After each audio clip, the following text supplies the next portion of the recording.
Eureka. Okay. All right. I don't know what that was about, but whatever. We up in here. Yay. Okay. So, how y'all all doing? My name is Cassandra-Floyd, otherwise known as the daughter of the Fates. I had to do cupping on my arm today. Founded the Temple of Evolutionary Emergence. Hold on. Yeah, so I had to take a few days off fucking with y'all. I had to take several days. I didn't even take several days off, but I had to take several days up off of here fucking with y'all. Don't mean I took days off. It just means I took days off from here. Because the last time we was up on here, y'all kept my ass talking for 10 whole hours. 10 whole hours. Yes, y'all did that. Y'all did that. Y'all did that. Because I'm like, look, I need somebody to be my little Sandman with the little hook, you feel me? And drag my ass off the goddamn stage when I'm doing too much. Yes, y'all did that. Because I was up in here like, I cannot believe I literally just watched the goddamn sun come up on a live.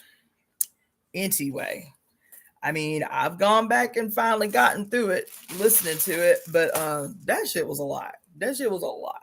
Okay, it was a lot. Y'all have been emailing me and texting me like it's going crazy. But I'll be honest, for a 10-hour goddamn live with a lot of gems in it, truth be told, let me fix myself. With a lot of gems in it, I'm gonna need y'all to send me timestamps. I don't know how many times I kind of keep asking y'all for that. I get timestamps from the same 3 people. And do you know how many people watched that video? Over 1,000. Over 1,000 people watched some portion of that video. First of all, over 1,000 people watched a portion of that video. But I think it was maybe just 150 people and click the like button. I had an attitude. I ain't gonna be lying. I had an attitude. You feel me? Anyway, I digress. It's good to see you guys. Let's say. Greetings, everybody on IG. All right. I have a lot to talk to y'all about today. I have to I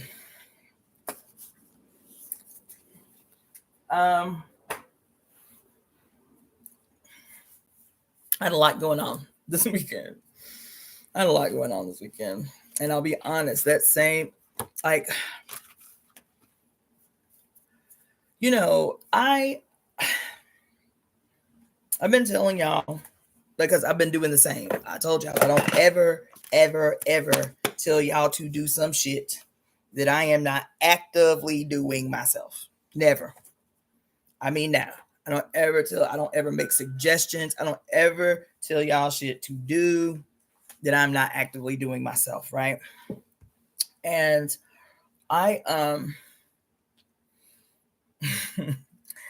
I'll tell you,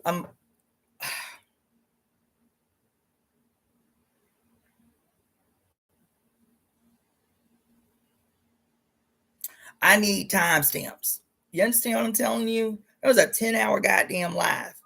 I need timestamps. If there is something that you watch in the video that you like, oh shit, goddamn, timestamp that shit and send it in the comments so I too can be taken back to this moment. You feel me? Because if you get something from it, it means there's something there for me too.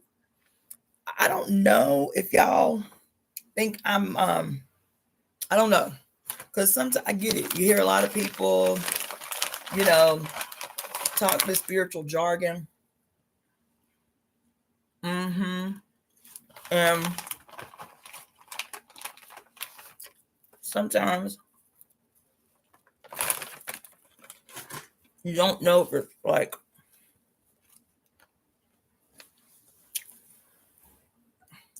acts of grandeur, or if they really mean what they say.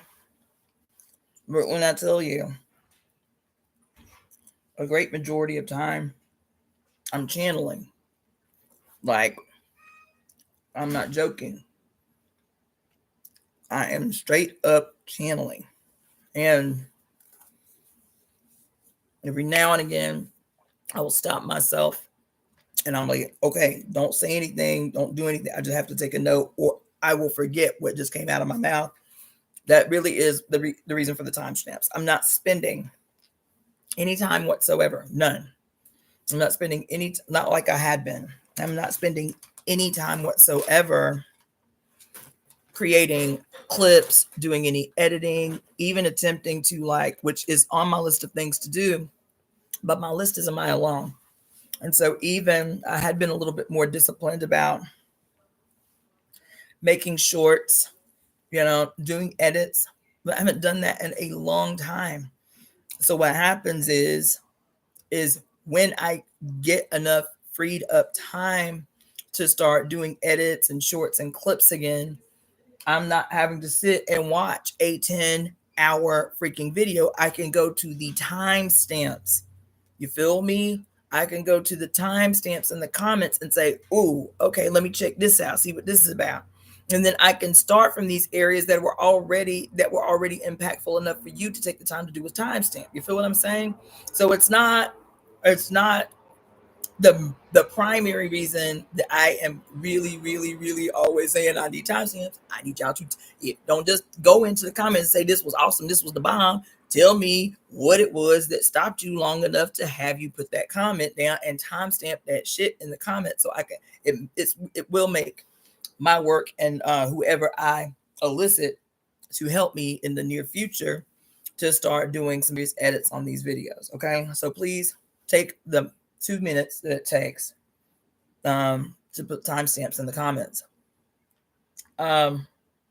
Yeah, so that shit was wild. I'm hungry. I'm sitting in front of the goddamn computer all day.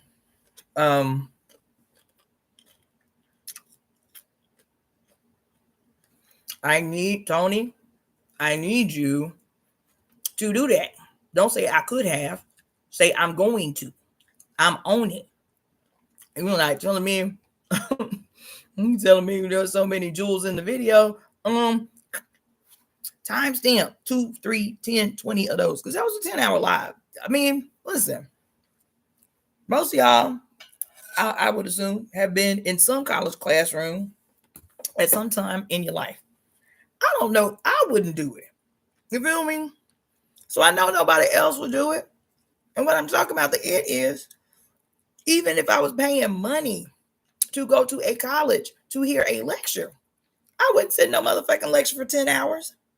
75 of y'all, 75 of y'all got on this call with me at 9 o'clock and stayed till the goddamn sun came up with me. 10 hours.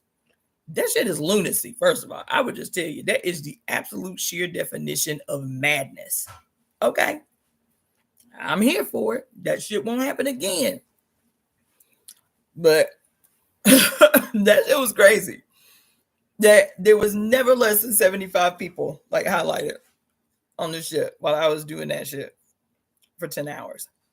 You know what I'm saying?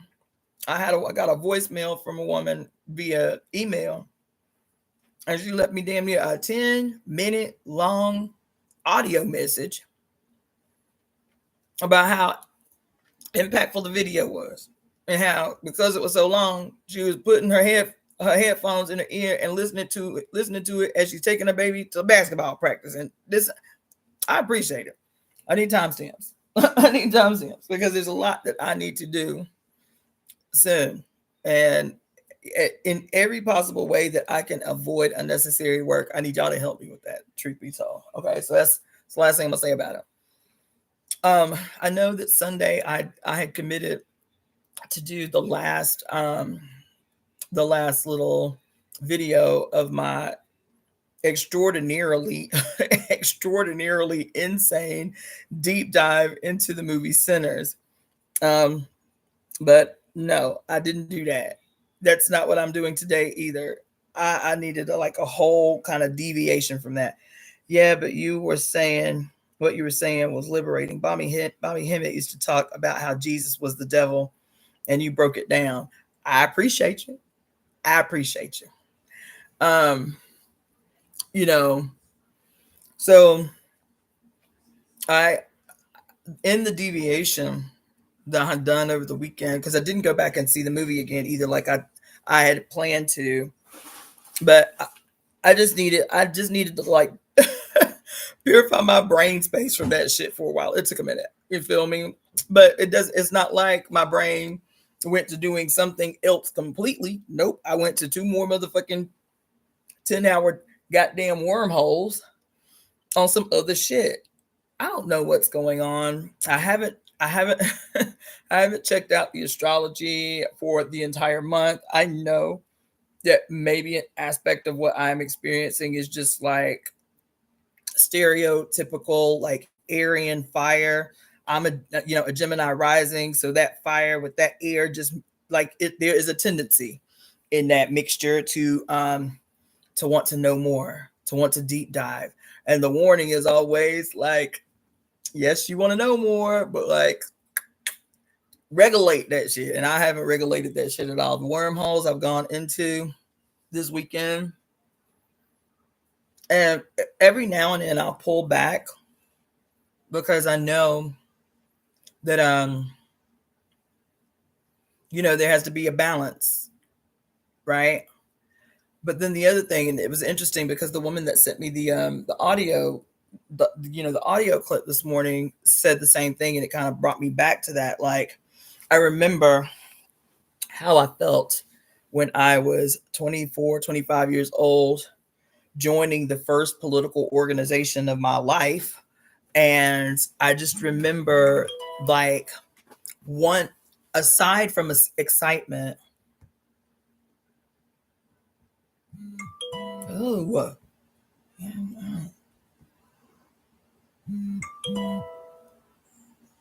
God damn, man. Oh my God. What the? I can't. What the hell? I don't know. Hold on. That's not gonna work. Hold on just a second. Let me put my alerts on silent because that's gonna be annoying. Let's see. Um yeah, let me just turn that all the way down. Let's do that. Can y'all still hear me on IG? Anyway, what I was saying is this woman reminded me of this kind of like seesaw kind of activity that you have to have. When I first joined the party, I was like 24, 25 years old. I'd never really been a serious activist. I'd done little shit like, Earth Day stuff at my school and that kind of stuff, but never anything as seriously deep as joining the party. And so I remember two things in particular that still stand out because I'm always, like trying to be like sensitive to that and aware of that. The two things that stood out the most in my young life as a very militant political activist was I had never heard anything like what I was hearing. Like what I was hearing, I felt it, but I also, for the first maybe 2 years that I was in the party, I frequently felt honestly embarrassed. I was embarrassed because so much of what the chairman and the line and the party was saying, and even kind of like the political jargon, like getting used to and understanding the political jargon. I didn't know a lot of the words. I didn't know what the fuck colonialism was. I grew up in Alabama. I'd never heard the word colonialism before joining the party. I'm not joking. So I remember asking the vice president of the mass organization, I was like, Chimaranga, look, man, like, I don't, I'm not going to admit this to anybody else, but I don't know. I mean, I feel it. You feel me? But I don't know a lot of what y'all talking about. I was like, a lot of these words I haven't heard. I was like, maybe we need to do something like, like a little pamphlet size something this and call it like our revolutionary dictionary or something for people who are like just coming into this space and are having the same experience than I am. And, of course I got blown off, but that was one thing, was this constant like feeling super, super, super self-conscious because I didn't know a lot of the words. I didn't understand. I'm just being frank with y'all. I didn't understand a lot of the jargon. One. Two, I also remember this kind of layered level of emotions. I was excited about what I was experiencing when I joined the party. I believed what I like believed in a way that I internalized it. I believed everything that was being, said in the party. And so there was this like excitement I'd never experienced before because my brain was like peeled the fuck open. One. But the second part of that is I remember feeling there was layered feelings. I remember the big feelings were excitement, but also this urgency, right? Like, and that urgency was stimulated by rage. That urgency was stimulated by rage. Those were the three big emotions that I entered into political life with. The excitement, this new idea that I had never heard, and was just like, and it instantly made everything, just instantly was just like, oh my God, yes, everything that we had never been given the language to make the world make sense. Like, how could it be like this? Like, not having any frame of reference or any language, no context to help you make sense of a senselessly insane world. And when I heard the chairman speak for the first time, instantly it was like gongs going off in my head, like, oh shit, like this is it. I joined the party. Well, I put my application in for the party the next day. So those were the three big emotions. It was excitement, it was urgency, and it was rage. Excitement, urgency, and rage. Those were the three big emotions that I felt consistently and unwaveringly for at least my first 3 to 5 years in the party. And the reason I'm saying that is because the voicemail that I got from the sister today, that was one of the things that she talked about. When she talked about trying to make the time to listen to this 10-hour live, and she was like, she told me she had only been following the channel for a few months, and she said, I'll be honest, it's like everything you're saying makes so much sense. Everything it's just, I've taken so many notes. Everything just is like just opening up my mind to new things. She said, but I'll be honest, I am frequently experiencing overwhelm. That's the urgency, right? The overwhelm comes from, at least for me it did, being a mom, a young mom, going into this organization, and that organization literally defining my whole existence for 12 years. There was it was all too easy to descend into this feeling of overwhelm because that shit is partnered with urgency. And that urgency and that overwhelm, for me at least, the seed of that shit was rage. Because the other thing that had happened when I was this young woman in the party, this young single mom in the party, was every workshop, every lecture, and it wasn't just the chairman, even brothers my age who had been in the party since they were 15, 16 years old and never went to college, and so sharp, like razor sharp, crystal clear in their articulation of the line. And I just remember thinking that in the first 6 months of being in the party, I learned more in that first 6 months than I had learned in my whole fucking life. And I felt betrayed. I was so angry all the time. Do you know It's like having multiple personalities disorder, because as much rage as I was experiencing was just as much excitement as I was experiencing, just as much urgency, this sense that we got to get this work done now, we got to do it now, we got to, you know what I'm saying? And then trying to maintain some type of like healthy separation and normality while I'm raising a little girl, like a small child, right? And so it was a lot. It was a lot. And I sensed that when this woman sent me that voicemail this morning. I did. And so that's the other thing that I want to say is it is too easy. And this is my not a warning, but just alerting you to be mindful that every generation that enters into their particular period in human history experience the same thing, baby. Until we destroy this monster called patriarchy and all of its tentacles, it's gonna happen that you're gonna quote get conscious, quote you're gonna wake up, quote you're gonna get hip to the game, whatever it is. And once that happens, especially in the earlier stages, you are going to experience rage. You are going to experience frustration and anger. You are going to feel stupid, but because you gonna internalize like, damn, how I didn't notice. Like how everybody in here noticed and I didn't notice. You feel me? So you're gonna feel stupid. You're gonna be self-critical.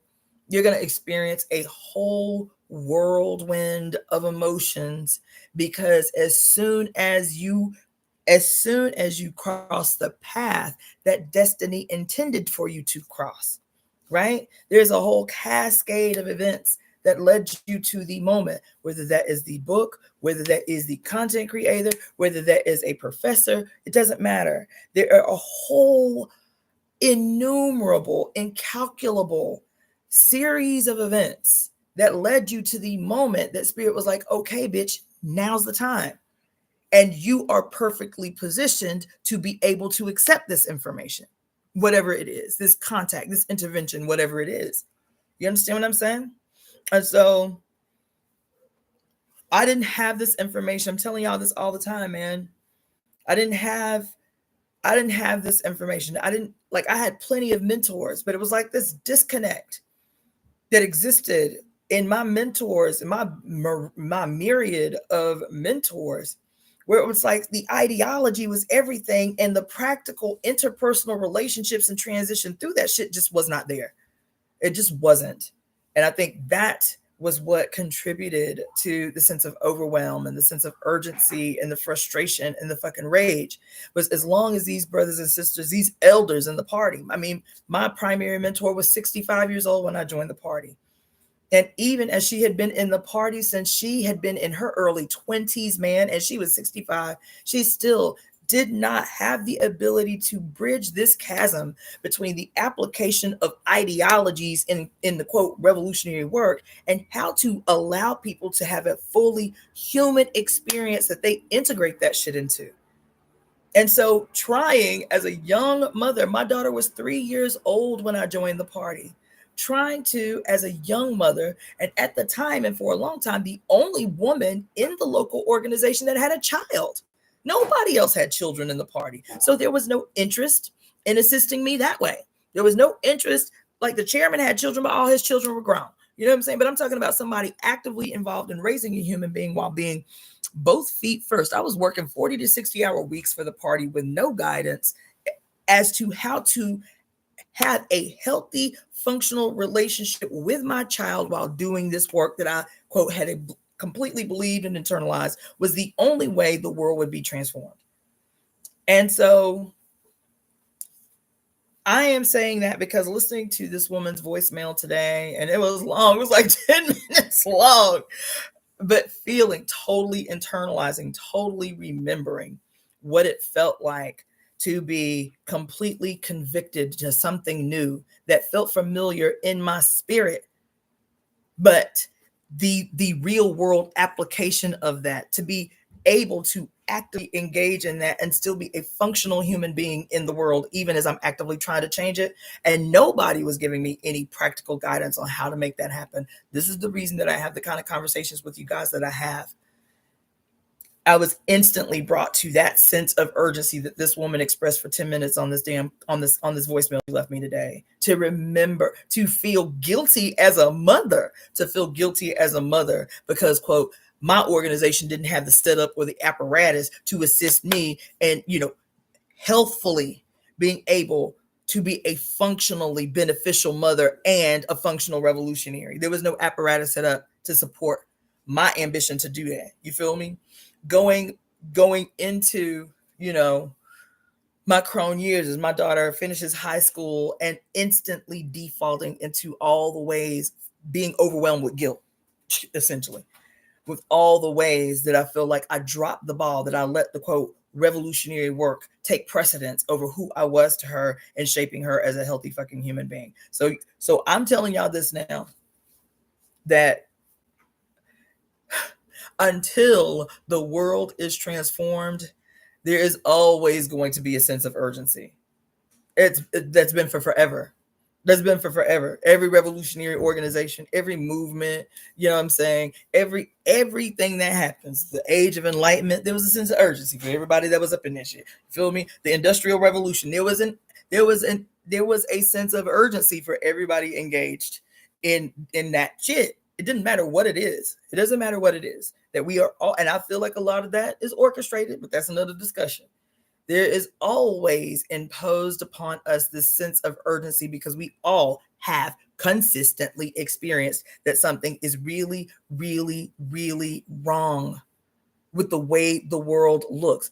That has been ongoing for a very, very long time. The movement did not start the moment that your ass became conscious at 21, 25, 30 years old, 65 years old. It didn't start. That's just because you couldn't see it because of your conditioning doesn't mean that it's this constant perpetual thing that we have to surf and navigate.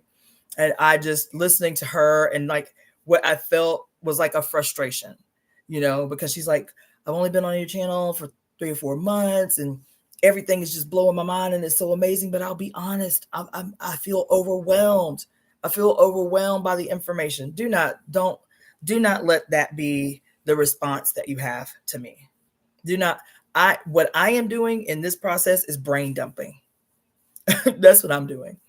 So, and that kept saying all that night, like, y'all ain't got to be up in here, but some shit, like, I can write, but it's not until I speak it that it becomes a material force. It becomes, it becomes concretized in my consciousness. So I say that shit y'all all the time. Like, if y'all need to be up off of here, I completely understand. Just because I'm on here don't mean y'all have to do this crazy shit with me. You feel me? So don't ever, if you ever feel like that you are teetering on the edge of, of urgency, just back off, man. Just back. It ain't going nowhere. That's why I do the brain dump. I've got all these ideas rambling around. You feel me? Millions of ideas just sparking off. Sometimes this is just the way that I make sure I do not forget what is coming through, because I don't have scribes. You know what I'm saying? I don't have people living in my house with me that can make sure that I'm fed so I can just study. I can just write. I can just do the thing. I don't have that. YouTube is my scribe right now. You feel me? YouTube is my scribe. You know what I'm saying? So yeah, I don't ever want that to be the case. Yes, we have a world to transform. Yes, it is going to happen radically. It's happening in real time, or y'all asses wouldn't be here. You feel me? But we cannot do shit the same old way. Urgency cannot lead. Urgency cannot lead. Desperation cannot lead. Those cannot be the emotions that we call ourselves being the foundational emotions that we're experiencing as we're actively trying to draw the fucking blueprints for this world we say we want to create. Though that shit is not going to serve us. It's just not.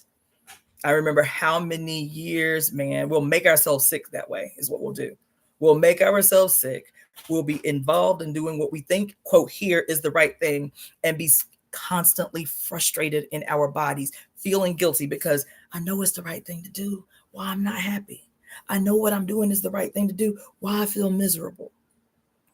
How I know that? Because I spent the first 10 years of my life as a revolutionary feeling that way, feeling angry, outraged, frustrated, and then guilty because I'm angry and I'm outraged and I'm frustrated. Don't do that.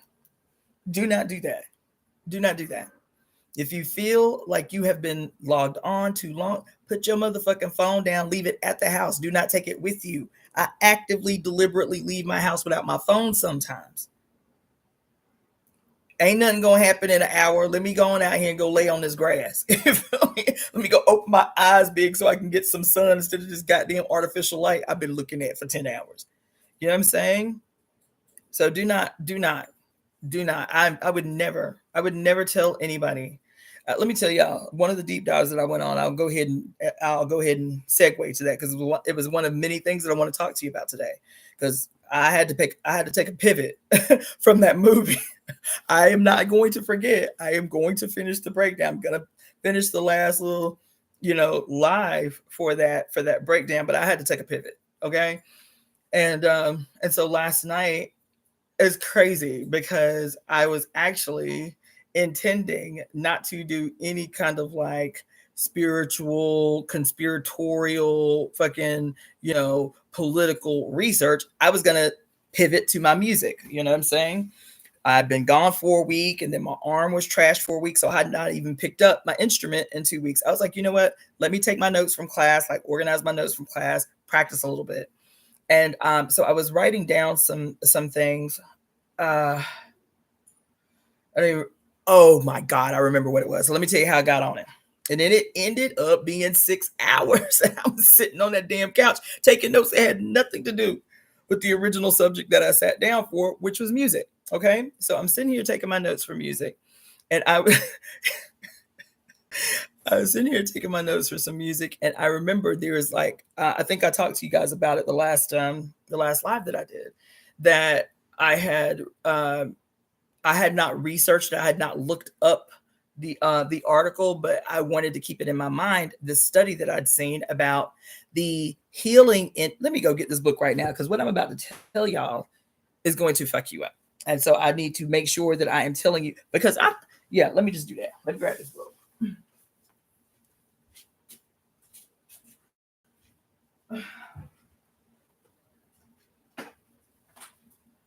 So when I'm telling y'all that there is absolutely, when I tell y'all there is absolutely nothing I take for granted, nothing. And so I was sitting here taking notes for my music, right? Basic ass notes. I had gone dancing on Sunday night. And whenever I go dancing, I take my books, I have them spread out on the table. And so I'll dance next to the table. And as soon as my blood gets to flowing, ideas will start pouring. So I have my little pen and paper. And I remembered this journal article that somebody was talking about, like briefly on TikTok. And I'd made a mental note of that. That note came back up when I was dancing on Sunday night. And so last night, I was like, oh, I need to, like, in my actual music book, I need to write this down so I don't forget it. It was a journal article, a study on the impact, the quote, potential healing benefits and impact of listening to music that is nostalgic for you, right? I was like, and so let me tell you what made me think about it. Because I go to the club to go dancing. It's like a daytime thing. Go to the club to go dancing. And the last DJ, oh my God, this kid, this DJ, y'all, he was playing all the old school jams. I mean, like old school, like 1970s, 1980s, straight up black funk and rhythm and blues. This DJ, baby, made my whole life. He made my whole life. Yes, he did. And so that's what made me think about the next day, the whole study about the potential healing benefits and impact of listening to nostalgic music. Specifically, the study even talked about how specifically the greatest impact was music that people had listened to between the ages of 6 and 13. I was like, that is pretty extraordinary that they're able to pinpoint with that kind of specificity, right? So you know what I'm gonna do. So I'm writing down here, just like this. This is my music book. Whoop. And I was about to start writing down potential set lists to start singing again, doing the sitar, to start playing the sax again. And I was going to like do a little set list for each one. I was like, well, you know what? Let me take a few notes before I get to just writing, writing like a set list, right? And so I was like, you know what? Let me just not take it for fucking granted. When I tell you, I take nothing for granted, no matter how seemingly small and insignificant, I'm going to look into it. So I said, you know what? Let me just quickly look up the etymology for the word nostalgia. Why I did that? I didn't even think it was going to be an issue. Why did I do that? Why I did that? Chad, I go and look up the goddamn etymology for the word nostalgia. And we always think, oh, these are the songs of my youth. They make me feel so good. When I tell you that when Mary Daly was a pivot point for us, whether y'all realize it or not. Those of you who have been following my channel for more than a year, Mary Daly was a goddamn revelatory turning point for us. We'd already walked through many, many books, but that shit was revelatory. When she talked about the what did she say? The primary task of the fates in this moment is to redefine language and redefine time. Isn't that what she said? To as conduits, as weavers of human destiny, that in order to redefine language and redefine time, what do we have to do? We had to cast a goddamn global exorcism on the consciousness and human spirit of the whole goddamn planet. That's what we have to do, right? That shit was revelatory. And so I had already been doing that thing. I had already, before I read that book, I had already for years been making this a habit of like understanding the origin of words, not just looking up the definition, like actually investigating into the origin of words, right? But when Pure Lust gave us this huge confirmation of what I had already been instinctively and intuitively doing, I have just doubled down on that shit, right? So I'll look up this word nostalgia. When I tell you, I'm telling you, there is absolutely no word you can think of that you can take for granted that it actually means what the fuck they say it means. I'm just telling you. Let me tell you what this thing say about nostalgia and how we have to create a new word for this feel good, this way that our body responds to something that feels familiar to our flesh, because nostalgia is not in our heads, y'all. What they calling nostalgia is not in our heads. That feel good, almost kind of like time traveling, feeling that we have, like totally embodied. Like there are certain songs, baby, that I will hear and remember exactly where I was at 6 years old, at 10 years old, the first time I heard that song. Remember it so vividly, it's like I'm back in the moment. That feeling where every hair on your body stands on, where the song never gets old, no matter how many times you've heard it, right? So the word that we use to describe this feeling that is typically good. There are some songs, I'd even say it, I might have to write an essay on it, right? There are some songs, as a matter of fact, what did I say I was gonna call an essay? I was gonna call it, I wrote it down. I wrote the title, the potential title for this essay down. When lovers fuck up perfectly good songs. I have it written down as one of my things to write, is what the science behind it, but that's what the article is going to be called, is when lovers fuck up perfectly good songs. And that was based on this whole idea of nostalgia, especially nostalgic music, and the forever impact that it can have on us, right?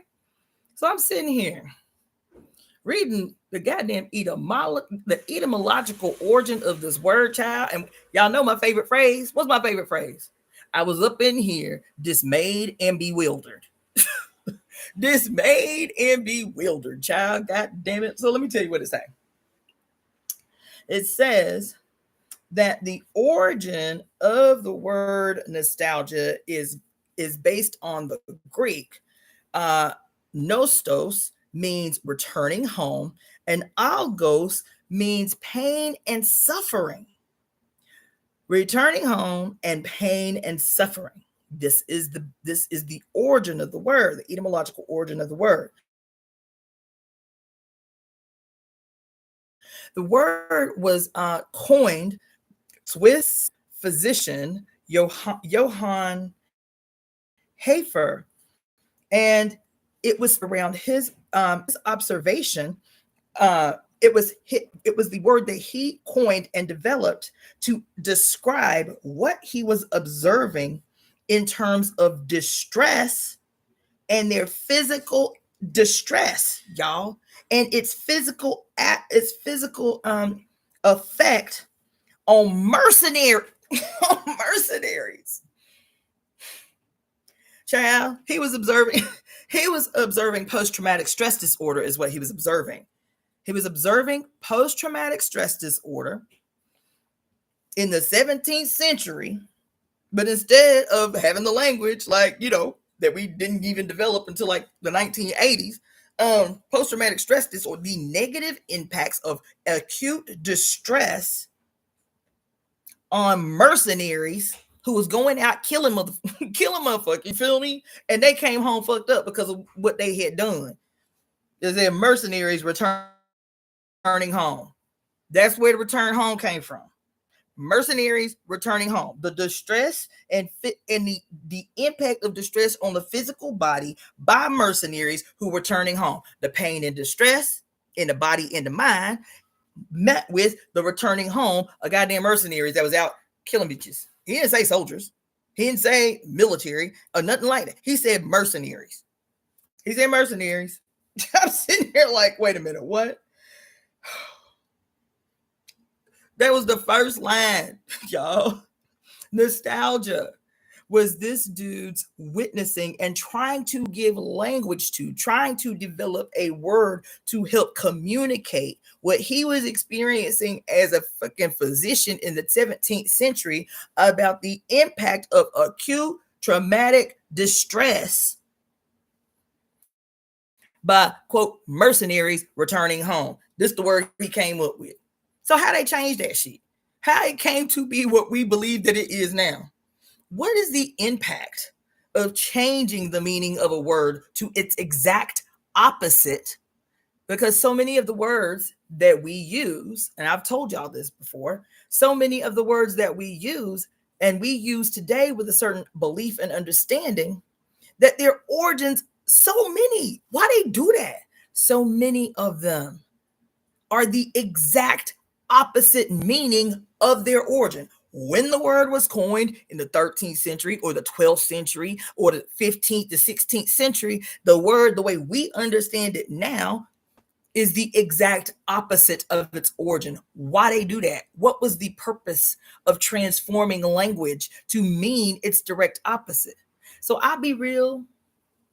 I give a lot. I give a lot of, space for people who, like go super hard where that the reason they call it spelling is because they be casting spell. I get it, but I try very strategically and deliberately not to teeter off on what is like the maniacal kind of expression of conspiracy theory. You feel me? Because that should be laborious. You feel me? There's a way to talk about things that have happened and the purpose for those things without seeming like a Looney Tunes, man. I just that should be doing me. It'd be doing me. Can you just make it plain, man? Just keep it simple and make it plain. So I'm sitting here telling you etymology.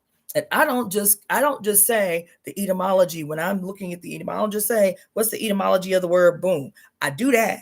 And then you know what I do? Because I know it's even more insidious. You know what else I do? Then I will look for what is the Hebrew etymology of this word. Yes, why Hebrew? It might be a live that I have to do just on that. Why do I research the etymology? I go regular. What's the etymology? That is typically about the Indo-European or Nordic region or Greek or Latin origins. When you just say, what's the etymology of? Those are the four primary sources that they're going to cite for the etymology of a word. Indo-European, Proto-Indo-European, Latin, Old English, Old French, or Nordic regions, Celtic regions, Slavic regions. But that's going to be typically what they cite as the etymological origins of the words that you're looking for. And then, if you are not satisfied with those results, then you go to the Hebrew. You go to the Hebrew etymology of them same words. And child, breakthrough is always some of the shit. I'm just like, anyway, I don't want to get off on that too much, but there's a reason I'm going here. Because we talk about in the temple of evolutionary emergence, what's our primary thing? Is we don't pray, we conspire. You understand? We don't cast spells, we cast conspiracies. You feel me? Like we are deliberately being masterful about how we use the power of our throat and our tongue and the heart from which it emanates. Recognizing, based on the work of Barbara Walker, that every time women speak, every time uterus possessing humans open their mouths, whether that is in pain or pleasure, happiness or sadness, we are creating something, and we have to learn how to take control, how to guide and direct what it is we are creating when we open our fucking mouths. That shit is not, that's not small, because every time you turn around, every time I talk to y'all about some goddamn etymological break I found, it becomes obvious that it wasn't an accident. It was a strategic decision to change and manipulate the meaning of words, so that every time some human being speaks those words, the energy of that word in its birth and its origin is the same. Maybe not the same. It's a contest. I don't know, but I had an attitude. I was moved by this word nostalgia. You feel me? That we use so freaking often. Let me go on. So Johann Hafer, Swiss physician, was like trying to understand why these men was messed up, and he didn't want to come to a spiritual conclusion about what their damn occupation was, and maybe it had an impact on their spirit. No, he didn't come to that conclusion, right? Anyway, I digress. So anyway, homecoming or return, pain or grief, from distress and homesickness accompanied by physical, psychological trauma. Hold on. Pathological homesickness, acute pathological homesickness is what he said nostalgia means. Acute pathological homesickness.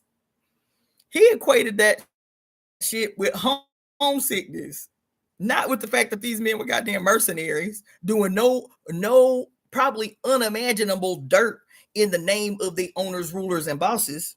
Nope. He said it's acute pathological homesickness. As a matter of fact, in this assertion that he made, when he talked about their occupation, it was just like kind of a side note. It was just a kind of side note that what they was really fucked up about was the distress of being homesick.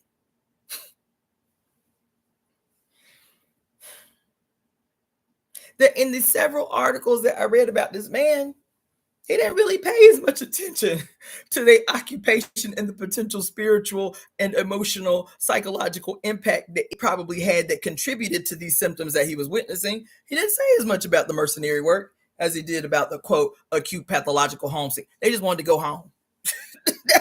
That was right. That was what was right. They just wanted to go home. Okay. Yeah. That's it. Okay. And then let's see. Then child, and then so of course this nostalgia thing led into a wormhole. So I'm in a wiki article reading about the acute pathological homesickness as expressed by what's his name, Johann Hafer, And so some of the words, some of the like side words that was associated with pathological homesickness came up. And so of course I'm just gonna click on them, see what, if it's relevant to what I'm doing in the moment, right? So, child, there is a concept. This shit blew my mind. When I tell you blew my mind, let me tell you. When I tell you I cannot wait.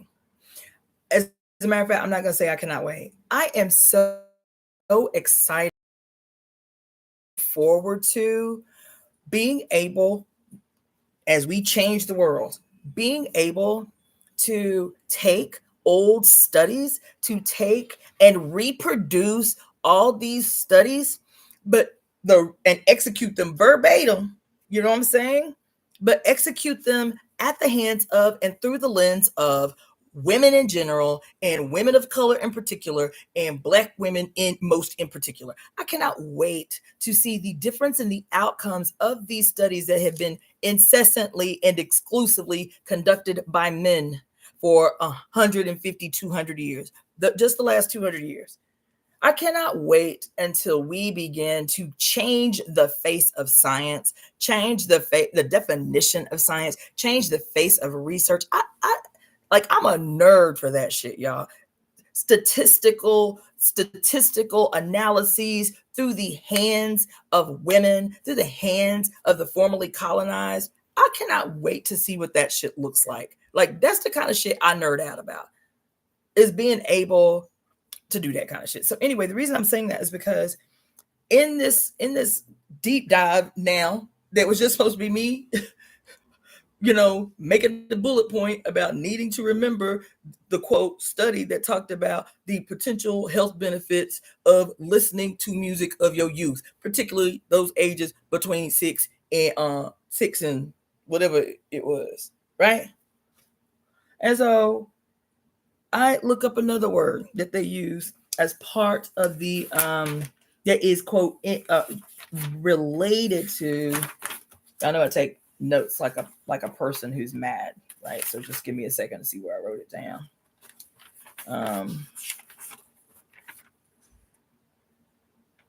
So let's see. So the word that they said, because see here I have more.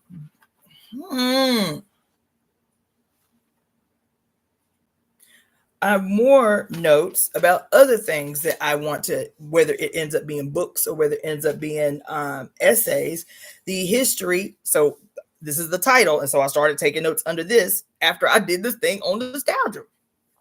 The history or like the connection or something like that, right? The history of the Inquisition, medicine, the Age of Enlightenment, Rothschilds, and money. Like, that's it. Like, the connection of all of those things together. And so that's why I started writing all this stuff down, right? And so when it talked about this word, where is it at? Here it is. Oh, so this was on the wiki under nostalgia, on the history of how nostalgia came into our human lexicon, right? And so in the text, in the body of the text, they had other words that are closely associated with nostalgia. The first one is called declinism. I am about tempted to pull up and actually read the whole article on Wiki on the idea of declinism. Child, listen, let me just say what I got in my little few notes about declinism. But when I say I was up in here subdued, declinism, quote, a trick of the mind, an emotional strategy. Listen, something. Okay, it is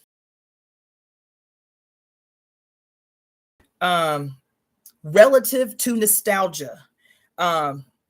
It is an emotional strategy used to provide something cozy or comforting to snuggle up to when the present day seems intolerably bleak.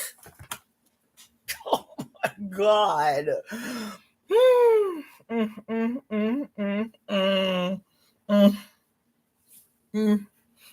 what I just said? Did y'all hear what I just said? Declinism is an idea, okay, that comes from the study of nostalgia. This is a quote verbatim. It is a trick of the mind, an emotional strategy used to provide something cozy or comfortable to pacify your ass, child, to pacify you, right? And it's used in respect with the meaning of nostalgia. What is nostalgia? It is the observation of acute pathological homesickness. But the home is your memory in this scenario. Your home, the thing that you are, quote, sick for, is the reminiscence of this time that just seemed innocent. That's why the ages 6 through, what was it? 6 through 17 or something like that. 6 through 16 is the home that you are reminiscing and longing for. Is when you wasn't grown. Is when you weren't having to pay no bills and having no concerns and raising up. It was an age in your life where you still experience just the joy of living. You go outside to play, your mama has some food ready for you. Because they say this is in direct relationship to the studies on nostalgia. You hear me? And so we say this, but it says that declinism is a trick of the mind. Why they say that? Why they say that? Why they use those words? That declinism is a trick of the mind, an emotional strategy. Child, you are being manipulated. An emotional strategy to provide something, to provide people with something comfortable and cozy to snuggle up to when they are overwhelmed by a present day that seems intolerably bleak. Child, but I tell you, goddamn, what did I tell y'all? Why was this so important? Y'all remember that live that I did about it was a while ago, maybe 2 years ago, but y'all need to revisit that shit. I'm gonna probably revisit that shit today because it was a live that I did about, I was like, about Armageddon. Like, why every time we turn around, every decade, we just get bombarded with it reminds me of something with end of the world scenario ass fucking movies, right? And I remember I said that I went into this wormhole to see how many dystopian movies have been made since 1900. Okay, because the first dystopian movie was made in 1914 with what's his name? It was right on the tip of my head, but it was about Jesus coming back for the church and the rise of the goddamn Antichrist in 1914, the first dystopian movie ever made. You feel me? If you're not including Birth of a Nation. If you're not including Birth of a Nation, which was a dystopian, end of the world scenario, white nationalist ass organization that had real world implications. The Klan had long been disbanded, but the Birth of the Nation represented the second rebirth of the goddamn Klan during the Jim Crow era. So they didn't consider that an end of the world scenario movie. Isn't that fascinating? They didn't consider Birth of a Nation in the list of dystopian movies. I digress. But there's a bookmarker that needs to be placed into that, and why. So the first, quote, end of the world scenario movie made in the United States of America was about Jesus coming back for the church and the rise of the Antichrist. The next popular dystopian movie, though it was not produced in the United States, it was very popular. It was actually produced in Germany, was Metropolis. It was Metropolis, okay? So I say, how many dystopian end of the world scenario movies have been made since 1900? Y'all know how many ways that we have been told for the last 125 years?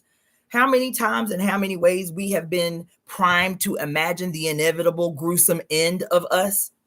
It was like 2000, I think it was like 2000. Don't misquote me. My notes are somewhere, but 2,788 is standing out. It was like that. It was like 2,788 ways that the world could possibly end. I said, okay, how many utopian movies have been made? How many ways have we been allowed to imagine all the possibilities, all the wonderful ways that we could end the suffering? How many of them have been made? I don't even remember, but it was some minuscule number, right? Why they do that? Why this tendency to bombard people's consciousness with all of the terrifying, terrorizing possibilities of an inevitable end? Because fear is the driving force that keeps these goddamn patriarchal institutions alive and thriving.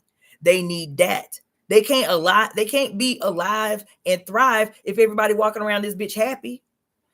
These institutions can't.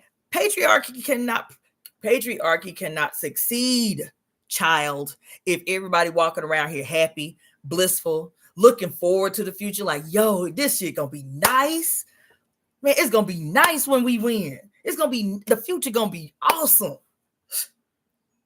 Remember that show that we just watched last year, the end of last year, Chaos, with Jeff Goldblum and the Polynesian dude who played, it was like an all-star cast. I think, was it Jeremy Irons that played Hades? It was an all-star cast up in that bitch. You feel me? About the current, retelling of this same old story about Zeus and Olympian and all that shit. But there was many scenes because they retold that story from a very modern perspective, right? But there was a scene that stood out to me so crystal goddamn clear, child. Zeus was mad. Zeus is played by Jeff Goldblum. Zeus is mad because there's supposed to be this ceremony. It was an unveiling. So they got the best sculptors in Greece, you feel me, to carve a sculptural rendition of Zeus in the town square. And they had like a band. It was supposed to be this big unveiling, and he was so proud because, see, the people love us up here. You feel me? He wasn't going to it, obviously. He up in Mount Olympus chilling. And then all of a sudden, his son, who is Dionysus, comes up to Mount Olympus. He's like, and he's asking Hera, does he know? And she was like, no, don't tell him. And he was like, tell me what? He heard him whisper, tell me what? And so apparently some people who were not happy with their experiences in Greece was like, fuck Zeus. And went to the local overnight, went to the local zoo or whatever, and started shoveling, capturing tons of elephant shit. And so when they did the unveiling the next day, his sculpture is covered in shit, and there's a big old banner, handwritten banner on the top that says "fuck the gods." And so now Zeus is livid. Like they had to talk his ass off a cliff because he was ready to just slay everybody. I'm about to end this whole shit. I'm about to blow up the whole planet. Fuck you, how dare they? Right? He's going off. And so and so the next scene is he is going to see his brother. No, he's going to Earth to see like who could have the audacity to do this. So he has disguised himself as a quote regular human walking through Greece. And everywhere he is walking, people are happy. People are happy. The babies are smiling and giggling. Women with their husbands walking down the street with the stroller. The baby waving out the little stroller. He go to a basketball court. There's all these colored people and other people on the basketball court, and there ain't no even though they playing basketball against each other, everybody like high-fiving each other and congratulating each other when the opposite team get a goal. Like everybody was happy. And child, you could literally see the goddamn smoke coming from his ears. He was mad as hell. He walking around, and every time he turned around, somebody's speaking, somebody saying, hey, how you doing? Not knowing he's Zeus, you feel me? He like, what the fuck is going on? So he goes to see Poseidon on his yacht in the middle of the ocean and shit. And Poseidon's like, yo, bro, what's up? I ain't seen you down here in a long time. He's like, have you been paying attention to what's happening on Earth? He's like, what you mean? He's like, I've been out here chilling. Everything seemed peaceful. He said, and you don't have a problem with that? That's what he said. He said, you don't have a problem with that? Everything peaceful? He's like, why would I have a problem with that? I'm out here chilling. I'm on my boat, drinking, having a good time. Why would I be mad about that? He said, they start arguing. He's like, are you fucking stupid? He's like, why everybody on earth happy? Why everybody just happy? Everybody just walking around smiling and shit. Jeff Goldblum had a whole attitude. Y'all Zeus had an attitude. Yeah, he did. He was like, we cannot afford for these motherfuckers to be happy. We cannot afford for them to have a moment of peace. That's what he said. He was like, why? Poseidon, confused. Said, why? How would you say that? Like, why would you be like that? He said, motherfucker, don't you know that when human beings are happy, when human beings have a moment of peace, they start to remember that they don't need us. That's what he said. They begin to remember that they do not need us. He said, nah.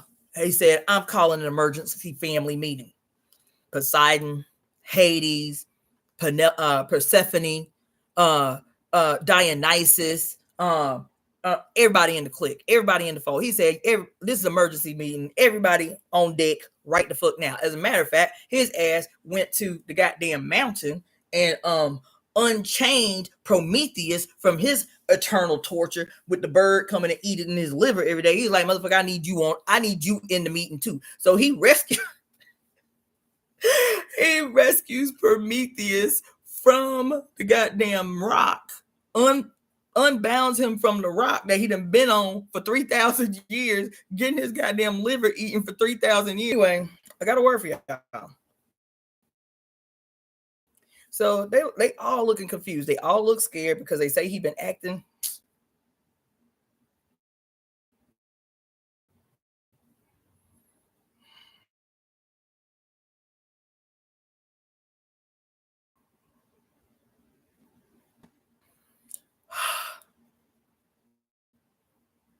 Okay.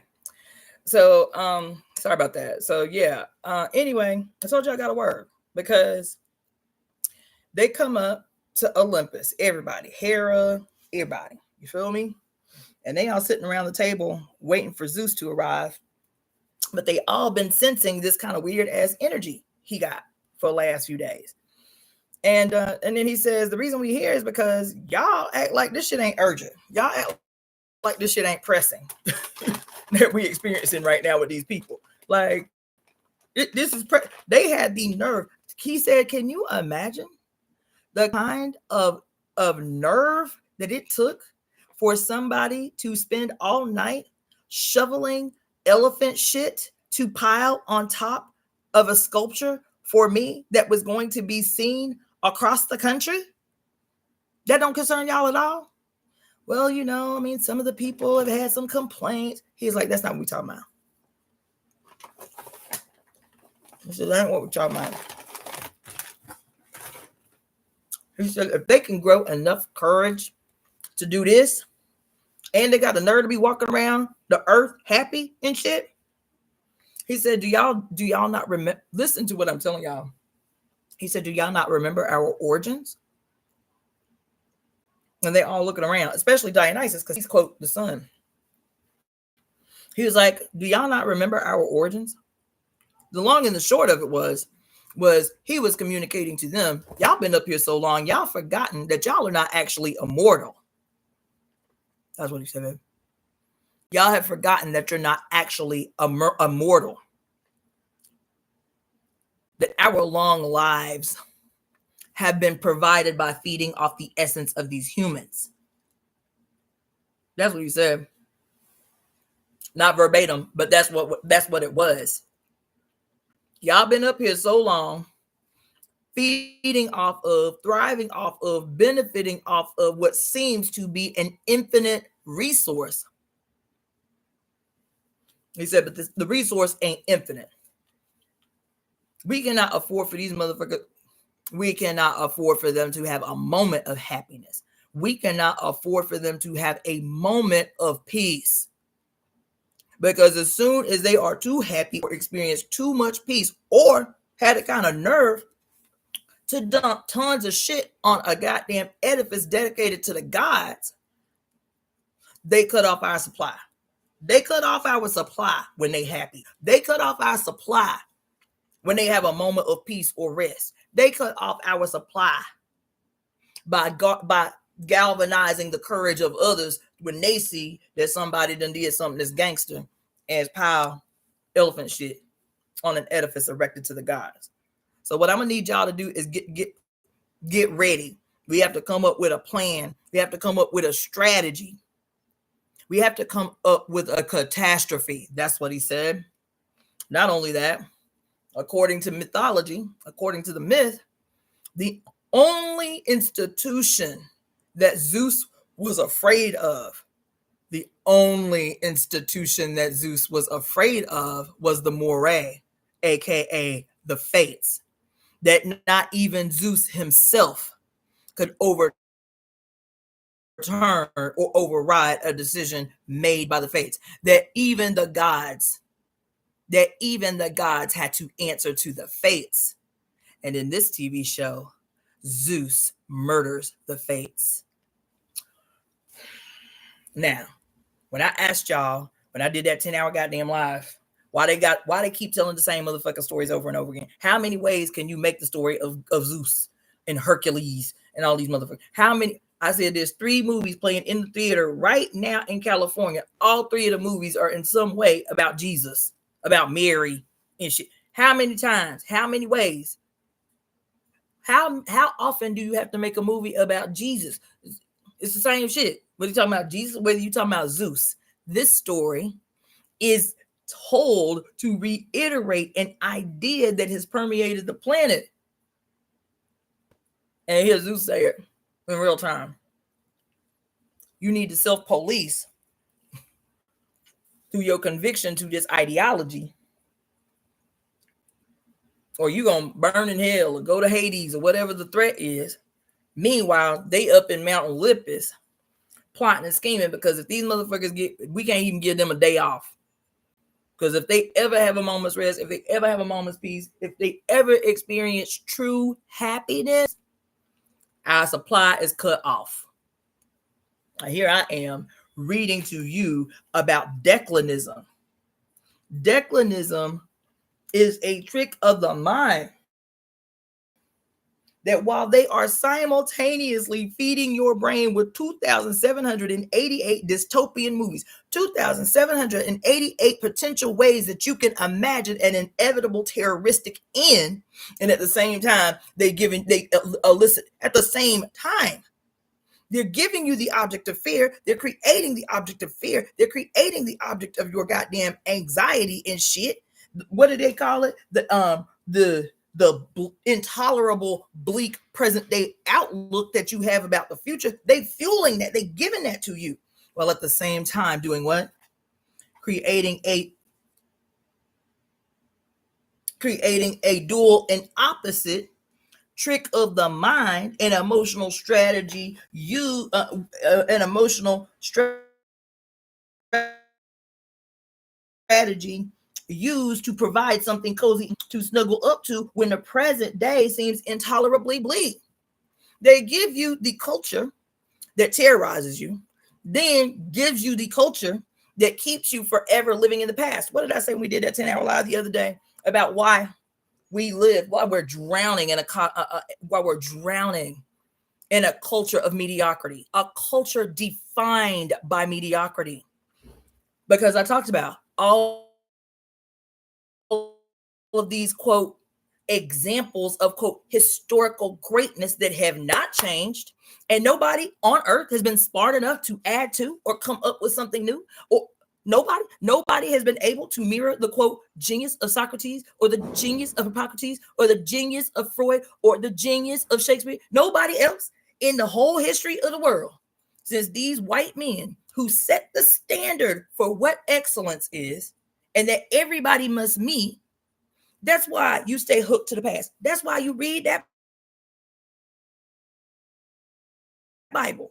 And even if you done read it through from cover to cover, you still think there is no book on earth as valuable as your motherfucking King James Version Bible. This is why all of these institutions, whether they are academic institutions, whether they are philosophical institutions, whether they are Christian, Catholic, Hebrew, Islamic institutions, y'all gonna be mad. That's why tradition has a stranglehold on your fucking consciousness. That's why you repeat. That's why you repeat verbatim every prayer, every mantra. Oh my God. Every mantra. That's why you repeat it verbatim. The shit done existed for 1,000 years, 2,000 years, 5,000 years, and you repeat it verbatim as if we have not moved through 5,000 years of human history and have not learned something new. You are given that something new. The people who have done more, who have evolved, they're not highlighted as the new geniuses of the age, as the new philosophers of the age, as the new great radical thinkers who have changed the paradigm, so that we don't have to look back at Socrates, and we don't have to look back at Hippocrates, and we stay stuck in the past, because these architects of the world and the madness that we live in need us to stay back in a past, in a history that raises up their version of genius, even though that so-called genius has over and over and over and over and over again come as a consequence of their basic mediocre understanding of their mentors, of the ones that they studied under. All writing, I am a child of Evoemetemp. My master, he who taught me, is Evoemetemp. But we don't hold Evoemetemp up as the father of modern medicine. We don't do that. We hold his son up. We hold actually his grandson or his great-great-grandson, because Hippocrates came several hundred years after the life of Evoemetemp. But we don't say that Evoemetemp is the father of modern medicine. We don't say that. We say that the mediocre, linear worldview and perspective that was coming out of Greece at the time, that Hippocrates, his great-great-grandson student, becomes the face of the genius of modern medicine. Listen, when I tell you we came into a world set on holding up the mediocrity of the European world, somebody's going to be mad. Because and why it's mediocre is because in the colonial brute force terroristic process, your ass does not have to evolve, man. When you set yourself apart from your global family, there is no instance where you can evolve, because you are convinced that your worldview and your outlook on the world is superior, and you can't possibly learn anything of value from anyone else. So you stay stuck in mediocrity with no incentive to evolve, because not only that, you thrust everybody else that you have stolen from back into barbarism and ignorance, while you chisel away forward, saying, look at all this great and wonderful shit I did. Look at the supreme nature of us who evolved in the world as white-skinned did. And I want y'all to know that this is not a critique of white-skinned people. It is an analysis about these select few in these spaces who really internalize this goddamn malignancy, and then set out to create an army to defend that malignancy by terrorizing Europe first, and then terrorizing everybody the hell else. I hope y'all walking with me, because the only redemption for any of us, for all of us, is to be able to look squarely in the lies that we have internalized, y'all. Evolution is what's being demanded of us right now. Not just evolution, a radical evolutionary emergence is being required of every last one of us on earth right now. And if we stay hogtied to, well, my ancestors always did it this way, so who am I to challenge it? Bitch, you God, that's who you are to challenge it. To say that my lived experience, my peculiar worldview in this moment is not the same. And while I can keep the value and the essence of what my ancestors contributed, it's my responsibility to change the fucking world. It's my responsibility to create something new. It's my responsibility.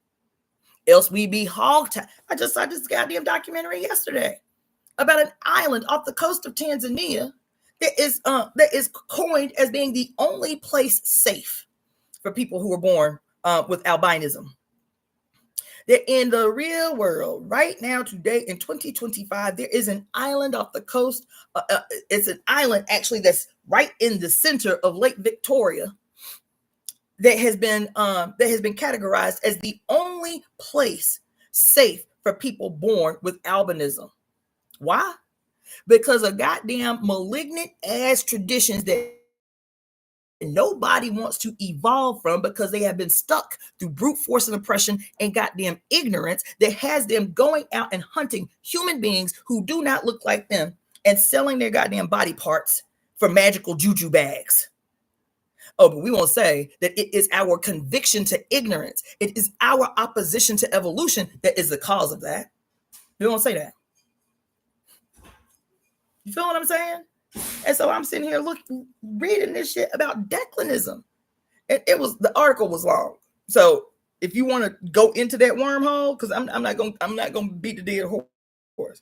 But if you want to go into that wormhole, that should have me beside myself. Let me read the few other little notes I had about declinism. Okay. Let's see. It's the trick of the mind. Blah blah blah blah blah blah blah blah blah blah. All right. The current pop. Oh, okay. And then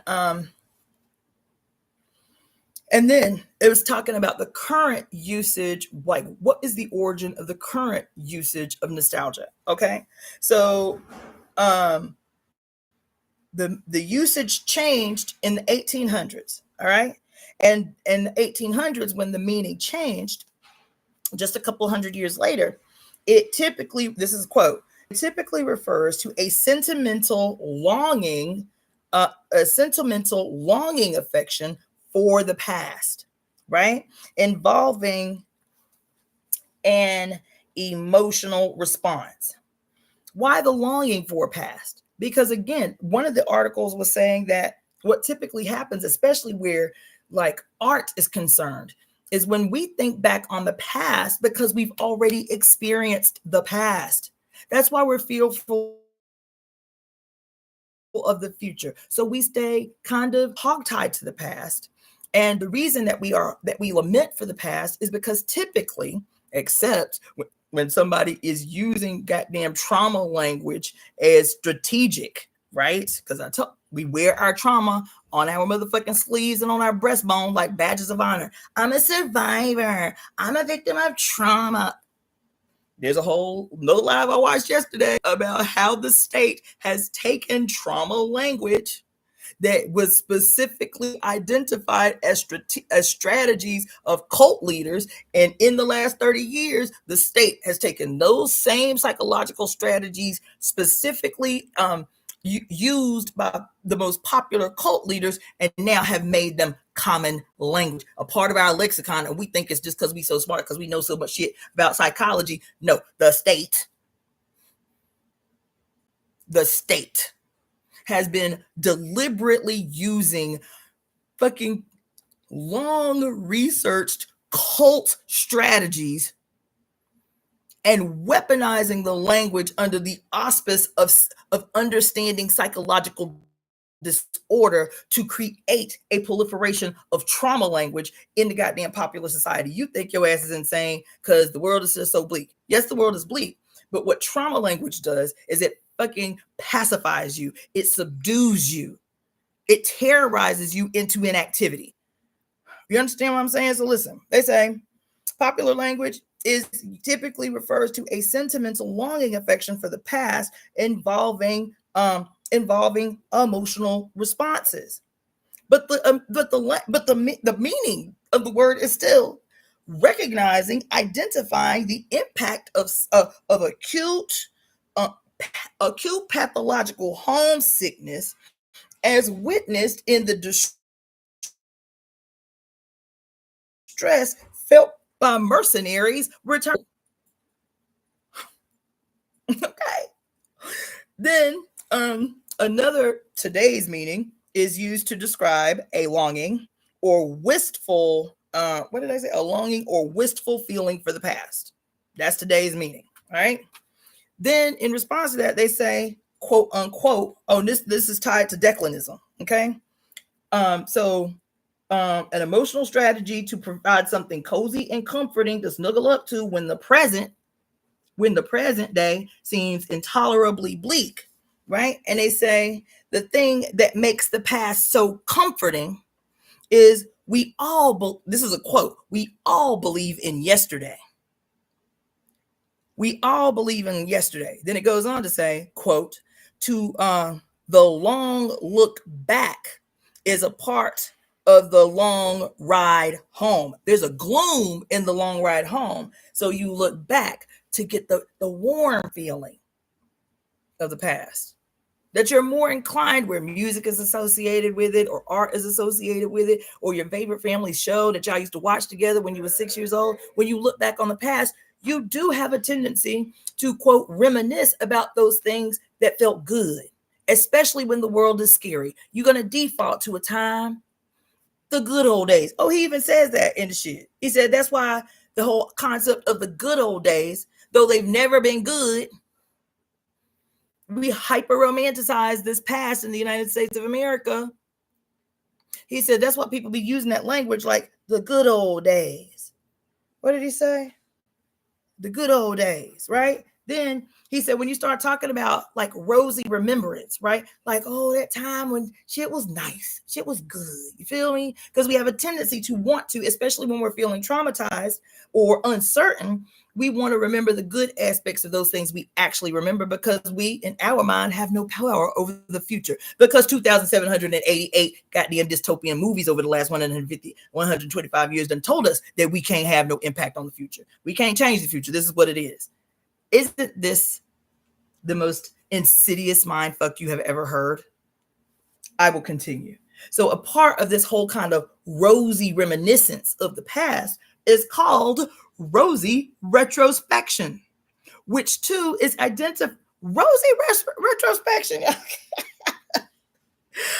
which too is identified as a strategy. A strategy by who? Who are they talking about? When they talk about declinism as a trick of the mind employed as an emotional strategy, who are they talking about? A strategy for who? Who using that? What they using that for? Rosy retrospection. 2, a strategy. So there was a whole movement in the early 1800s, like from 1900 to like the early 1920s. Okay, this movement. Now this is under rosy retrospection as a strategy. Okay, it says there was a guy. What's his name? Oh, historian. German historian Oswald Spengler wrote a book that was 1,000 pages long. Wrote a book called The Decline of the West. He wrote a 1,000-page book called The Decline of the West, and this is what they say is the seed or the origin of declinism. They kicked off a summit called the Great Summit of Declinism in 1918. When I say a strategy, when I say this dude using a 17th century physician's work and research on the negative impact of what he called acute pathological homesickness, aka nostalgia, and coming out of that guy's work, this dude, German historian Oswald Spengler, was like, damn, this is deep. I might need to get into this. A 1,000-page book called Decline of the West, which kicked off this annual summit of declinism. This is where they came up with rosy retrospection, our tendency to look back in the past on the good old days, the good aspects, no matter what was happening. Now they just at the end of the First World War when this summit is happening. But we talking about the good old days. We ain't really talking about the fact that we just walked the hell up out of a world war. Nope, we talking about the good old days. Rosy retrospection as a strategy, right? And then a dude named Edward Gibbons wrote a book between the years 1776. What's that? What happened in 1776? What happened? What happened in 1776? Anybody remember what happened in 1776? Anybody remember? As a matter of fact, this book was written 2 months before the United States became the United States. Because in 1776 was the simultaneous end of the Revolutionary War and the birth of what we know is the United States of America. He wrote a book 2 months earlier called The History of the Decline and Fall of the Roman Empire. And this shaped this new philosophy of declinism. No, I've got that backwards. This guy had his relationship with the guy who created Johann Hafer, the idea of nostalgia. This dude, Edward Gibbons, is cited as the one responsible for the ideology coming later called declinism, right? By what's this dude, Oswald Spengler, right? So then, and so I wrote a mental note, right? This is the foundation. This is the foundation of the fear of the future. All these guys, what they done wrote. Hold on. Studies on group thing. Blah, blah, blah, blah. Okay. This is the. I said this is the foundation of all of this shit. All of this incessant fear of the future. A refusal to elevate new. This is what I'm talking about. A refusal to elevate new genius, new thought philosophers, and to bury secrets. The school system is set up around this. That's why I had to recite in the 11th grade the speech that Julius Caesar made when he found out, as he getting stabbed to death by all his homies. He getting stabbed. Et tu, Brute? You too? Nigga, damn. Like, I thought we was homies. You know what I'm saying? As he's being stabbed to death, you know, in the coup, in the plot to overthrow him. You feel me? We have to deliver this goddamn speech, his last speech, his last oration. And even in the 11th grade, growing up in Abbeville, Alabama, child, my graduating class was 43 people. 43. Like, why we gotta know this shit? Why we gotta know this? Why am I the least bit interested in the last words of Julius Caesar? Why do I care? Why we gotta recite this shit? I had a whole ass, I can remember it like it happened yesterday. I had a whole ass attitude standing in front of the class like this, reciting that bullshit. It is because this shit is set up to keep us hogtied to a past that will refuse to allow, especially those of us who benefit, those who control history, who control language, who control what we know and what we have access to. That's the reason we stay hogtied in the past. That's why there are no new, great, globally accepted thought philosophers since Socrates, since Hippocrates, since Aquinas, and all of these weirdos. You feel me? That's why. This is why. It's because and the school system is set up to consolidate that shit in the minds of our young people, right? This is the basis behind all these fucking this is the notes that I took while reading this shit, by going through this shit. This is the reason that everybody is so frustrated. This is the reason everybody talking about how refreshing it was to see Sinners and how revolutionary it was, because it used all this technology that's never been used in movie production before. And everybody is all in their chest, child, all in their heartstrings about the genius. And oh my God, it looked like film and cinema might make a comeback. Because, child, we've been hogtied to mediocrity. Mediocrity is the prison, goddamn it. Mediocrity is the prison. Violently imposed cultures of mediocrity. Here, I say this is the basis behind all these fucking remakes in movies and in music. Everybody doing the cover. How many times you gonna cover the same goddamn song, man? Why you do that? Don't you have any new ideas in your head? Why you gotta do that?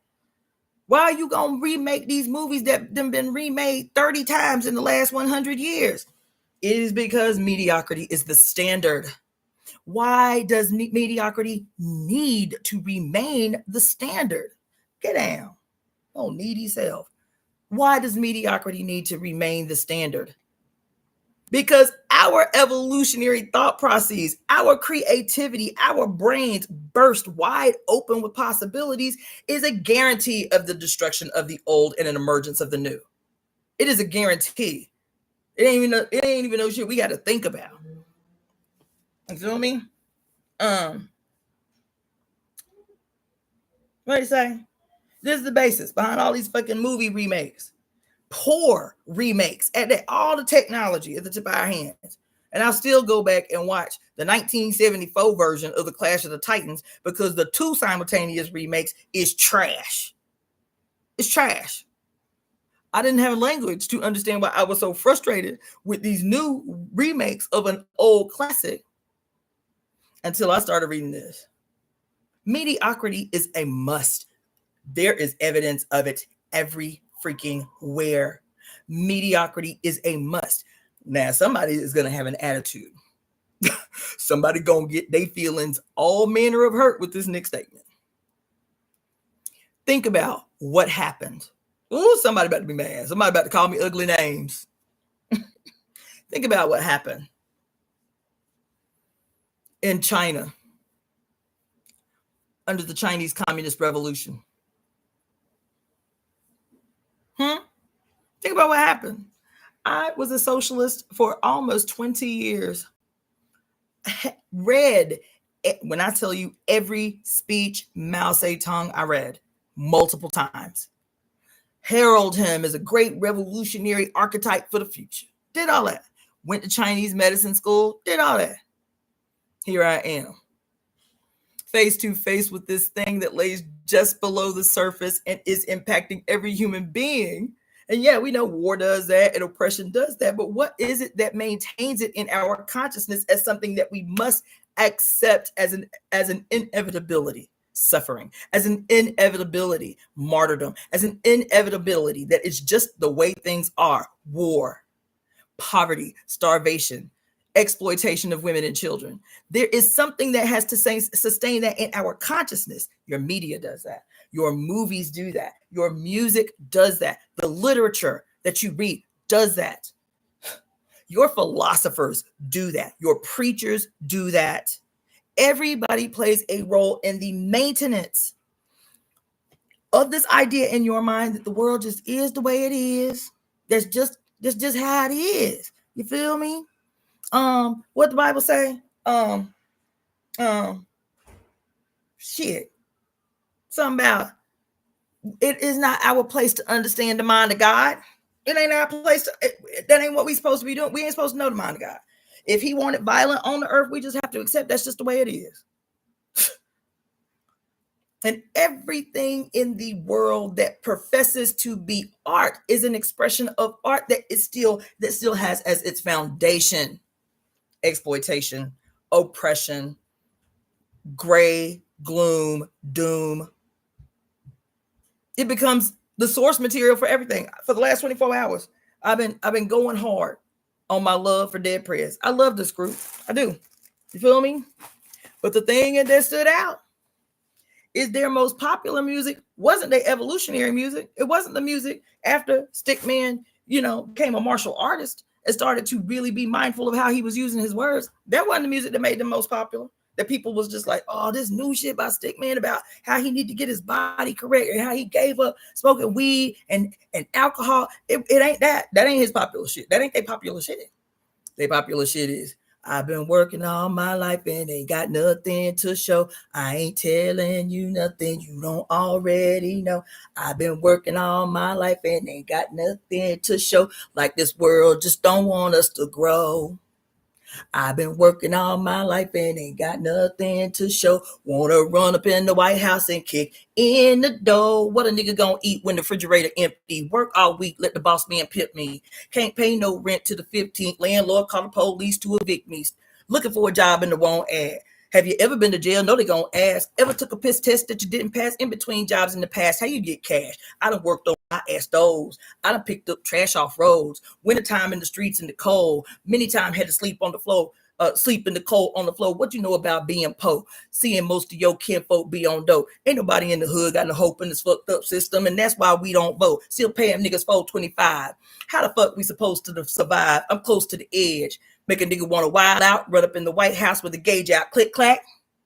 Just give me my shit back, biatch. Yo, that's great.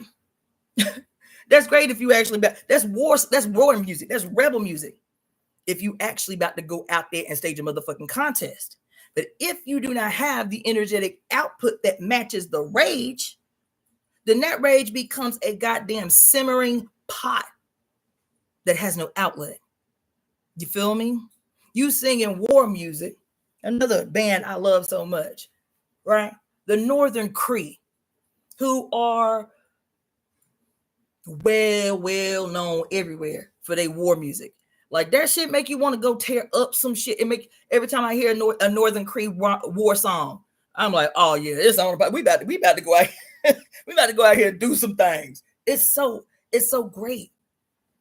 But when were war songs sang by Africans and Asians and even Europeans and what you call them and native people of the Western Hemisphere? When was war music sang all the time because that's just your jam? No, it wasn't. It was a spell that they cast to call down the gods of war to support them in their imminent victory. They had to turn up and get this very specific hormones of courage and shit ready for them to be victorious in battle. And then once they were victorious, the energy changed in the music. The mood changed in the music. We done did that shit. Now let's celebrate. Let's have some sex. Let's turn up. We've been sitting here listening to music for forever. That's what it reminded me of in Sinners. The blues. I love the blues. I do. I love jazz. I do. I love gospel. I do. I love rhythm and beat. I love rap. I love it all. But we have our world, our whole goddamn perspective of the world has been etched and shaped. The state staying on my shit. Okay. It just kicked me off my IG with no warning. Hold on. Because now I'm going to have to do this. Hold on. So that's not going to save.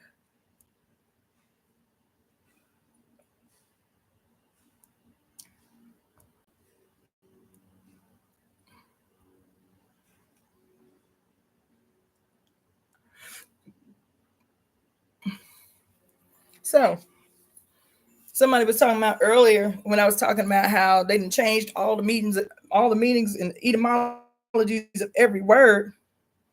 And somebody was like, because that's that trickery, right? And I was like, yeah, that's how we be casting spells on this and all this shit. You are not wrong. The problem is once we start learning this shit, once we start learning first that the role of the fates is to redefine time and reclaim possession of language. Why we do that? Because the words that we speak not only create a future, but have the ability to do what else she said do. Cast a global goddamn exorcism that liberates the deep cellular memory of everybody walking around this bitch catatonic from unending oppression. Everybody. Remember when we were talking about the book, The Wretched of the Earth by Frantz Fanon? And he was talking about, the fucking deep and psychological damage that colonization does not only to the colonized, but colonization changes the brain, the blood, the cells of the colonizer as well. You remember that? I was like, damn, that's deep. Damn.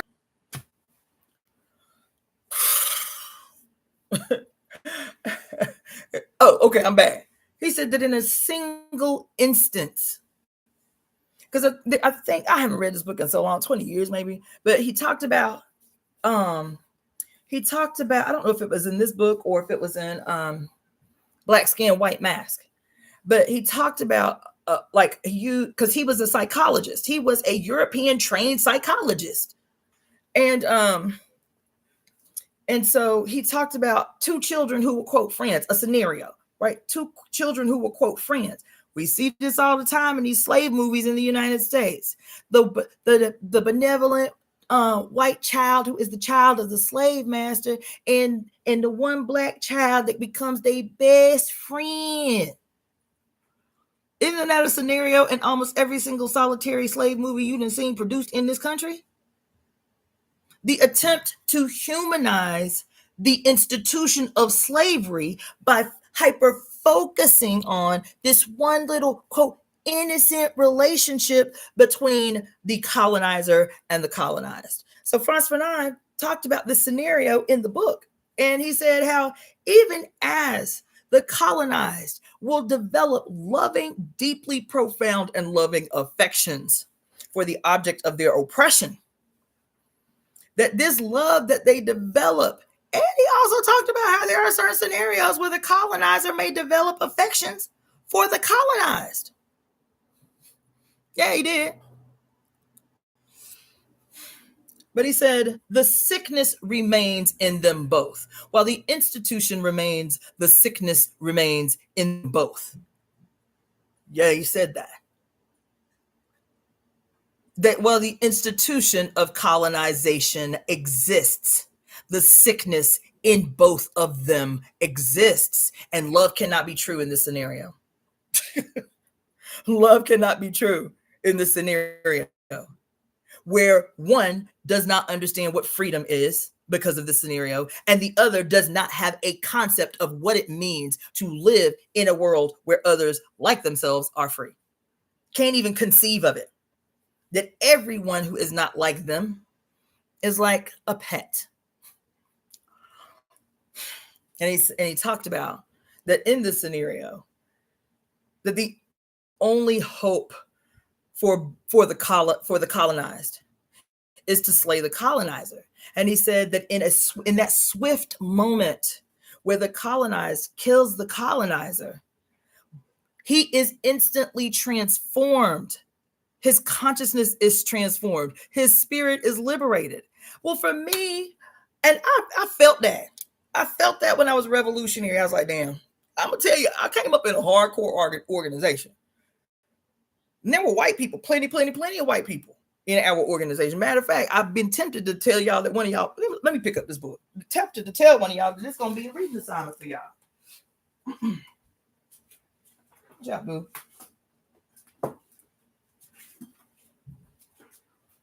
This book here, my personal position is every white person need to read this book. This was written by the long-term chair of the African People Solidarity Committee, Pitty Hess, white woman. Not just a white woman, she was born affluent. She is a descendant of Hess Oil Company. Extremely affluent white woman. Was trained at Cordon Bleu in France.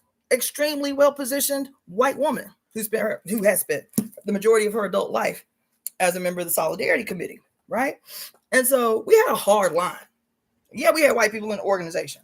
And it was the most revolutionary gangster white people I ever met today. I ain't met none like them. I'm just being honest. I ain't met none like them. So I had to set the bar really, really low when I came to California if I was going to have relationships, political relationships with white people who I was doing political work with. I had to take that shit down several notches. You feel me? Anyway, I felt that because we had a hard line. We was like, this shit is so fucked up. This shit is so far gone. Talking about the state of the world. This shit is so far gone that when the revolution jump off, we're going to have to run through these motherfuckers like the plague. Everybody who ain't left standing, it was time for them to go. That was the line. That was the line. And here I am. Literally, let's see. Fuck. Has it been 15 years? God damn. Let's see. Oh my God, y'all. It has been 20 years since I left the party. No, it's not. Oh my God. But time is no joke. It's been 20 years since I left the party. You feel me? And I'm going to tell you. No, it's been 15 years. And I'm going to tell you. Y'all hear me? That's not my line anymore. That's not my line anymore. Because what it doesn't do is it does not factor in those things that everybody is. Frantz Fanon didn't acknowledge it because Frantz Fanon was a patriarch. Amalia Shatella didn't acknowledge it because Amalia Shatella was a patriarch. Marcus Garvey didn't acknowledge it because Marcus Garvey was a patriarch. Malcolm X was a patriarch. Huey Newton was a patriarch. What's his name? You name the revolutionary. And the one factor that they all had in common, even as they was pro-Black and gave us a lot to work with. Why is it that our people in particular have experienced one massive heartbreaking failure after the other? Huh? How are there 2.5 million people in prisons in the United States of America? And even though we still don't make up a little baby chunk of the goddamn American population, we still make up a grand majority of the people suffering in these goddamn prisons in this country. Huh? How is it that the average white family, I think, what was the latest numbers? The average white American family's net worth is like 180 something thousand dollars, and the average married black family's collective wealth is like 50 something thousand dollars. How do mathematics work? How does that shit compute? If the assault on black skinned people ended the day they signed the goddamn Emancipation Proclamation and the 13th Amendment. Right? If they just left us alone to do it, how do mathematics work? How that shit happen? You feel me? And the thing that nobody wants to talk about, because even white women historically have been patriarchs in this country. That's why I don't call myself a feminist. Y'all won't never have me call myself a feminist. Y'all won't never have me call myself a feminist. The last 3 goddamn waves of feminism, how many white female patriarchs have been the face of feminism, and y'all are confused about what you're looking at and what the world look like, and everybody crying crocodile tears now about abortion and about the removal of affirmative action and the ending of DEI and all of this shit, and y'all refuse to make a direct connection that these are not just, quote, racist policies. These are not, quote, just policies that want to, quote, control women's bodies. This is the apex of patriarchal domination. This is it. And to acknowledge that patriarchy is the problem. Globalization is not the problem. No, it ain't. Globalism is not the problem. The plutocracy is not the problem. The oligarchy is not the problem. We don't need a revolution. We don't need a goddamn socialism. We don't need communism. We don't need capitalism. We cannot come to any healthy conclusions about what the world must look like until we face the seed of this monstrous motherfucker we live in right now, which is patriarchal domination by the son gone rogue in his assault against the mother. That's got to be the starting point. It's the only way to come to a correct conclusion about what we're witnessing. Because I'm telling you, I stay frustrated in here because every articulation that we give to some new phenomena or whatever, 99% of the time is still coming from the mind of a white man. Yes, it is. I'm telling you, this shit is sobering. That shit is sobering. To read, because I done read Marx's work. I done read that big ass Bible called Das Kapital. You understand? I done read the works of Lenin. I done read the works of Stalin. Is it not the same thing I was just talking about with Aristotle and Socrates and Hippocrates? How we stay hog-tied to a mythology, child, to a mythology of white supremacy. We do. We stay hog-tied through hyper-intellectualism to what is in its essence patriarchally led, defined white supremacy. That's why we people of color, women, others, poor people look back with a certain kind of what? Nostalgia. That's what we do. We look back with a certain kind of nostalgia when we think about reading Shakespeare. We look back with a kind of nostalgia when we think about the great philosophers of Greece and the Greek and the tragedies and the plays and the comedies. We do that. We do that. We give this entire structure validity.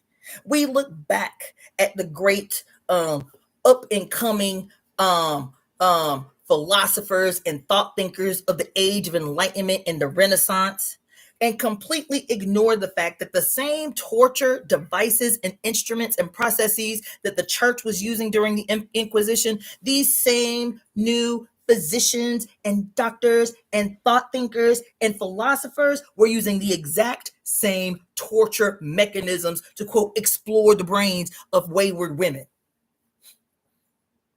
But because it's for science, we do not make a sweeping and grand condemnation, I mean a condemnation of the founder. What do they call him? I can't remember his name and I ain't gonna say his name. The quote, father of gynecology. Because I hear people who I went to medical school with, brown is me. You feel me? Say, well, it is fucked up what they did, but look at all these technological advances that came out of the process and have no problem saying that shit. I have no problem saying that shit. Hell, it show us fucked up what they did back then. Isn't it funny how your past and your history is always wildly and greatly diminished in its significance, but we can still be quote motherfucking Socrates. We can still be rattling off all the philosophical ideas of Aristotle and shit. We can still be reading a book about a nigga that they said, we ain't got no proof of, but about a nigga they said was born 2,000 years ago. We can still read his book. Memorize every scripture from the Old Testament to the New. But your existence and your history and your past is insignificant.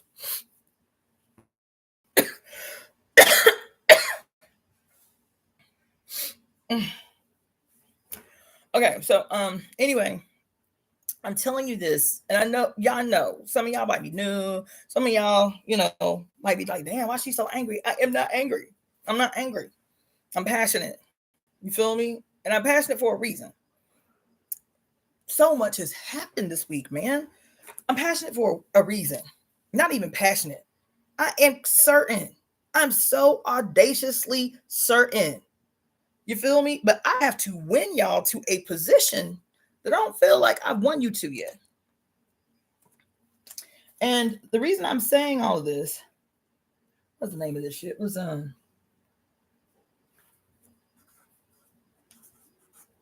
reason I'm saying all this, then I'm gonna move on. Is because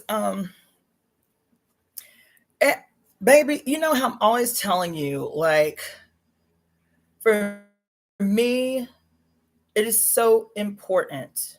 And it was affirmed. It was confirmed last night. I'm gonna tell you why. But it's so important for us to keep it simple, to make it plain, to demystify, to be removed, to be pulling the veil back wherever you come into contact with it. You feel me? Not to be create. Remember the scripture I was telling y'all about is something to the effect of like the adversary. The scriptures say something to the effect of the adversary. The adversary. It didn't say Satan. It didn't say the devil. It said the adversary is the author of all confusion. The adversary is the author of all confusion. What does that mean? What does that mean? Somebody tell me what that means. What does it mean when the scripture, if you read the scripture like we read the scripture, if you read the scripture from the perspective that we read the scripture, what does it mean when the Bible say that the adversary is the author of all confusion? What do we mean when the Bible say when Mama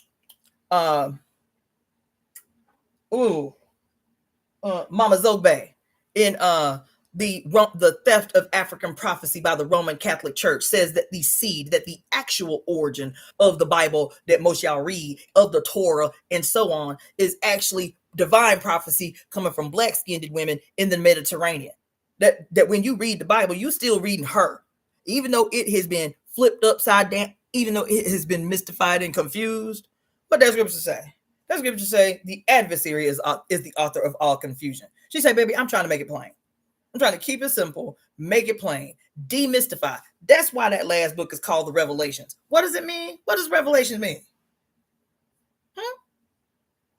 To reveal what's hidden. That's what it means. To reveal what has been hidden. That's what it means. So I'm always trying to keep it plain, make it simple, demystify, because our adversary is the author of all confusion. That's why they be changing the meaning of these words, wanting you to speak shit against yourself through the manipulation of language.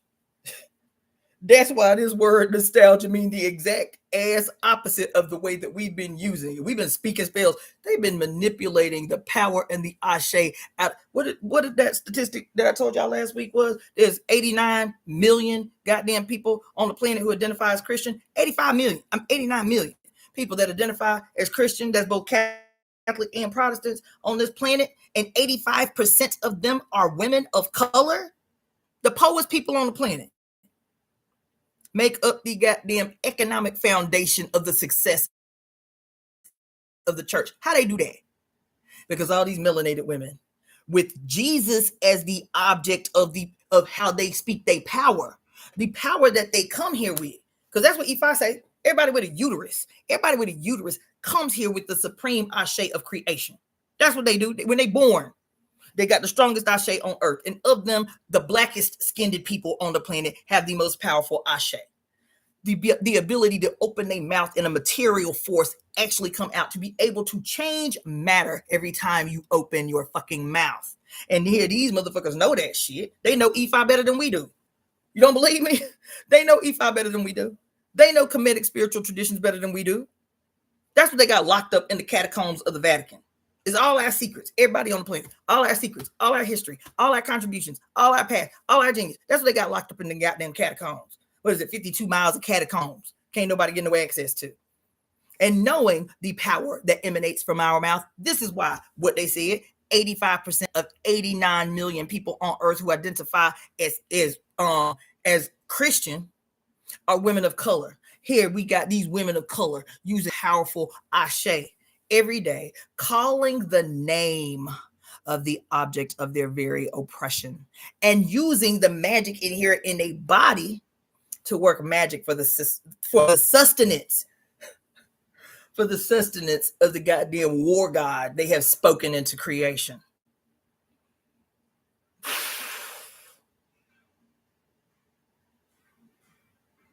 This shit's so deep.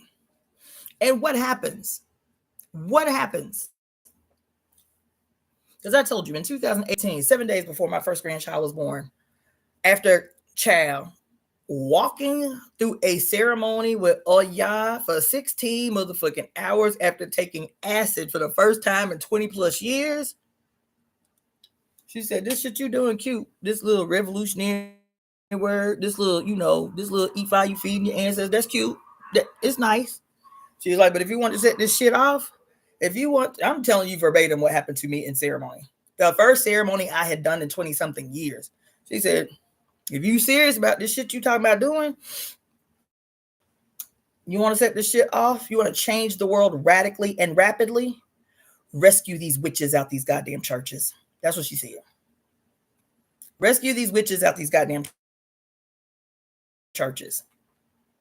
Free up the collective power of women from these institutions who have literally been using their essence and life force to sustain itself and its validity in the world. Just like that damn TV show where Zeus was like, they can never know that they are the reason that we are alive right now.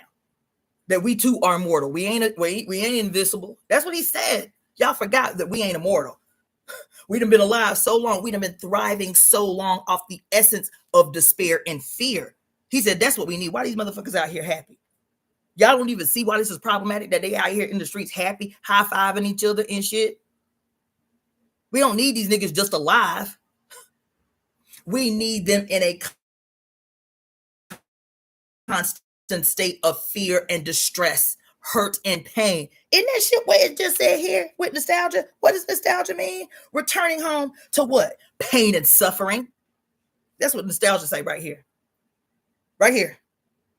That the Greek breakdown, etymological breakdown of the word nostalgia, it means returning home to pain and suffering. That's what it means. I'll tell you, I don't take nothing for granted. I sat down there last night and all I was going to do is jot down some names of some songs I need to learn so I can sing them, because I'm about to go start singing in these motherfucking clubs. Fuck it, I'm about to get this shit, right? I'm up in here hype and got completely subdued, completely subdued by this shit. That's what it means. It means returning home to pain and suffering. That's what it means. Declination, the dual strategy of providing an unending source of your despair, of your fear, of your sense of uncertainty, of your sense of not being able to control your own destiny or your own future, giving you that in the 2,788 dystopian movies they done made, while at the same time giving you a little comfort, a little cozy something to help pacify you enough that you don't fight back against that shit. That your life is defined by a consistent and unending despair of the present and fear of the future that completely makes it so that you take no action in your own self-interest to create, as the architect that you are, create as the goddamn potter that you are, the future that you want to see made real.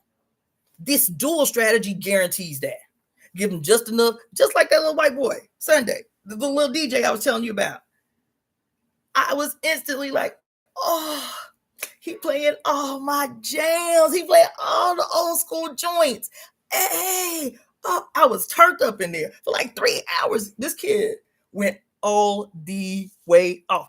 I was like, yes, yes. And then got home yesterday to be inspired by this boy's set at the club. Like, yes. And I started thinking about nostalgia because I was like, yes, it's true, boy. You just get taken back to a period in time that's just so awesome when you hear this great ass music. And while I was in the club taking my little notes, I said, I got to revisit this study on the, quote, potential healing benefits of nostalgic music. And come home the next day writing. I literally wrote on the top of my music notes, nostalgia as medicine. Nostalgia as medicine. That's what I was about to get into. I was like, yes, how I'm gonna be writing some songs for the temple, you feel me? And like using the whole like energy of nostalgia, like maybe playing some background music that sounds nostalgic to everybody, old scratchy records or whatever, and then putting some new, like evolutionary, goddess-centered, like turn up ecstasy type shit as lyrics on nostalgic shit. Can we do that shit? And then I get up in here reading this shit about nostalgia, returning home to pain and suffering. I said, these motherfuckers is malicious. I said, goddamn, this shit is fucking fucked up. Okay. I'm telling you, when I talk to you about these damn deep dives that I do, I hope you are walking with me in the same energy that I am thinking about them. They're purposeful. What is the purpose of me telling you about this insidious thing that happened with nostalgia that took me all off course last night?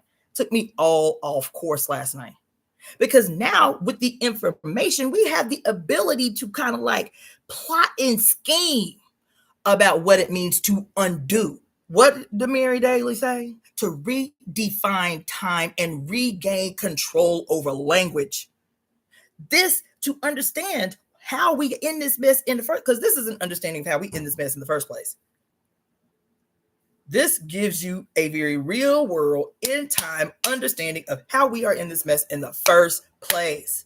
Now, knowing that information, now we can plot and scheme. Okay, so this is what they did with the language. You feel me? This is why we be thinking nostalgia is a good thing. And even when we speak it, even when we say, oh, that's so nostalgic, you know what I'm saying? Feel me?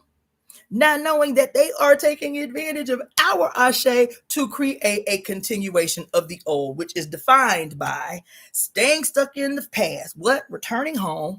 And what is the past? What is it we returning home to? According to this dude, what's his name? Johann Heifer or Hafer. We returning home to pain and suffering. That's what we returning home to keep us on the cyclical goddamn rat wheel based on them manipulating human energy and essence. That shit is real. That's not make-believe. That's not woo-woo. I done did too many hardcore breakdowns with you guys on the actual scientific basis and understanding for the manipulation of matter. Manipulating energy through the manipulation of matter. I did that. So this is shit we got to be thinking about. And I hope y'all don't think that I be just talking to y'all, because I done gave y'all plenty of homework assignments up the fuck on here. I need y'all to be writing songs for the Temple of Evolutionary Emergence. I need y'all to be developing mantras and meditations with this information that I give you for the Temple of Evolutionary Emergence. I need you to be rewriting all the fairy tales that have been etched in our consciousness to work against us. Every fairy tale ever told to us was to guarantee the perpetuation of the very old thing that has had us hogtied for the better part of 6,000 years. Every single song we sing, what do they call it? Lullabies and shit. everything that we have been taught from infancy is to guarantee a continuation of our enslavement. Everything. Nothing is innocent. So we have to be creating its opposition in real time and taking nothing for granted. What is going to be the new word to describe what we have been feeling in our body about old music? And we've been saying it's nostalgia, but we ain't returning home to pain and suffering when we hear good music that we love from the 60s and the 70s and the 80s. I don't feel no pain and suffering when I hear Earth, Wind, and Fire. You feel me? So why these motherfuckers feel the need to manipulate this feeling that I have? It's familiar and we need that feeling, because this is even the whole concept of sound being one of the ways that we can experience in real scientific time travel, manipulate time with the use of sound. This is the shit they are using against us. Now we know that shit. So how do we take that shit back? That damn scene in Sinners, the music scene, when they start stomping on the floor and literally churning up not only the ancestors, they didn't just turn up the ancestors playing that music and using his vocal cords to literally blow the roof off the motherfucking building. Who else did he call into the space singing that song and had all them Africans stomping on the motherfucking floor?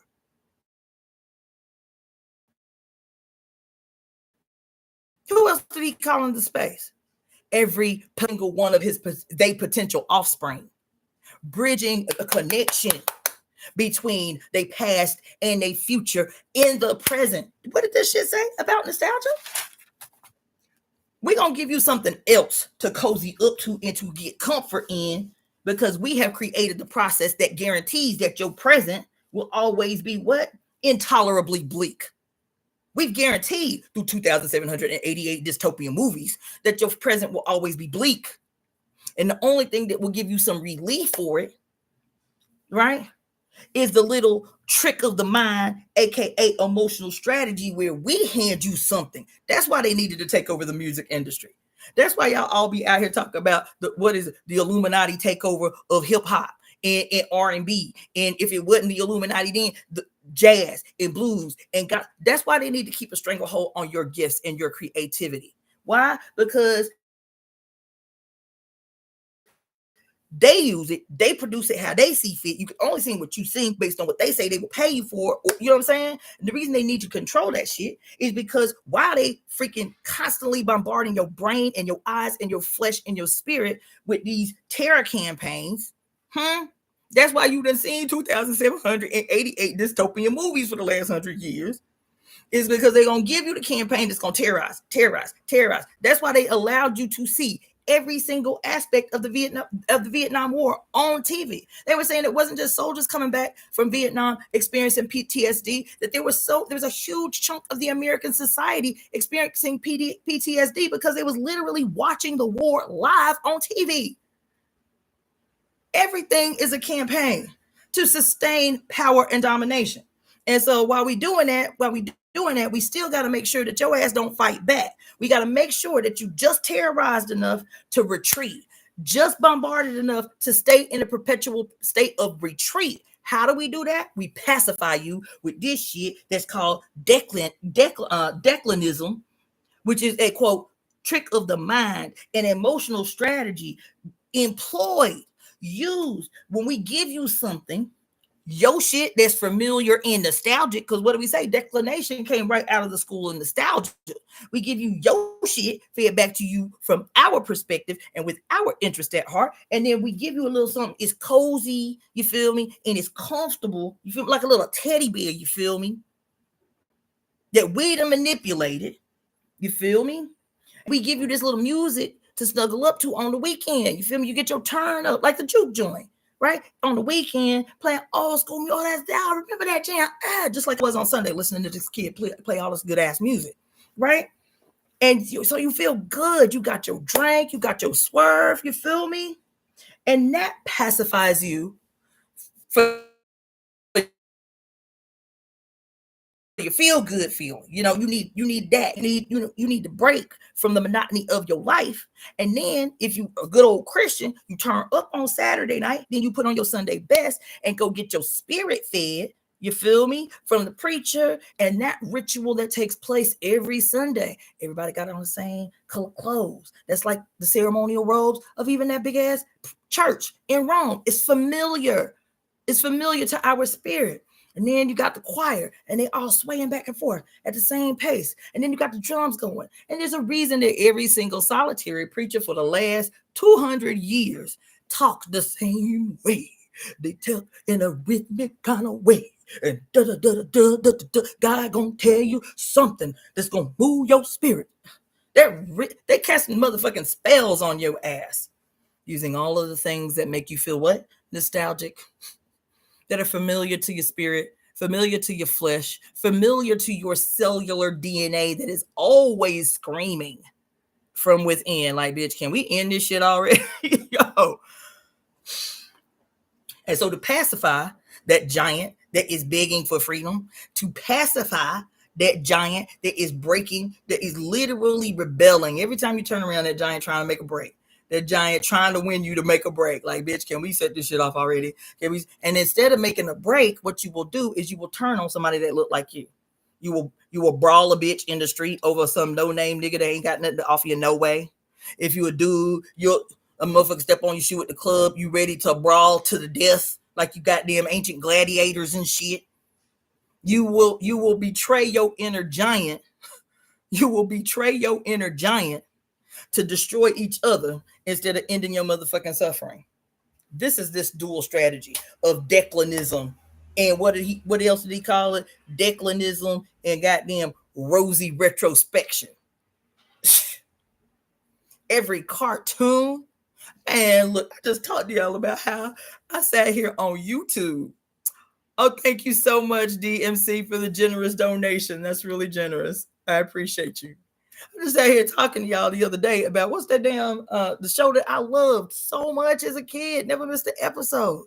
Captain Planet, he's a hero, gonna take pollution down that was the jam. Gonna take the pollution down to zero. He's a power magnified, and he's fighting on the planet side. Right? Man, that was my jam. And with the power of our rings combined, right? That's some powerful shit. That's some powerful shit. You understand?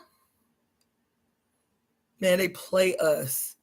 There is no space that has not been appropriated for the sole purpose of exploiting our actual vital essence, child.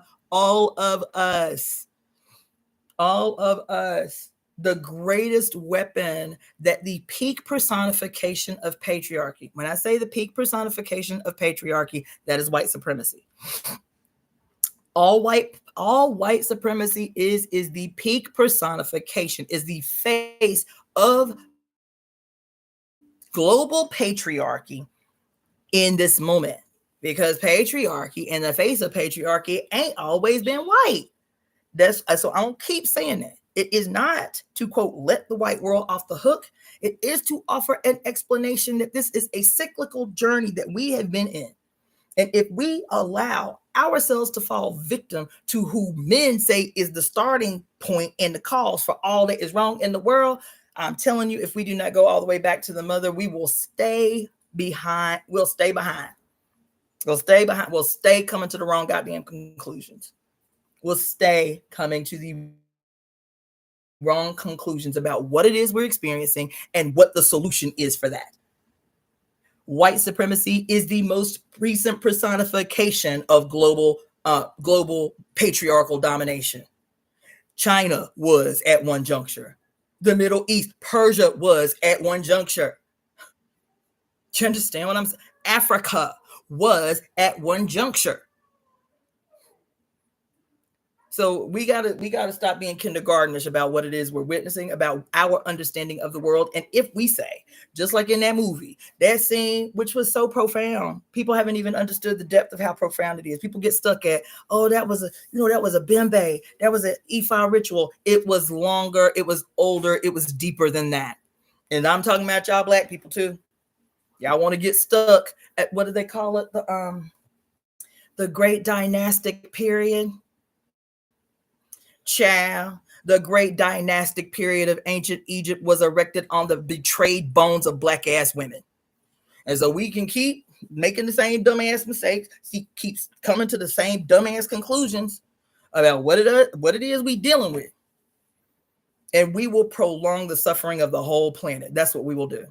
That's what when we be kindergartenish about that scene told us in real time that we have the ability to time travel if we can reclaim control over our language, over time, that we can bridge gaps in history.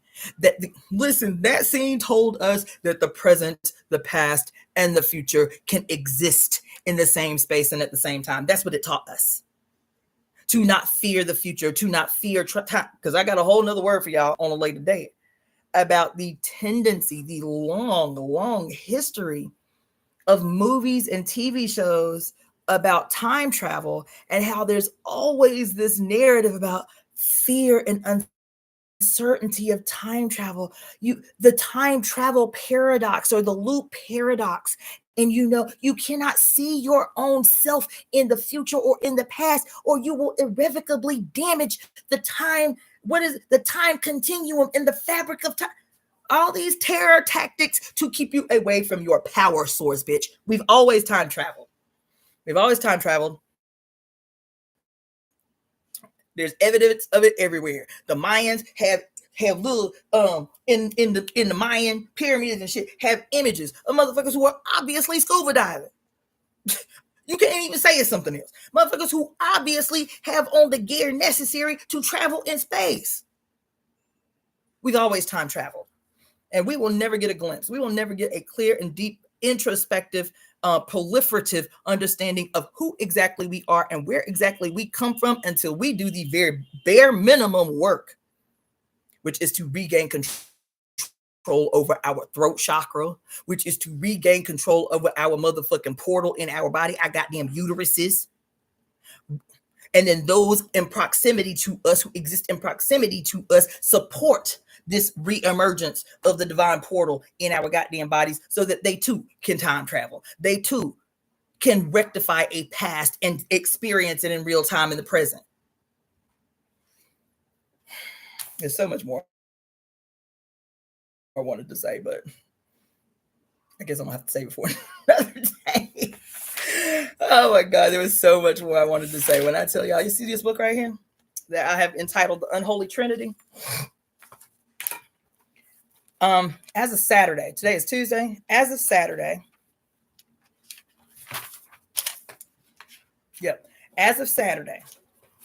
right? These were all the notes that were already in the book. This little bit of, you see that little bit of pages, maybe about 15 pages, right? That was all the writing I'd ever done in this book since Saturday. You see? So this, can y'all see that? Right? So these little bitty pages, that's about 15 pages right there. So this is a 100-page book. So them about 15 pages right there that I already had written in, right? The rest of that is, I wrote about 85 pages since Saturday. Every page. Since Saturday. I'm not exaggerating. Like, I have been in a wormhole of, so two things I want to say before I get up off here, because these two things I definitely wanted to say. Okay. When I was up in here taking notes maniacally and shit, there's so much more I wanted to say to you. God damn it. So much more I wanted to say, but I'm going to have to table it because I'm tired and I haven't eaten. Okay. First of all, those of you who have been following me any significant period of time, I need you to email me today. If you are interested in what I'm talking about and you are just coming onto the page or whatever, you too email me today, because I told you at least once a month I was going to give y'all a name for all of us to be focusing on for that 1 month, no matter what our ceremonies were. I have some recommendations. That's not shit I'm going to be talking about on here. So email me so I can give you the 411 on who the name is for the rest of the month. Well, we're in Taurus season. We're still in April, but I'm telling you through Taurus season. So from today until the end of Taurus season, you feel me, like May 20th, this is the name we're going to focus on. I will give you some directives about what I see happening in terms of the focus of this name. So you need to email me, evoemetemp @gmail.com. evoemetemp @gmail.com. Also, you can send money to that same email address using Zelle. So that is the email address that you would use to send a donation to the Temple of Evolutionary Emergence, evoemetemp@gmail.com. If you do not have Zelle, which is the preferred method, you can do Cashapp, which is $DaughterOfTheFates, FATES, Venmo, which is my name, Cassandra, with 2 S's, Cassandra-Floyd, or PayPal, which is @Iyapo Ngina, IYAPONGINA. That's the way that you can contribute to this work that I am doing. Okay, I wrote 85 pages. I knew I wasn't gonna be able to tell y'all about no 85 pages this weekend, but this shit is breakthrough shit. Now, the reason I was mentioning that, y'all need to email me tonight so that I can send you the name and the process and the objective for this name that I am going to be giving you tonight. Okay. The other thing is this, is while I was sitting here maniacally taking notes, and the way it happens, because y'all have seen it in real time here, the way it happens is I will be hyper focused on a single idea or a single, area to research. But that area of research, as it should, there'll be like at the same time 5 different branches or 5 different strings in a moment. I'm like, oh my God, how did I not see that? And I have to jot it down somewhere else really quick so I don't forget to come back to it to see how it related to the seemingly unrelated idea that I was focusing on. I'm like, holy fuck, how did I see that? La la la. I was like, damn, it would be dope. And it's going to be an eventual, by the way. We got the temple, right? We got the temple. It's functioning. It's some big, awesome, audacious building like the freaking geodesic dome that I am convinced we can own, right? Right here in Hollywood. And certain days of the week, like maybe a Saturday during the witching hour, you feel me? From like 11 to 3, you feel me? We rowdy, witchy bitches go up in the temple, you feel me? And then we got a big old board, like a big old, what you call them thing? Like this, like a big old giant, office size, wall size, like dry erase board, right? And we got several of them, okay? And I am in ceremony, like all the way in, like medicine. I'm like in ceremony, doing exactly what I do without being on ceremony, which is like the brainstorming, right? And instead of me having to deviate from an instant intervention, there's 13 of us in the room. You feel me? Y'all are functioning as real-time scribes. You feel me? I have a breakthrough. I have a come down. You feel me? And I say, okay, I'm writing. I have a breakdown, just like a breakthrough, like a down. I hate to say download. I have an upload. You feel me? I have a connection, and so I start calling out shit.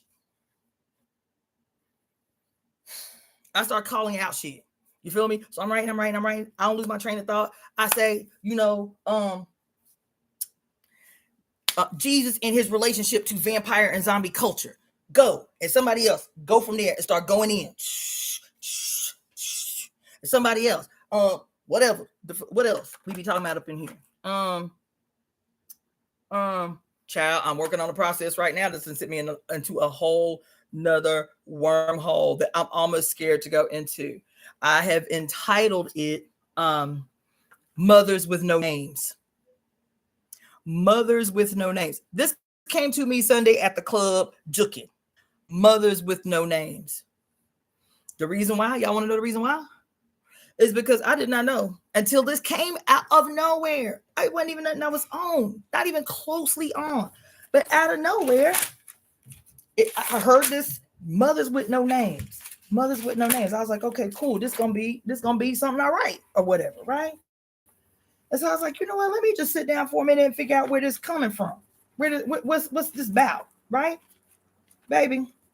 So the first thing I wrote when I sat down was, where is that?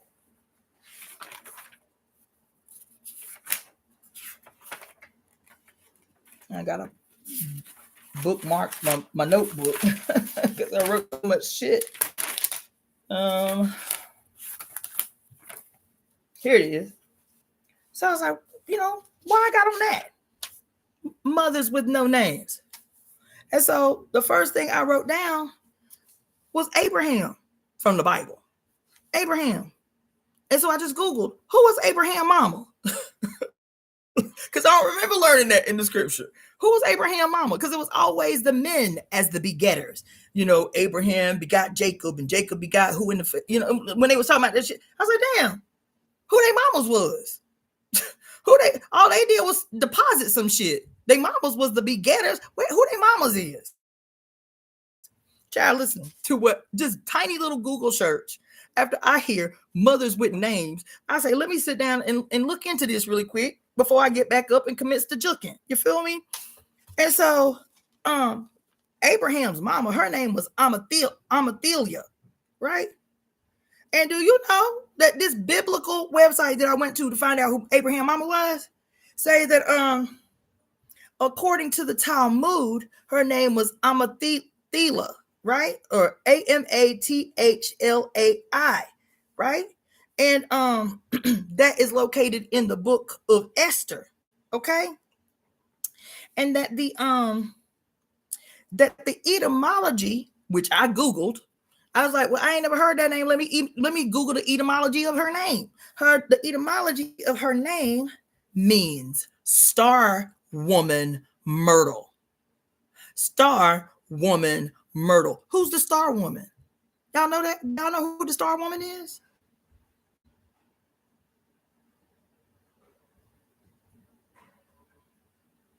Do y'all know who the star woman was? No?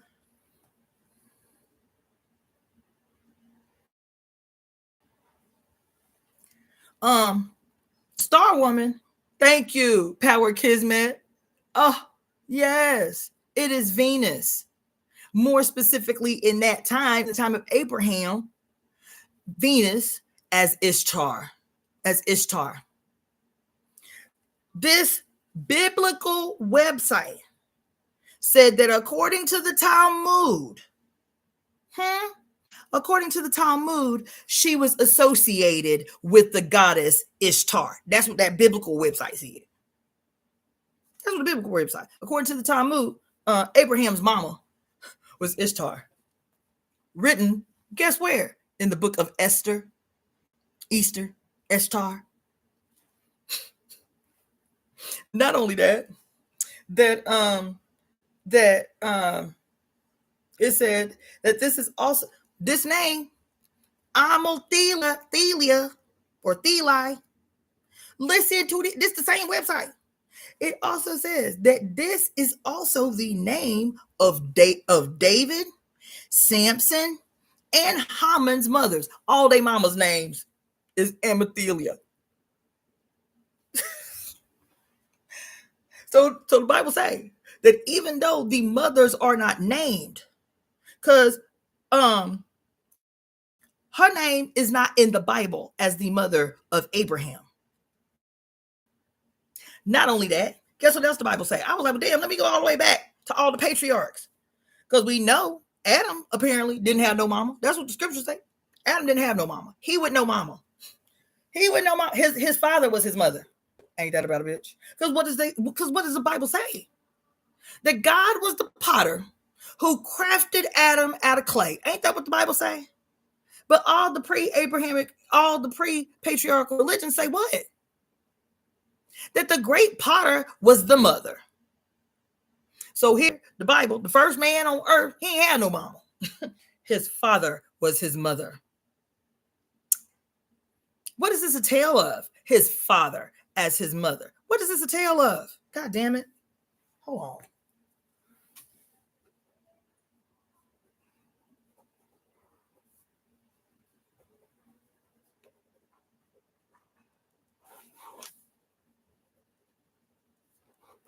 What is this a tale of?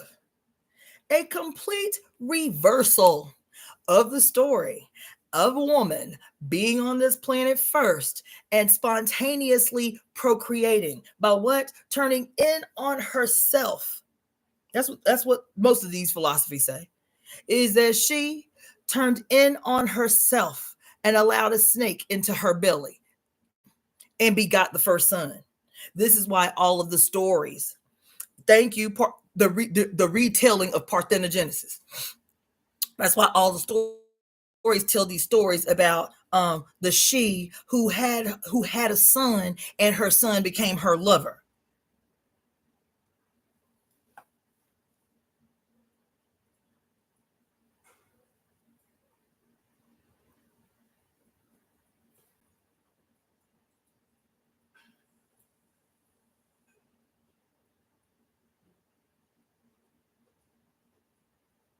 I'm gonna tell you something. Getting deep and dirty with this shit, I trust everything that comes through. I trust everything that comes through. So I'm sitting here because another list that I made is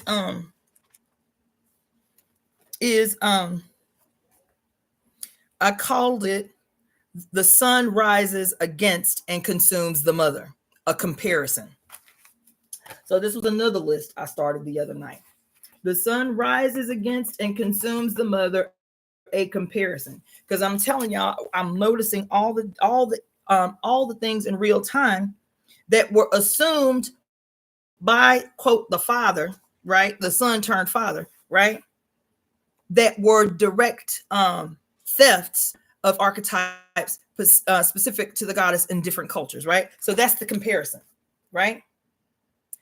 And so all of these ways, listen to this. I ain't read it nowhere, but I don't have no problem believing it. So I was thinking about how, like, I was watching this movie the other day. A friend of mine told me to watch, and y'all got to watch this movie. The movie is called Concave. I think one of y'all was telling me about it too.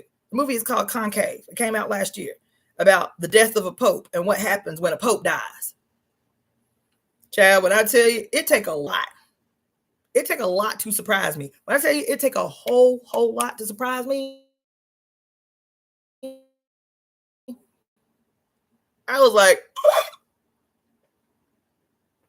I rewound that shit just the last 5 minutes. I know I rewound that shit like 12 times. I said, what the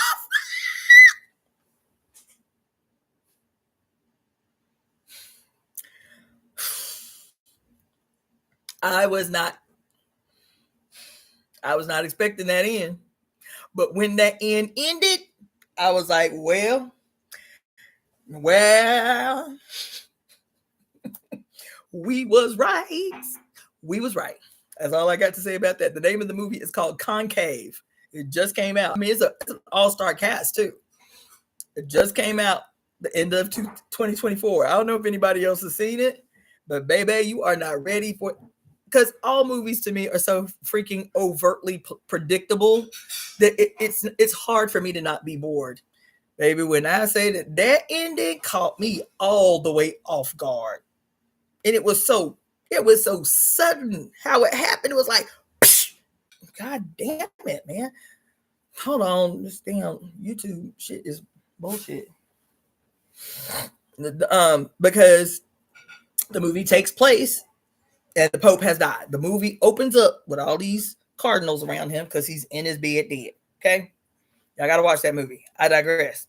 So when I was watching this movie and I was I was writing notes while I'm watching the movie, and the thing that I put down, which prompted this, the sun rises against and consumes the mother, a comparison, is because, it's taking place at the Vatican, and like all the political ins and outs of what happens when a pope dies, right?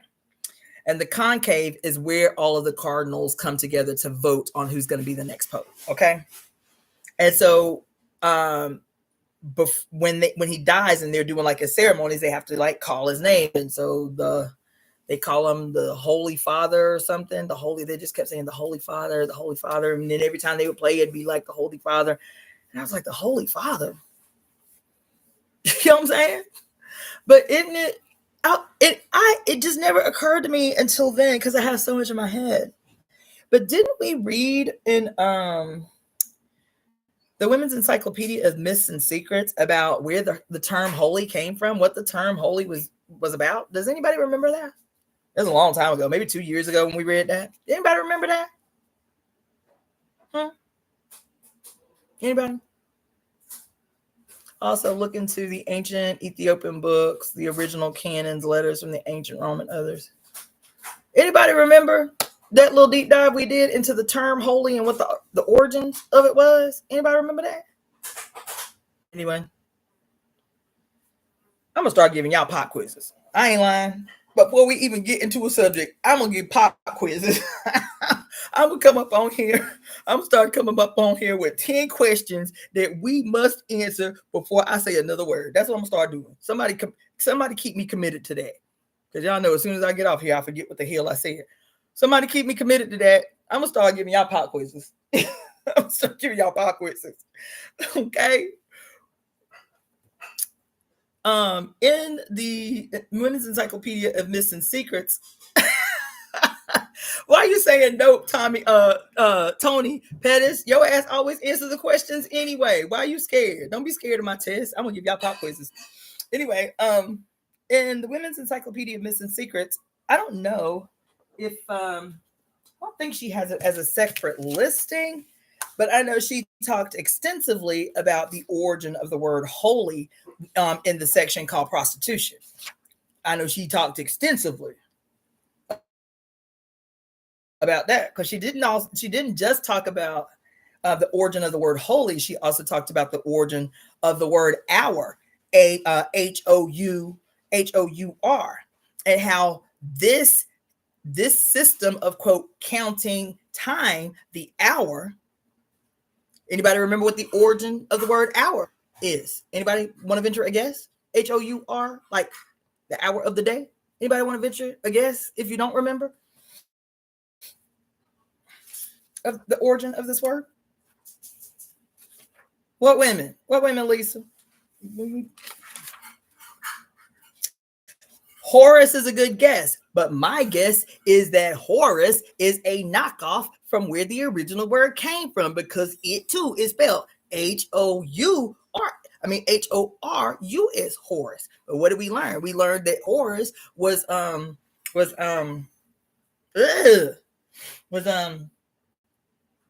before he was Horus and before he was Osiris, he was and before he was Ra. These were all like names given to him after foreign invasion. Horus, Osiris, and Ra. He was what in the hell is wrong with my brain? Amun Ra. Okay. So I have a sneaking suspicion that this, because it was the Greeks that began to call him Horus. I have a sneaking suspicion that they started calling him Horus based on what? What do we talk about? His solar boat journey through the underworld. Who protected him while he was going through his little solar boat journey to the underworld? Amun Ra, Osiris.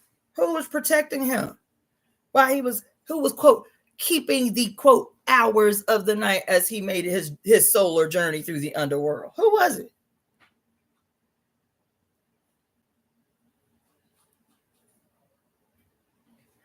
Okay. Oh, see, Tony Pettis, why are you tripping about me giving a pop quiz and you gave such an immaculately lovely answer?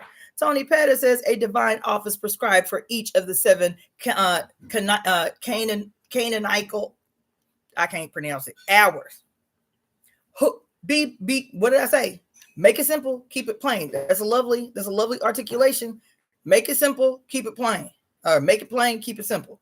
Nighttime priestesses in the temples guarding the night. Thank you. The dancing harlots. Thank you. What are they called? The holy whores. The holy whores. The holy whores. Mm-hmm. What was their garb? Red. Huh? That's why they were called women of the night. That's why they were called women of the red district. Anyway.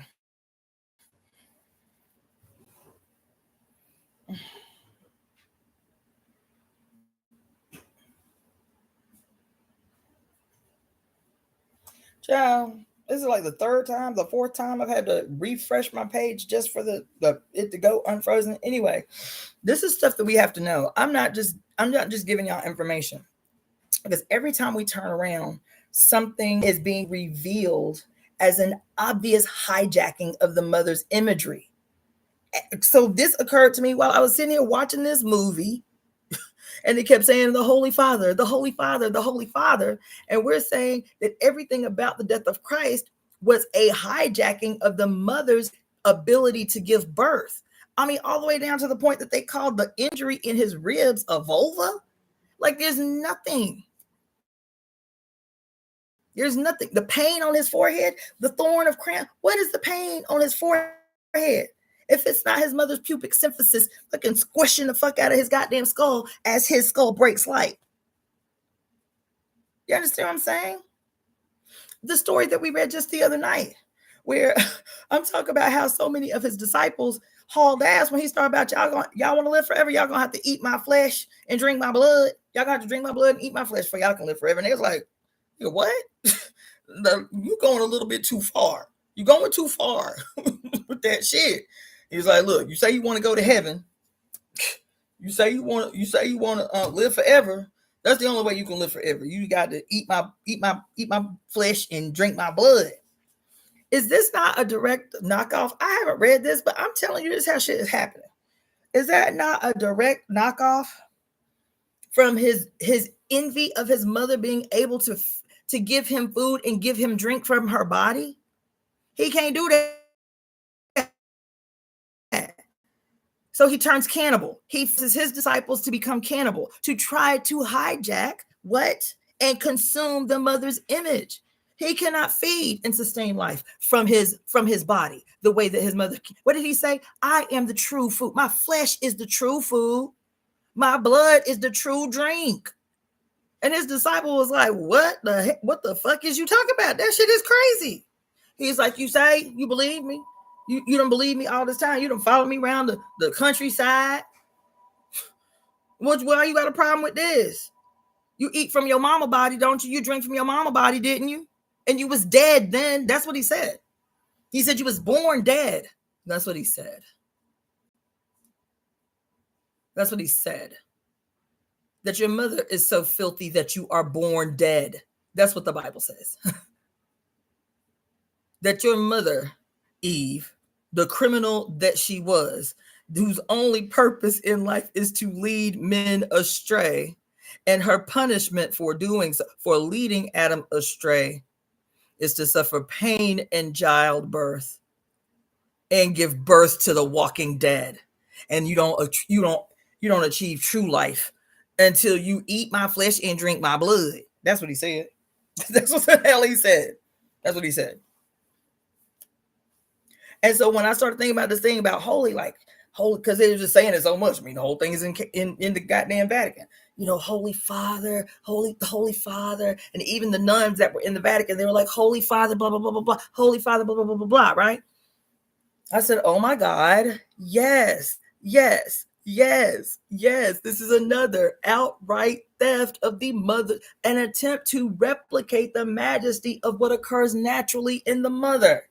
Why did this book say, what did they say was the origin of the word holy? What did they say was the origin of the word holy? It ain't rocket science. They keep it simple and make it plain. That the whole that you emerged from was seen as sacred. Why was it seen as sacred? Not just by virtue of you being born from the whole. It was also a metaphor for the ability to go back to heaven, to enter back into heaven, to experience heaven on earth through re-entering that same whole, sexual intercourse. Ism? What do they call it? The two-way portal? Man, come on. What did they call it? What did they call it?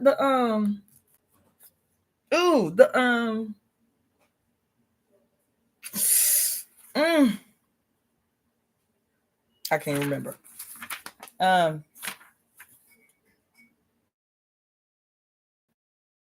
It must have been in oh yeah, here it is. Here it is. It's under the section for people who want to read it later, because I'm not going to read the whole thing. But it's under holly, the plant, holly, Holly. It says, to the Druids, holly was the plant of death and regeneration. Sacred to the mother whole. Sacred to the mother whole. Or hell. That's why they hate you. Sacred to the mother whole, also known as hell, the underworld goddess. Wait a minute. Germanic witches who worshipped her favored holly wood for magic wands. Red holly, red holly berries showed the female blood of life color corresponding to the white mistletoe berries associated with the male elements of semen and death. In the divine marriage celebrated at Yule, they were displayed together, the mistletoe and the red holly. The holy holly was linguistically linked with hell's yonic hole, her cave or grave. It was the most sacred of trees, according to the carol sung by medieval pagans at Yuletide, saying holly bears the crown. Holly bears the crown. Guess what? Doesn't holly and mistletoe, for that matter, doesn't holly have thorns on it? Doesn't holly have thorns on it? If you don't know, yes. Okay. In the Dionysian cult, female holly was paired with the god's male symbol ivy. Green boughs of both were used to adorn the doorways at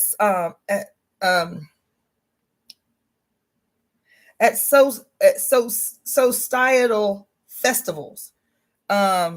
Tertullian condemned the custom, saying any Christian who has renounced temples should not make a temple of his own house or door. Nevertheless, house decorating with holly, ivy, and mistletoe at the solstice festivals went serenely on. The Council of Bracara. The Council of Bracara ruled that no Christian should bring holly into the house for Christmas. Why would they do that? Why they did that? Why you only use mistletoe at Christmas? Why you only use mistletoe at Christmas these days? Because the Christians way back when banned holly because they knew holly was associated with the goddess. They knew holly was associated with the goddess. It's right here. But all the way back then, you could not use holly to adorn your doors no more. You could only use mistletoe, and that they ruled that no Christian should bring holly into the house for Christmas because it was a custom of heathen people. Heathen or not, it was inextricably linked with Yuletide celebrations and could not be eradicated. Even the sexual symbolism of the holly was remembered.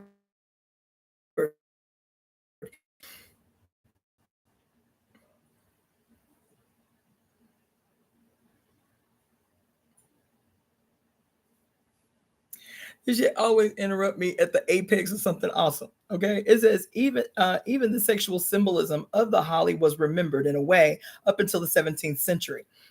Christmas games included a mock battle of the sexes in which the master and the mistress of the house engaged.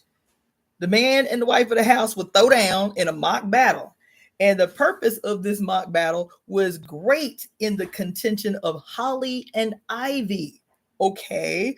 And that contention of holly and ivy would determine whether master or dame wears the breeches. Whoever the victory is wears the breeches, right? The kiss under the mistletoe originally represented sexual union,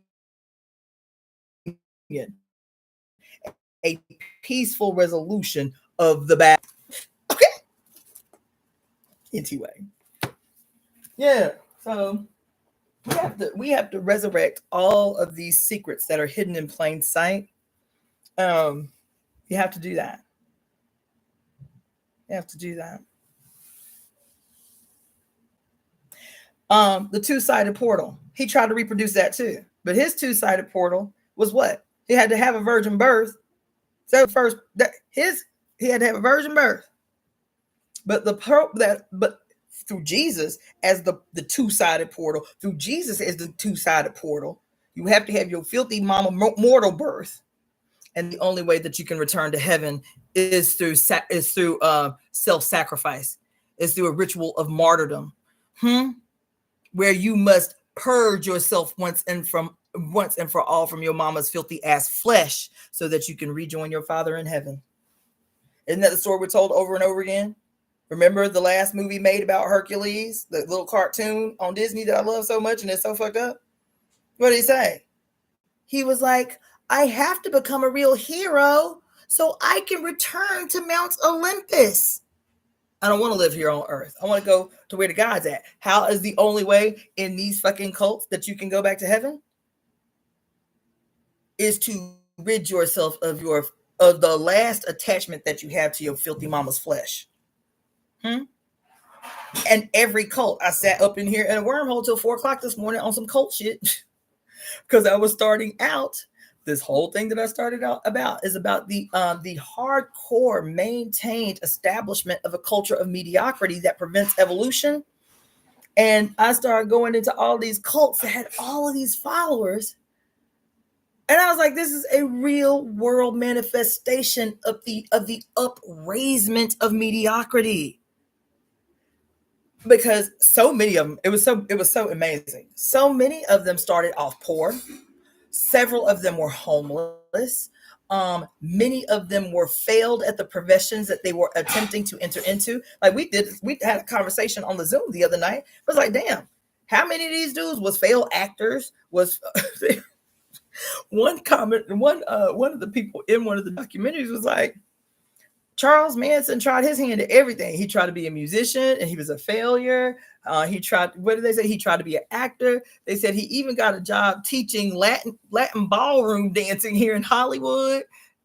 He was like, I don't know how he pulled that off, but he got fired. And when he got fired from his job trying to teach Latin ballroom dancing, that he decided he was going to be a prostitute, that he was in the perfect, not a prostitute, he was going to be a pimp, that he was in the perfect setting for him to be a pimp. And the narrator of the documentary was like, he was the worst pimp in the history of pimps. Talking about Charles Manson. He said he was the worst pimp in the history of pimps. He had 3 women that was prostitutes up under him, and his business as a pimp didn't last but about 6 months. That he couldn't make it work. He couldn't make it work, right? What's the dude's name? Jaime. I think his name was Jaime. Ortiz or Jaime Gomez. Jaime Gomez in Brazil was such a weirdo. And he was going to all these places, taking all these dance classes because he wanted to be a famous ballerina. He wanted to be a ballet dancer, Jaime Gomez. And he got laughed at every studio he went into. Next thing you know, this dude is a goddamn guru of an organization called the Buddha Field. The Buddha Field. Like, there are so many stories of another dude who has an active freaking cult in Australia now that's been going like 20-something years. It's called Unimed.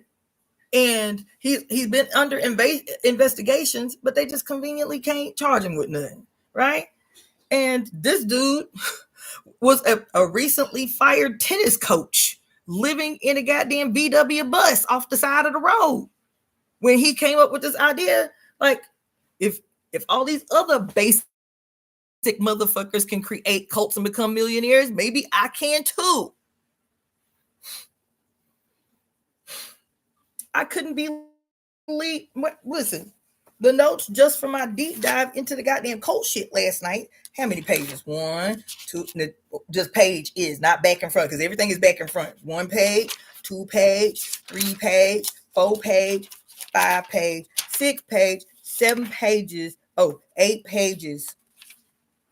8 pages just on cults last night. Just last night till 4:00 this morning. 8 pages. And every single, there wasn't some well-adjusted suit and tie guy, some businessman who has a thriving career on Wall Street. It wasn't some well-adjusted, famous, you feel me, guru, aka cult leader. Not like that. No college educated motherfucker who becomes a cult leader. I was like, I'm sitting here researching cults, thinking I'm on some other shit, and I'm sitting here being expressing the proof. First of all, that the most current blueprint poster child archetype for the need for the sustaining of a culture of mediocrity is yo Jesus Christ. You feel me? Is your honorable Muhammad and shit. You feel me? These are your current poster children. Your motherfucking Buddha. What was his name? Siddhartha. These are your current modern day poster children for why mediocrity remains. These are your poster children. These are your archetypal blueprints for why mediocrity remains a global goddamn phenomenon. And then you start going into the history of these cults. Just in last 120 years. Just cults in the last 120 years. And I am sitting here like, oh my God. Every single one. The poster children for mediocrity. And the thing that is interesting about it is not their mediocrity because they learned well. They took to heart their poster children. Typically, Christ and Buddha were the two that were most named in these 8 pages as the inspiration of, or these motherfuckers become the reincarnation of. I don't know why it is Jesus need to reincarnate so much. I don't know why it is Buddha need to reincarnate so much. But almost every last one of these niggas was the incarnation or the reincarnation of Buddha or Jesus or both. Now, what's her name? Amy, whatever the fuck her name was. Amy, I think Schumer or something like that.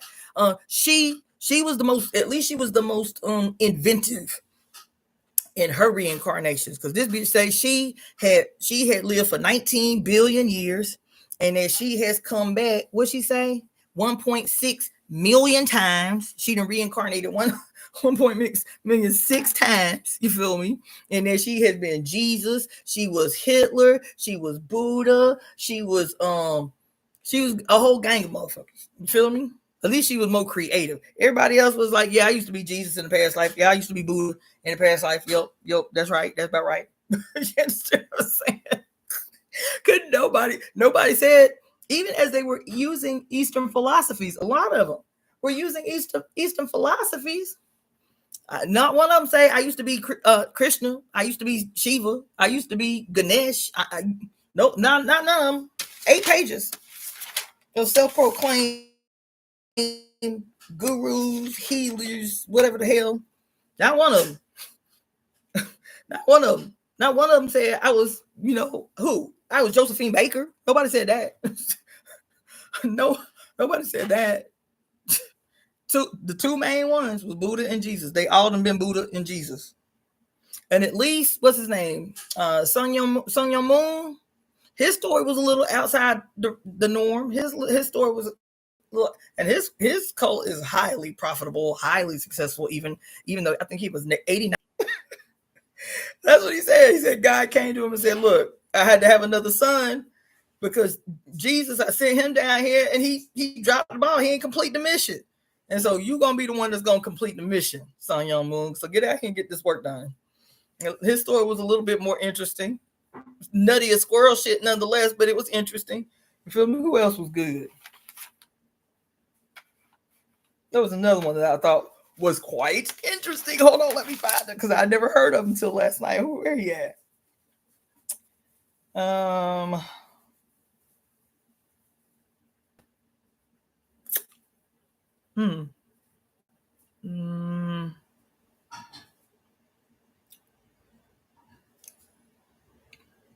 And I didn't realize there was so many modern, within the last 100 years. I didn't realize there was a gang of cults that were on some straight weirdo, like spiritual shit.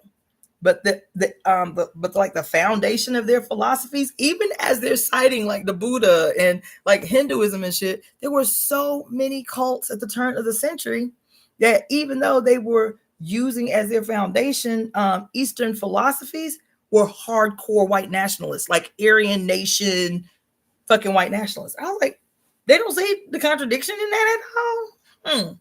That's fascinating. So anyway, hold on. Is this it? Is this it?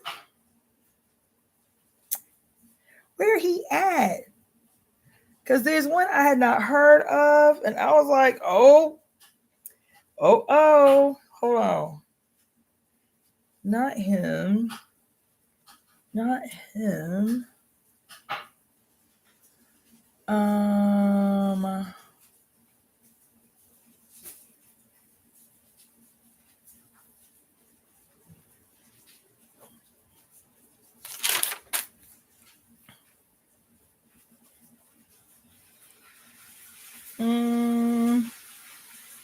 Because this one is currently active because it's based out of China. Oh, here he is. Zhou Ruixin. Zhou Ruixin is the founder of, he's Chinese, he's from China. And he is the founder of the Church of the Almighty God, also known as the Eastern Lightning. Listen to this. They are located in China, but they have actually been seeking religious asylum because you know China don't play that shit. They don't play none of that religious shit. None of that shit. So they, so apparently his sect has been like under a huge political terror by the Chinese Communist Party. So anyway, this Church of the Eastern Lightning, aka the Church of the Almighty God, this is why they believe it's so controversial. Okay, they believe that the second coming of Christ will not be the old biblical Christ, but will be a female. Will be a female whose name will be Lightning Dang. That the second coming of Christ, child, will be a female named Lightning Dang. You understand?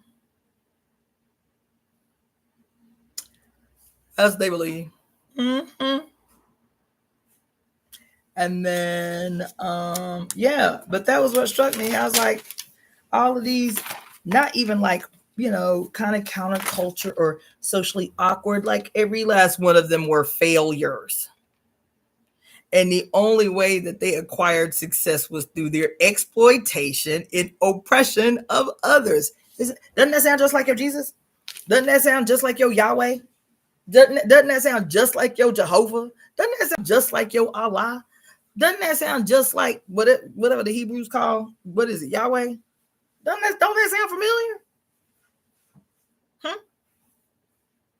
Don't that sound familiar? That the only way you can gain power is to, what do they call it? Is to employ weapons of strategic incompetence. Strategic weapons of breadcrumbing. Oh, I love you so much, but if you don't do what the fuck I say, you're gonna bust hell wide open. Oh, I gave my life for you so you didn't have to suffer from sin, but you better carry your cross or you will never see the gates of heaven. That's breadcrumbing. The love bombing, the love bombing subsequently followed by fear and terror tactics, hailstone, brimfire, damnation, Southern Baptist, what do they call it? Bible thumping, pulpit banging, Southern Baptist. Isn't this your Jesus? All they was doing was following the script laid down to them by Jesus. That's all they did. That's all they did. And it's like, oh, okay, I see. All we got to do is employ weapons of strategic, what do they call it? Employing strategies of weaponized and strategic incompetence. You understand? What is the strategic and weaponized incompetence? There is no word but the word of God. That's how we grew up. We did not read no secular books. We did not listen to no secular books until my mom and my dad got divorced. It was jazz. It was classical music. It was some pre-prescribed daddy. And we didn't listen to secular music until my parents got divorced. I was like 10 years old when my parents got divorced. Strategic and weaponized incompetence. There is no God but me. There is no to read somebody else's book for. What you need a history book for? All the history that you in this KJV, this King James Version Bible. That's all the history you need. What's the other one? So I talked about love bombing and employing strategies of employing strategic and weaponized incompetence. What else? I'm missing one. Oh, the best one of all, noble narcissism. Ain't that about a bitch? You dual natured. Remember I talked about how Jesus is both Set and Horus? His dark side and his light side. Didn't I say how Castor and Pollux, as a representation of this same energy, is a singular entity? One good, one bad, one red, one blue. Right? Two faces of the same entity. How Jesus, as the most recent solar Messiah in history, how he exempt from this mythology? He's not exempt from the mythology, and you see it all the time. Because what do they say?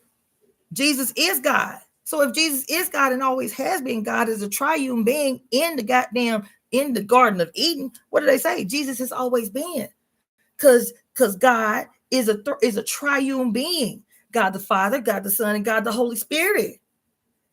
So in the Old Testament, you're looking at Jesus, aka God, is the wicked, tyrannical, diabolical bastard that he is, slaying and plaguing all over the place, facilitating by virtue of the threat of destruction of his chosen people. Go ahead and commit acts of genocide against these people who propped up on top of your land that I promised you some 3,000 years ago.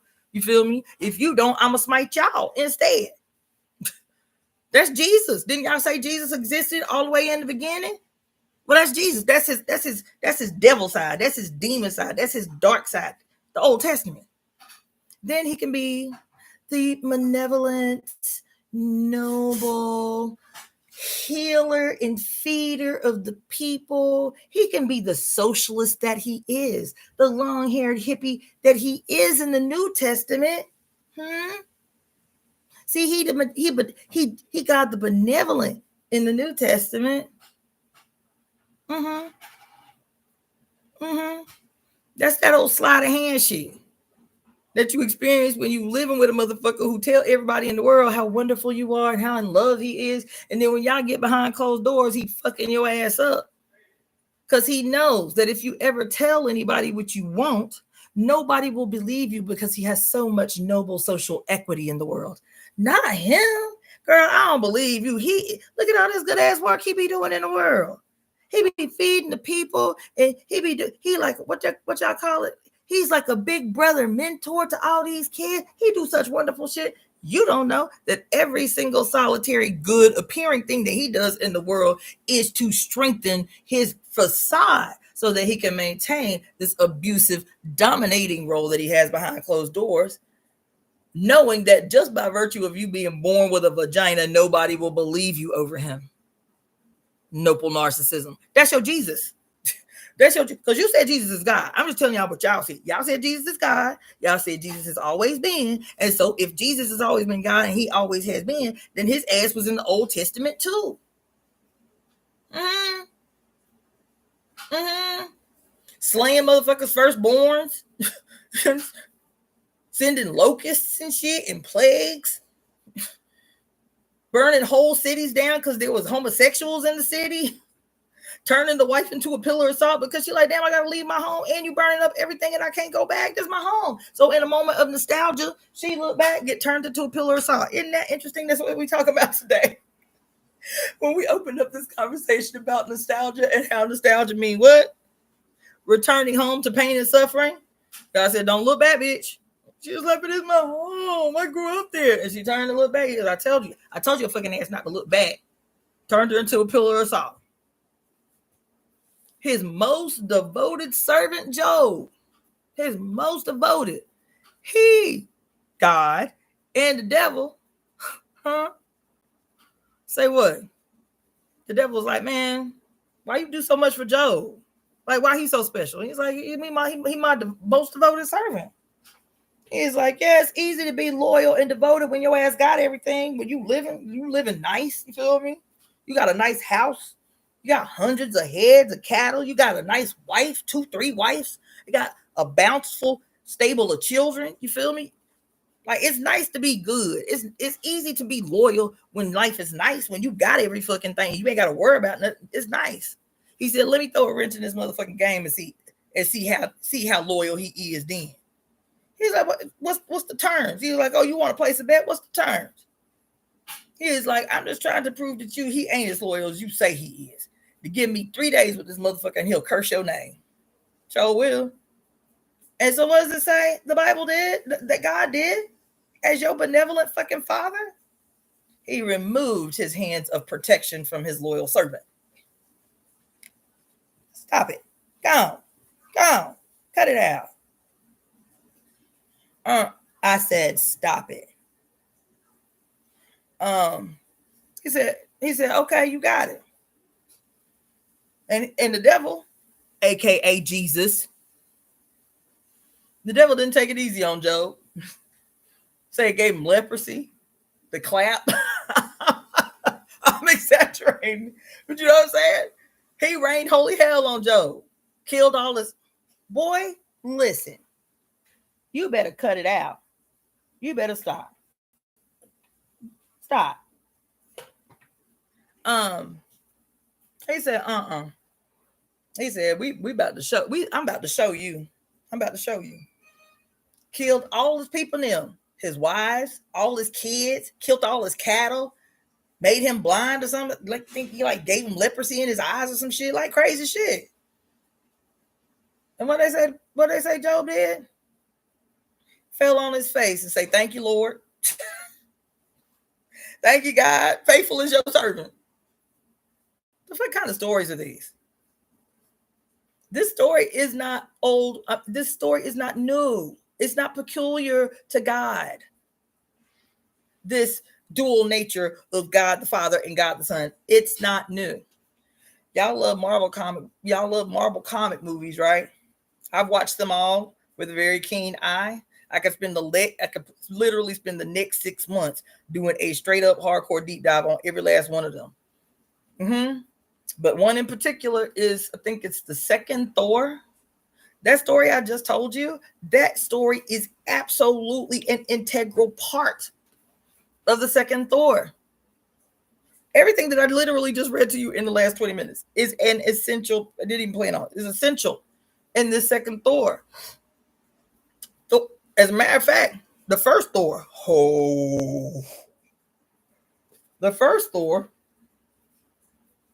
is a retelling of the fall of Satan, of Lucifer. What happens? What's his name? Odin, right? Odin, benevolent, jovial, Santa Claus-esque looking patriarch, you feel me? In the first Thor. And Thor knows that because he's the oldest son, he's in line to lead. And Odin, Odin getting old. He's getting arrogant. He's getting cocky. What happens? Thor rises up against his father. I don't know if y'all remember that. Thor rises up against his father. What does he do? His father expressly gave him an order about the frost people. I forget what their names is, but the frost people. He's like, how they gonna come up? Because what happened was they had a plot to rob the place of some sacred object. They slid in and realized it was the ice people that went and stole the shit. And so Thor and his homies was like, "Yo, father say don't worry about it, but if they so audacious to come up in here and steal from us, we got to go show them. We got to go teach them a lesson." And all his homies was like, "Yo, but Thor said don't do that shit. Thor said leave it." He was like, "If I'm gonna be king, I gotta let these motherfuckers know I mean business." And so he corralled his friends to go to the planet. You feel me? Disrupt these people's peace. And that's how what's his name? That's how Loki found out that his ass wasn't from Well, from where they from? Asgard. That he was not native to Asgard. That Odin's malignant fucking ass stole the Ice King's baby.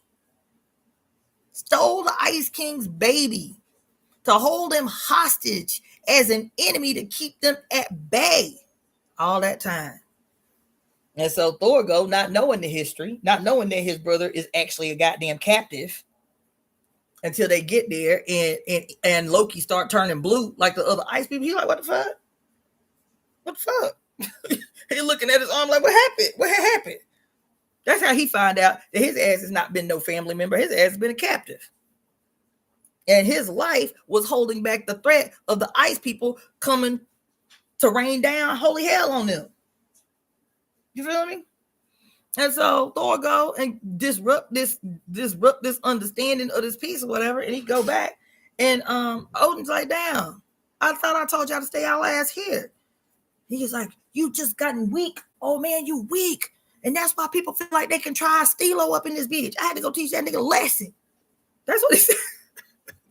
That's what he said. And Odin, from out of nowhere, his old ass, he caught a old ass second wind. Took Thor's hammer from him. He took his lightning power from him, child. Took his lightning power from him and cast his ass out. Who is this a metaphor for? Who is this a metaphor for? He took the source of his power from him, which is lightning. How did they say Satan? Lucifer came to the earth. Because Lucifer is who? The god of light. Lucifer is who? The angel of light in the Bible. The angel of light. How did he come to the earth? He fell as a bolt of lightning. That's what they say. That when he was cast out by God, he came down as a bolt of lightning. And then you turn around and watch motherfucking Thor and do not think you are watching in real time the goddamn telling of the story of the fall of Lucifer, and then the second Thor movie, because Odin cast his ass out, and then the second Thor movie is what? Thor come back to Asgard, you feel me? And he and Loki having some problems, because Loki is the Judas in this story, you feel me? Loki is the Judas, and Odin is God the Father, and Thor is Jesus, you feel me? And he got homies. He got some Irish homies, some Irish looking homies, like with obvious red hairs. He got a clique. He got his disciples. You feel me? What happens in the second one? It's the third one. It's not until Odin dies in the third one. God the Father dies, but not before telling his two quote sons, Loki and Thor, that there's something I forgot to told you. We immortals, first of all. So how he died. But I digress. They've been living a long time. Okay, long time. Thousands of years they've been living, right? And he calls them to Ireland, I think, or Scotland, or wherever the fuck they from. Some Nordic region. You feel me? And he looking over, he on Earth. They on Earth. And he looking over a cliff because he say, my wife is calling me. It's time for me to go. But there's something I need y'all to know, because in all these thousands of years we've been alive, I neglected to tell you, y'all niggas got a sister. And they like, wait, what? And then his ass dissipated into the atmosphere. He just disappeared. He's like, oops, my bad. Y'all got a sister. And she bad. And so she gonna try, and she has a rightful claim to the throne because she the oldest. You feel me? And as soon as I die, because I have been the only thing that has been able to imprison her all these thousands of years, it is my presence, is my essence that has been able to keep her hostage, to keep her prisoner for all these thousands of years. But I'm about to die. My jig is up. And as soon as I die, she gonna come back and try to claim the throne, and y'all can't let her do that. Y'all remember that scene? And as soon as he's springing on them, they like, wait, what? What you mean we have a sister? Odin disappears into a vapor, disappears into a mist, has a nice little gentle old man death. I had an attitude about that. I had an attitude about how Odin died. How the fuck y'all just gonna let him evaporate into the ethos to rejoin his wife in Asgard heaven or some shit? right?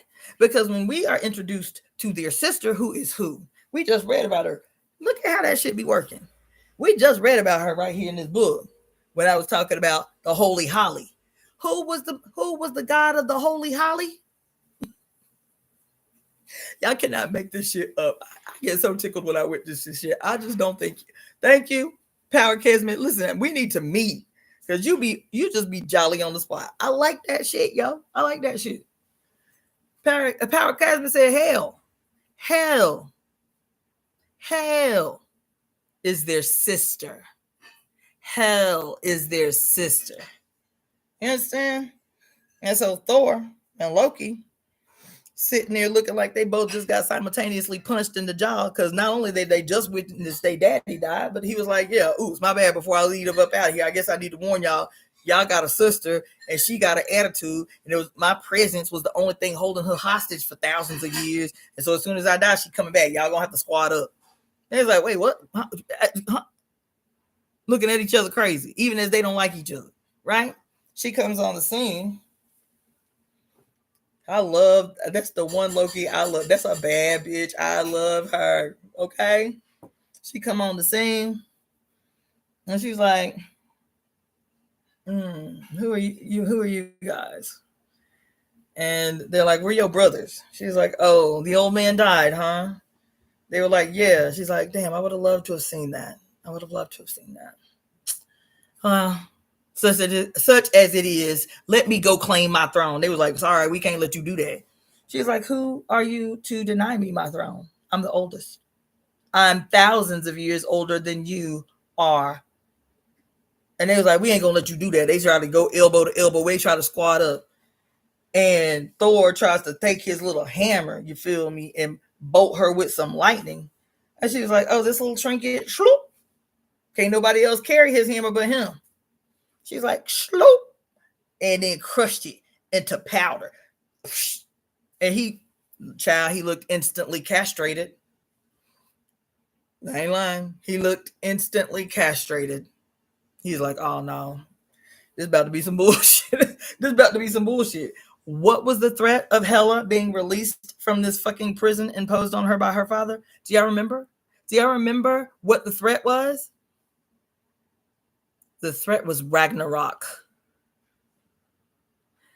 The releasing, the uncaging of the mother whole. That's what the book called her. The mother whole, aka Hell, aka Hela. The threat of her release, the threat of the dead ass father unable to continue to hold her hostage represented the end of Asgard. That was the threat. She and her re-emergence from the abyss imposed on her by her ungrateful father, who had been empowered by her service. Sound fucking familiar? Does it sound like the same story that I told y'all at the top of this thing about how there are 89 million self-identified Christians on this planet and 85% of them are women of color? Sound familiar?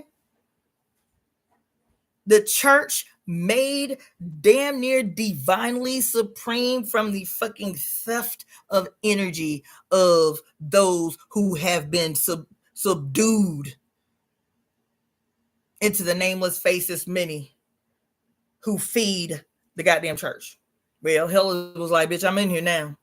And then remember, she got to Asgard and she was like, I she had to fight a whole army. It was like 500 people. He was like, we don't know who you are. She said, I thought y'all would be happy to see me. Y'all been living under this boring ass father god all this time. Like, I came here to spice shit up. I came here to give us a new face in our rulership of the universe, because this nigga got soft. He's like, They was like, And she's like, oh, well, it is so sad. I hate to see a whole bunch of a perfectly good army go to waste. But if you insist, here, hold on, let me put my hair back. That's what she did. She said, let me put my hair back real quick before we get this working. That's what she did, y'all. Oh my God. This girl is like the motherfucker who asked me bitch to hold my earrings. Hold on, girl. You got a ponytail holder? You got a ponytail holder before I get this scrap on? Hold on, let me pull my hair back. She go. Get a little goddess thorns on, her little goddess thorns. She slay everybody out there. 500 men just run through them like a knife through butter. Feel me? She walking among the dead bodies like, God damn, I hate to see a good army go to waste, but I sure miss this shit right here. This my shit. Who that sound like? Who that sound like? Who that sound like? She like, this is my shit. She said it. She said, I miss this so much. Damn, I miss running through motherfuckers like the plague. This shit was great. This was awesome. This was nice.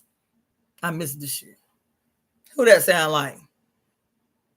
Who's been disappeared herself for a few thousand years? Who that sound like? Oh, yeah, yes. Who that sound like? Kali, yes. Who that sound like? Sekhmet, bitch, yes. Who that sound like? Pele. Who that sound like? Eris. Who that sound like? Lilith. Who that sound like? The vulture Oshun. Who that sound like? The Tempest. The Tempest Yemaya. Who that sound like? Okay, Katokwe. I think that's I pronounced that right. Is it Katokwe? I have a hard time with the Mayan deities. Katokwe. I think that's how you pronounce it. But yes, Inanna. Yes, Ishtar. Yes, Astareth. Yes. Who else? Name them. You understand what I'm saying? A lot. From the Middle East. Artemis. Athena. Hera. Great grandmother Crone. Great grandmother Crone. Saturn. Who that sound like? You understand what I'm saying? Child, that scene gave me life. And then she takes the one dude who decides he gonna be on her squad. He's like, I ain't about to get run through. So there was only one man left standing. She's like, you look like a smart man. Let me give you a double-edged blade. Let's get this work in. We got work to do. And she said, well, I need some things. And so they go into the catacombs, like the Catholic Church, where they stole everybody's shit and keeping it on display for Odin every now and again to go and revel over his victories over others, you feel me, stealing everybody's shit. And she's like, let's go downstairs and so I can get my shit. I got to get my shit. And she go downstairs. She said, what the fuck is all of this? She see like the throne room and it's got these beautiful murals on the ceiling and shit, just like the Vatican. These beautiful murals on the ceiling, just like, what is it? St. Peter's Basilica. Just these beautiful stories about Odin's victories in the world and creating peace in all the realms and shit. She said that this whole scene is like my shit. She looked at this shit, she said, what the fuck is this? Everybody standing around in vineyards drinking wine. She said, this some bullshit. And she took the dude's axe, and because this shit was all like, you know, what you call it? Like a stained glass mirrorless thing on the ceiling. She took and chunked that goddamn blade up in there, and it shit shattered into a million pieces. And then she started telling the dude, she said, this is the true history of Odin, the realms, and Asgard. And it was a dark, diabolical scene actually painted on the actual ceiling, and then the glass had been laid over top of it. And it is her in front of Odin. Odin is behind her. She is Odin's weapon.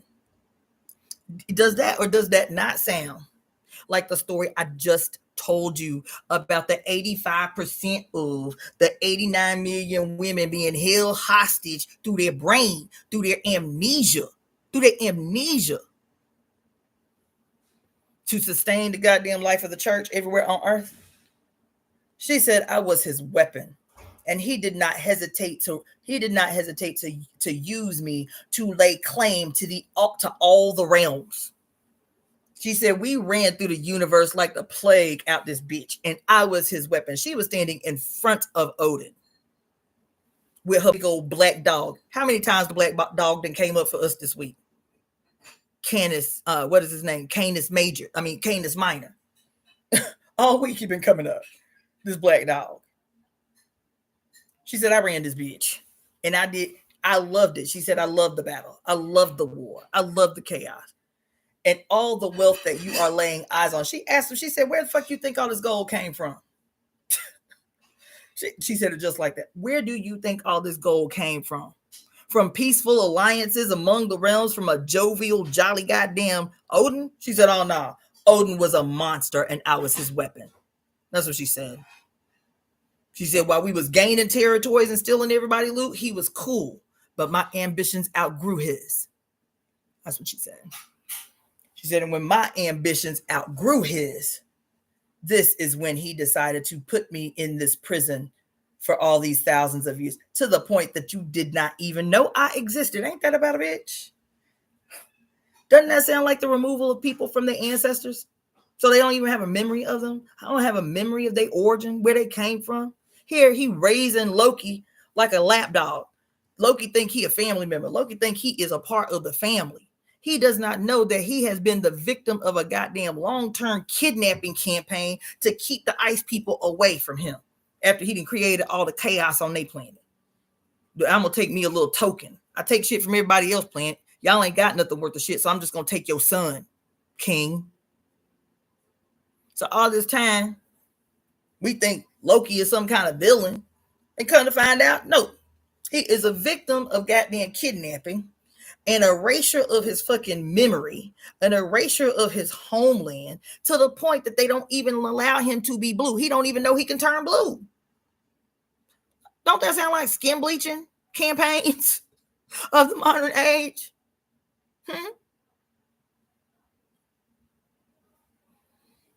You don't even know your ass is nobility to a planet that terrorizes Odin's ability to remain king of the realms. Nope, your ass is a kidnapping vision. You a kidnapping victim of Odin, and you have ended up descending into the psychologically diagnosable condition called goddamn Stockholm syndrome, bitch. Loki was a victim of Stockholm syndrome. Perpetually conflicted because he both loved and hated Odin. He both loved and hated Thor. And the only person he actually fully loved was the mama, but it's because the mama is always innocent. There is never any blame placed on the queen, even though she knows what her husband is out in the realms doing. Somehow, even though she benefits from all the wealth that he brings home in his excursions of destruction, theft, and brigandage, she always remains blemishless. She always remains pure. She always remains blameless in the sustaining of empire. She's always the innocent bystander.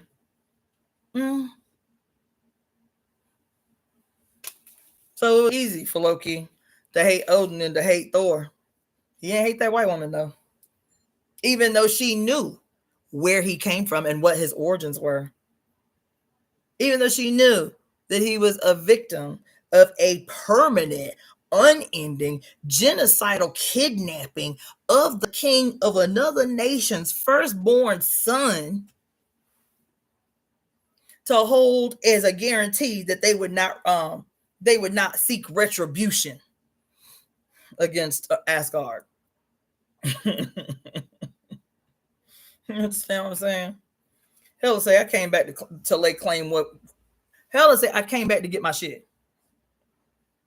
Hell, say I came back to get my portion. I came back to get my shit. And you had me out here like your motherfucking weapon with my giant black magical dog, helping you lay claim to everything that you set your eyes on, and then you gonna imprison me? You gonna disappear me? Okay.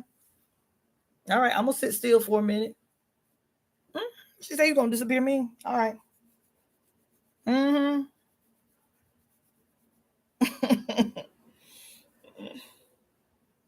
Yes, baby. Yes, Power Kiss me. She say Karen gonna always be Karen when it benefits her, and she's married to the manager.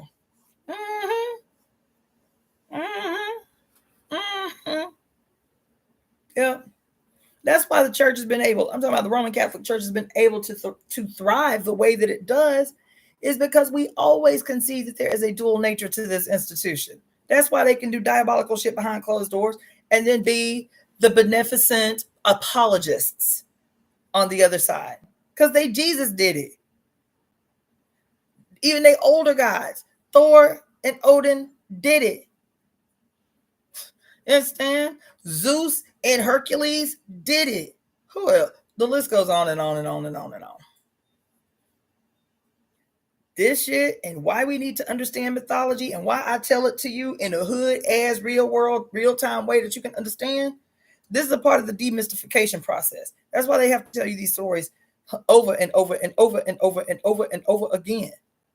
Is to consolidate in your mind and in your conscious and in your memory and in your goddamn reptilian brain, your goddamn amygdala and shit, that the world is exactly how it should be. The world is the way it was intended to be. The world will remain the way that it is so long as that way benefits us, the few, at the expense you of the many. That's it. That's all these stories are for. That's why the retelling of these stories. And we can't change it if we can't see it in real time, what it is we're looking at. We have to be supporting the emergence, the re-emergence of the great primordial she. And that shit is not coming back like a motherfucking Hera or a goddamn benevolent, loving mother who is just allowing the multiplicity of babies around the world to swing from her motherfucking titties.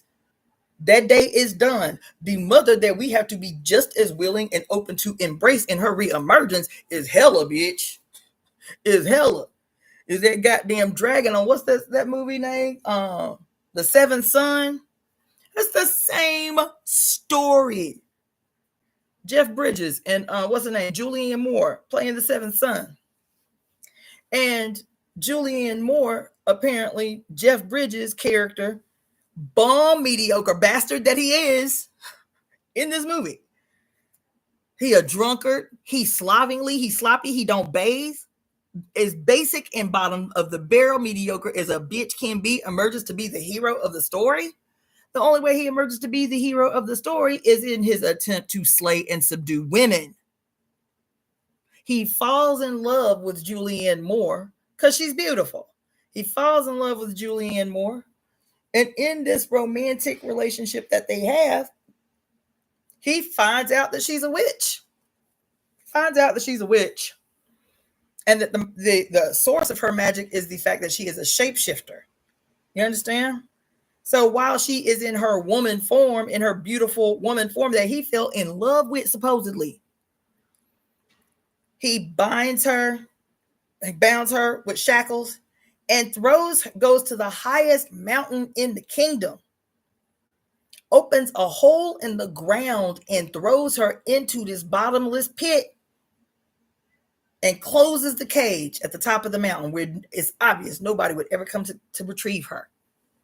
And all these moons go by, and it's an infamous rare blood moon, and that blood moon gave her just enough power, just enough magic to break her chains and release herself after all these decades she'd have been held hostage in this mountain by the love of her life. And when she breaks the chains to free herself from this freaking pit he threw her in, don't that sound like the Father God, the malignant ass mediocre Father God, tossing the God of light into the abyss? Don't that sound like the same story? Don't that sound like the same story? The mediocre, slovenly, sloppy God the Father tossing into the abyss, quote, his most beloved. Isn't that what the story say in the Bible? Tossing his most beloved into a bottomless abyss for threatening to overthrow him. You feel me? It's the same story. But in this story, in this retelling of the story, unlike Thor, her ass gains enough power from this blood moon to fly her ass out of the abyss. How does she fly her ass out of the abyss? Because her main personification is a shape-shifting witch, bitch. is as the primordial dragon who raises up from the abyss in the last days. Ain't that what your revelation say in the scripture? Isn't that what your scripture say in the Revelations? The great primordial dragon rises up from the abyss in the Revelations. She get free after being held captive in the abyss. What's the abyss? When people talk about the abyss, mostly they talking about the undiscovered areas of the ocean. Trapped in the abyss. That in the last days, this monstrous bitch in the form of a great leviathan, in the form of a great dragon, would raise up from the abyss. Isn't that what they say? And so she raised up. And isn't it interesting when she says she about to stage a contest with all these institutions who have been killing all these witches? We about to stage a contest. I'm calling everybody to the deck. Everybody on deck. And isn't it interesting that her white self is the leader of the witches, and all of the witches that fall in line to help her overthrow the state are colored people? Isn't that funny? Isn't that funny? Y'all think that's an accident, right? Isn't that funny? They colored. Every last one of them. They colored folk. I tell you, this shit is butt naked and in plain sight. And we'll look right by it. The other part of that story is that there will always be one who is just like you. One who is powerful. One who has magic. One who is descended from greatness, who will betray you to side with patriarchy. Don't they find a little girl witch who loved the witches, who loved her mama, who is a witch, but she loved this boy. She loved this boy more. Maybe she loved patriarchy more than she loved her people now. And in the end, it is her turning state, just like this little white girl in the movie y'all love so much that just happened. What was this girl named Mary? That she might have loved the Negro, but she loved the state more. She loved the state more. That she betrayed all her people now for life eternal as the Walking Dead. So now I'm gonna need y'all to take me seriously, okay? We get the temple. We set up all of these like little poster boards because y'all know I love diagrams. You know I love drawing big ass diagrams. So we're just gonna have like 100 poster boards all along the walls of the temple, of the main auditorium of the temple, so people can see what divine madness looks like in real time. Divine madness gives us breakthrough. Divine madness puts us on. Divine madness helps us to become. You feel me? And so they'll be able to walk around this room and see all of our etches and sketches of the influence of divine downloads in real time. Once women come into spaces together, they are not alone in isolation in their spaces. How this shit be popped off in overdrive when we are in spaces together. How this shit be, how the breakthroughs unfold a million times more when just 13 bitches get them in the room together.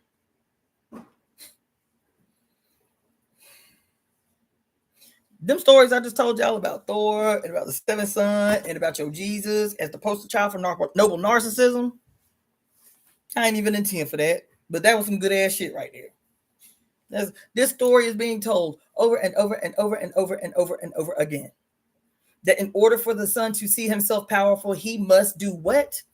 He must rise against and consume his mother. He must murder his mother and then attempt to absorb her powers via osmosis. Like a goddamn energetic, what you call it? Like an energetic drip bag to her corpse. Because he needed to be alive still.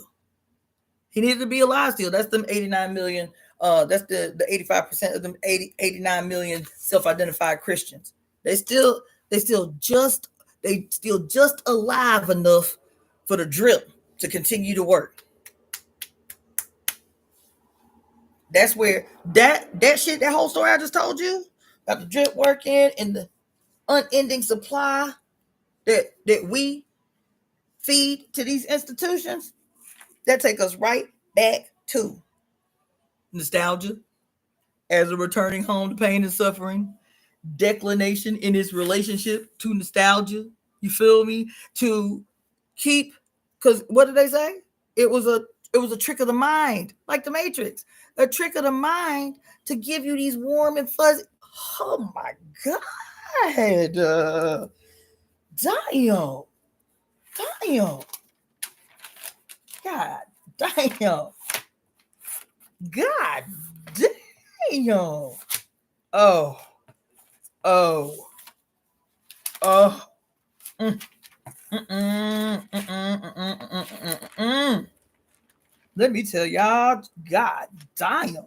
Hold on. Where that say? Woo. Mm-mm.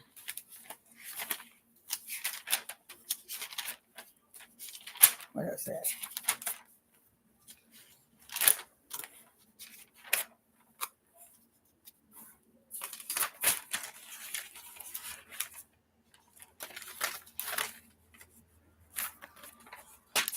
Mm.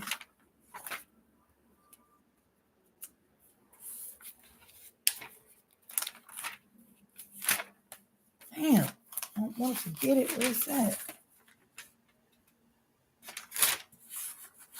I'm gonna go bitch.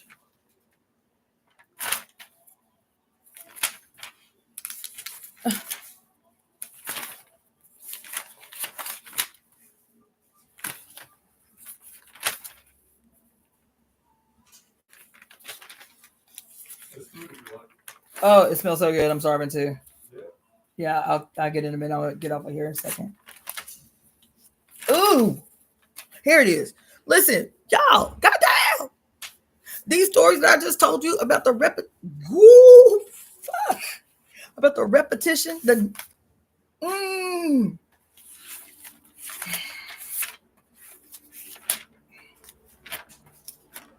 my God.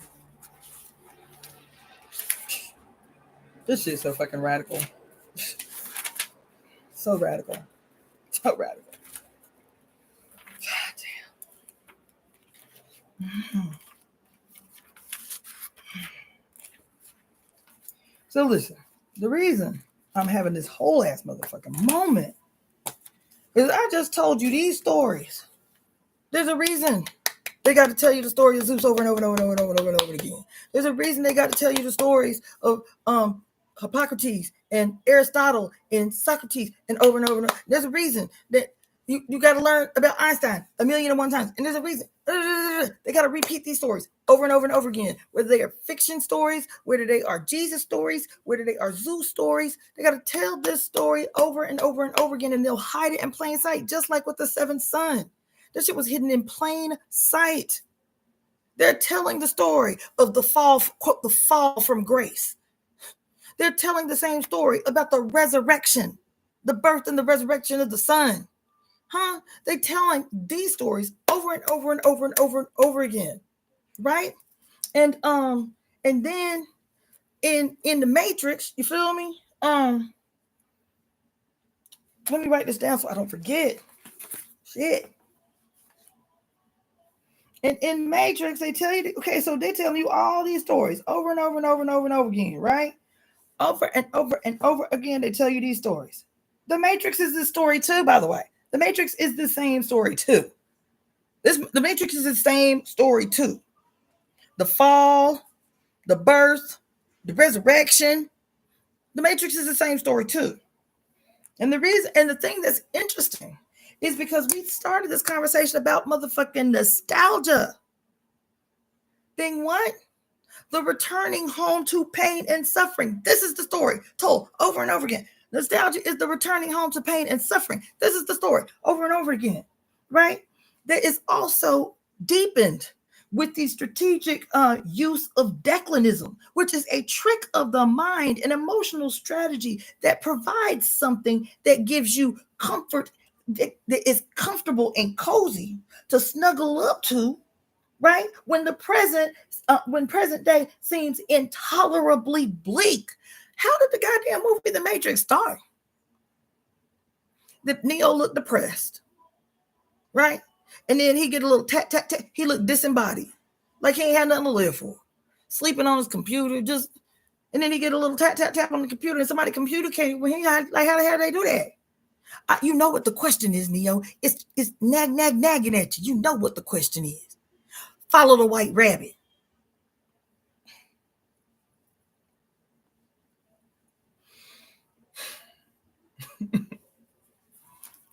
God damn. Follow the white rabbit. Just so you know, I am you guys' white rabbit. I am y'all white rabbit. I'm your white rabbit in Alice in Wonderland. I am your white rabbit in this motherfucking story right here. Why am I your white rabbit? Because the whole universe conspired it to be so. That's my astrological sign, is the hare. It's the white rabbit.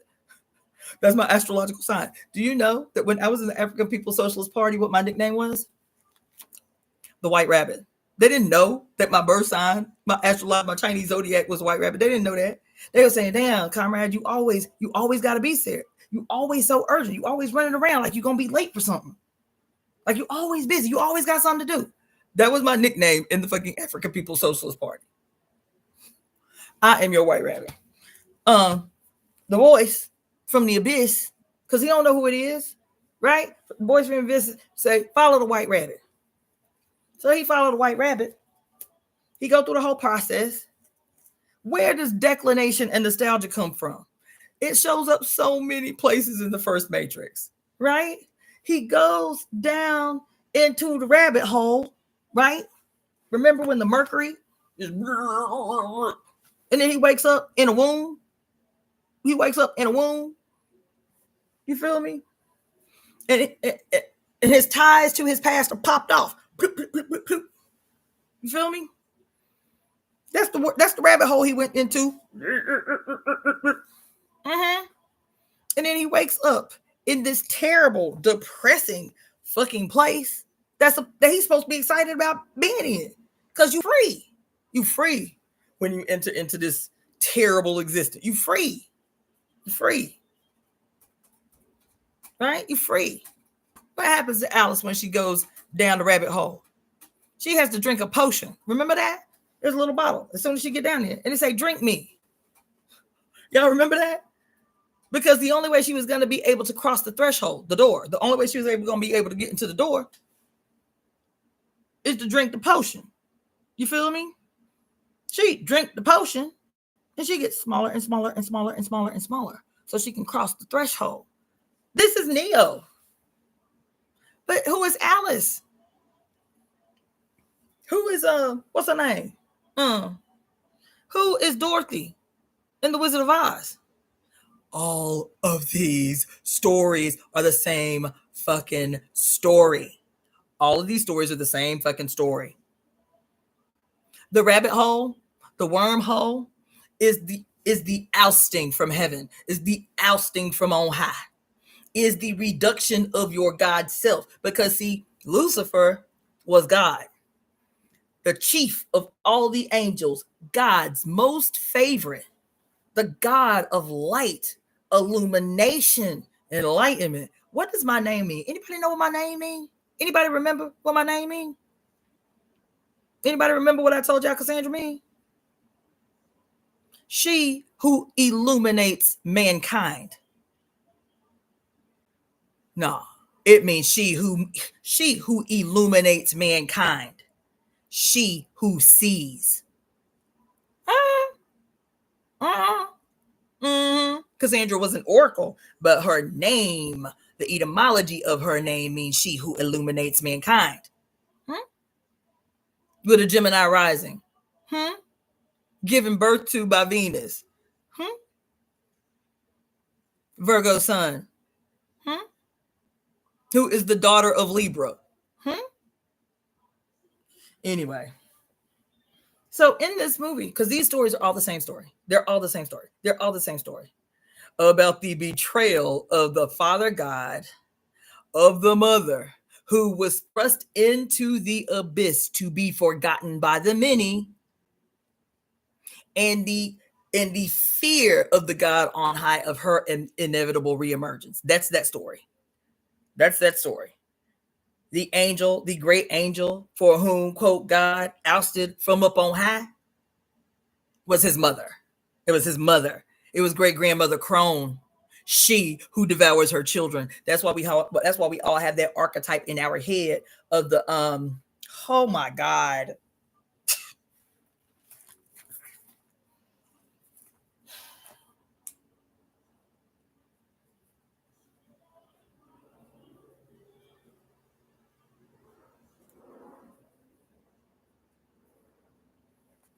That's why.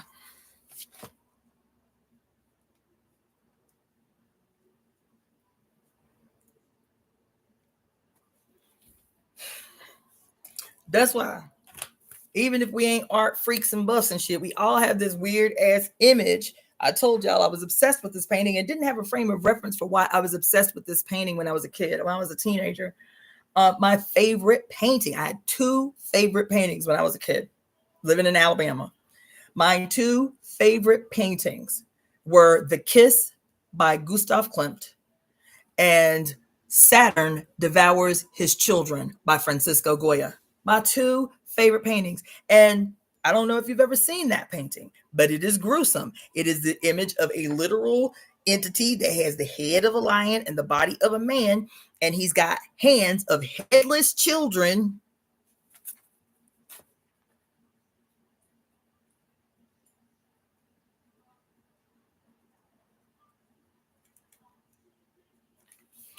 He's got the head of, he's got the bodies of headless children with one currently in his mouth, right? That's the name of the painting. Is Saturn Devours His Children. And even my mama used to ask me, like, girl, why that's your favorite painting? That's so evil, right? I was like, I don't know. I just love it so much. I couldn't even point out another Goya painting. Couldn't even point it out if I wanted to. So it wasn't even about him. Honey, these things, if we can look back into our past and see the very clear moments that stand out in our mind and why, even if we didn't have a frame of reference for them then, how they were going to be important in a moment if we could keep them, if we could keep those memories that were seemingly unimportant to us at the time. Here I am telling you a story that is the repetition of every story that you have been seeing, where the archetype of the mother has been disappeared and the son gone malignant, the son gone rogue, becomes the archetype for the God in heaven that tossed the light into the abyss, right? That kicked his favorite out of heaven. It was necessary for him to cast the light into the abyss. This was the only way to maintain the illusion that he was creating in real time, that he was the great supreme creator of all that is. And the only way that that facade could be maintained was for his mother to be completely disappeared from the histories altogether. That painting, Saturn Devours His Children, which makes Zeus out to be the hero of the story because he was able to evade capture by his wicked ass father called Saturn. If we change Saturn to her original glory and self as great grandmother Crone, and then we tell the story of how this Titan, great grandmother Crone, has to consume her children as a part of a cyclical story about the mother as the giver of life and the devourer of life. And this is both welcome. Death is welcome because it is not seen as a permanent end. That she devours her children as a metaphor for the seasons. She becomes a metaphor for the necessary death, resurrection, and birthing cycle that exists in the entire universe. So, in the story of great grandmother Crone devouring her children, and one escapes, one escapes and is nursed by a she-goat in the cave somewhere until he, according to the remake of Clash of the Titans Part 2, right? According to the remake, where he has to lay in wait, being nursed by a she-goat until he can become healthy enough to defeat his malignant father. To do what? Because when you are introduced to Cronus in that story, in that movie, when you are introduced to Cronus is a Titan that has been chained in the abyss for a millennia. Right? This story shows up everywhere. The fear of, quote, the rise of the Titans, the Kraken, Cronus. There's another story I just watched about is it Theseus? I think it's about Theseus. And the whole moral is there's a man who's diabolical, you feel me? And he needs the golden arrow. He needs the golden arrow so he can overthrow Olympus. He's like, I am going to lay waste to Olympus and be as God on earth. Be man as God on earth. That's what he said. But I need that arrow. I need the arrow before I can overthrow Olympus. And what's going to happen is I'm going to get this arrow, and with the power of the arrow, I'm going to be able to open up the gates of Tartarus and release the Titans. I'm going to be able to free the Titans. They're going to work on my behalf. Feel me? So I'm retelling the same story.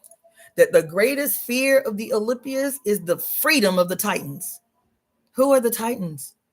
Those that have been disappeared from the actual memory banks of the whole planet. The great divine primordial she and her many faces. They tell the story over and over and over and over and over and over and over again in a million different ways, and we are clueless, have been made clueless. In the Matrix, what I got off on, because I'm telling you about, they keep you just alive enough to maintain the drip. Just alive enough to maintain the drip. But how they gonna maintain the drip? How they gonna keep fed off you? How they keep you alive and functioning enough to feed off you? The movie Matrix tell you that shit. That they got to put you in a walking coma. They got to put you in a walking coma through the maintenance of just enough fear and just enough comfort to keep you from bucking against the fear. You feel me? They got to do that. What did his name? What did Agent Smith tell Morpheus when he was holding him hostage? He put him on game is what he did. He put him on game. He's like, look, I want to be the fuck up out of here. And so the only way for me to be up the fuck out of here is for you to give me the codes to Zion. God damn.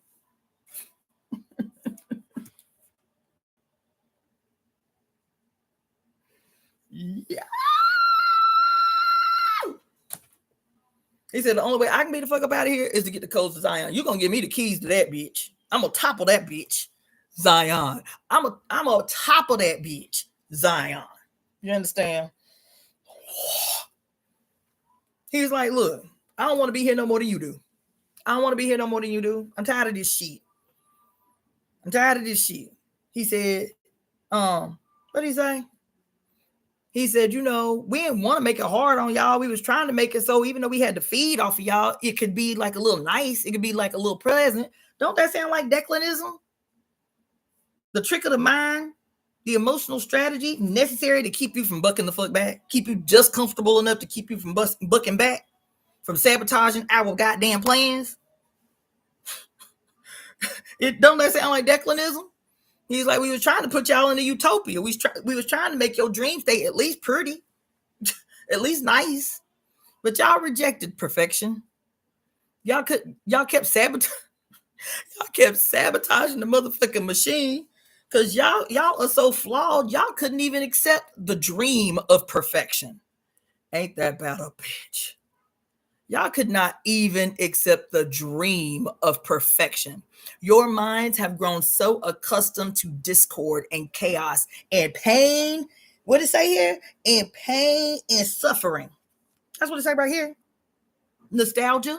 The feeling of going on for you is what? Pain and suffering. Oh my God. He said, y'all are so accustomed to pain and suffering that you could not even accept in your sleeping state, bitch. We ain't even ask you to do shit for the maintenance of the perfection, for the maintenance of the utopia.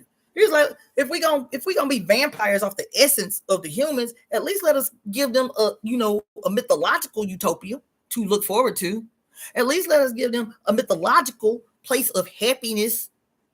You understand? And he was like, y'all rejected that shit. Y'all need chaos. He said it. Y'all need just enough chaos.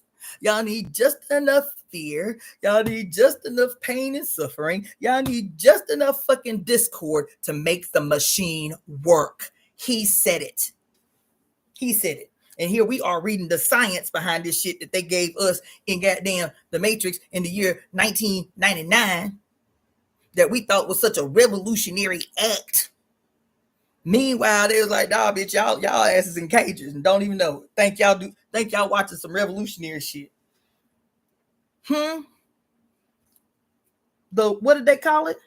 Rosy retrospection, a strategy declared by the great summit of declination. We have to make them think that the future is always woeful, that the future is always to be avoided, that the future is always plagued by fear and uncertainty.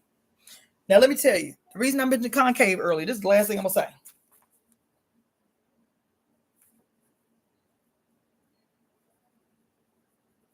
The reason I mentioned conclave earlier, because what am I always saying? What am I always saying when we talk about we don't cast spells, we cast conspiracies? That we don't pray, we conspire. Isn't that what I say? Why I say that? Because what does conspire mean? It means to breathe together an oath to ensure a certain desire, or a certain outcome. Certain as in definitive, right? The breathing together of an oath to ensure a certain outcome, as in the example that is used in the etymology, as we breathe together as an orchestra. An orchestra got all these different instruments, and all the different instruments are playing different pieces of sheet music. Are they playing 50 different songs? Nope. They breathe together to generate one song. The song is the conspiracy. That which they create together in their own peculiar way and peculiar roles and peculiar expressions creates a singular mind, a singular and certain outcome, definitive. That's what it is. So I'm watching this bullshit conclave the other day about the death of the goddamn Pope and what has to happen in order for them to declare a new Pope. And when the guy who is like the dean of the entire conclave, he has to oversee the whole conclave.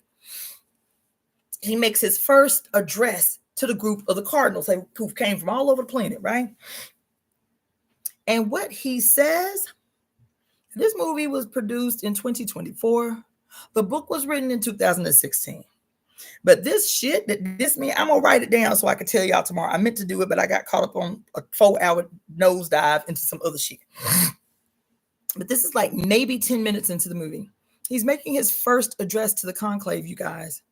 And what he says, you have me tell it. I am on the radar of the goddamn church. Listen, I'm convinced. I am convinced. I'm convinced. This man said word for fucking word. I've been saying this shit. I've been making this declaration for 4 years now. We don't pray, we conspire. We don't cast spells, we cast conspiracies. Why? Because to speak together a sacred oath ensures us certainly a desired outcome. We need speak it and it will be. Why we say that? We say what at the end of our prayer? It is certainly as we say, Mommy and I are one. That's how we can have the audacity to make that statement. Ain't that what we say? Baby, this motherfucker stood at the front of the conclave of 100+ men dressed like the Iami, all of them dressed in red and black and white. All of them. I am already 10 minutes in the movie fucking subdued. Okay? This motherfucker gonna stand up in front of the conclave and say, I want to talk to you from my heart today. He put his little notes away. I want to talk to you from my heart today. And I want to remind you all, I want to tell you that the cornerstone and the foundation of this wonderful institution, the Roman Catholic Church, is faith and belief. He said, and in this faith and in this belief, the greatest enemy of the church, this is what this man said, the greatest enemy of this wonderful institution is certainty.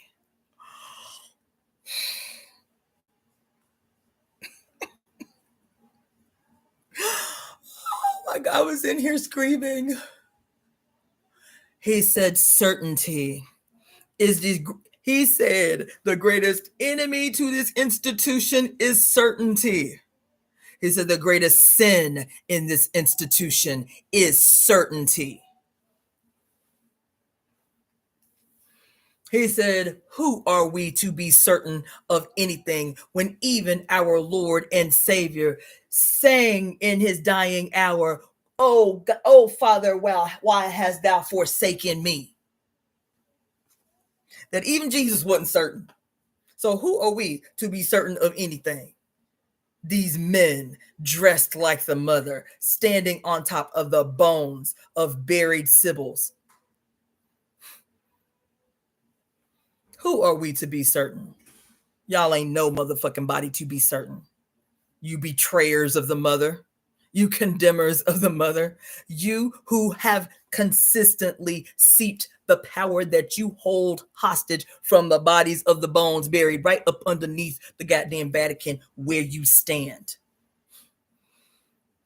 He said that shit, y'all.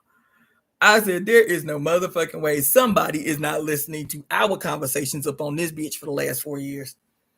It was like he snatched every fucking word out of my mouth. Do you remember 2 years ago on the anniversary of the founding of the Temple of Evolutionary Emergence, on November 11th of 2022, when I sat here dressed in all purple with a little purple headband on and a purple dress, and my purple jewelry, on the anniversary of the Temple of Evolutionary Emergence? And what did I say?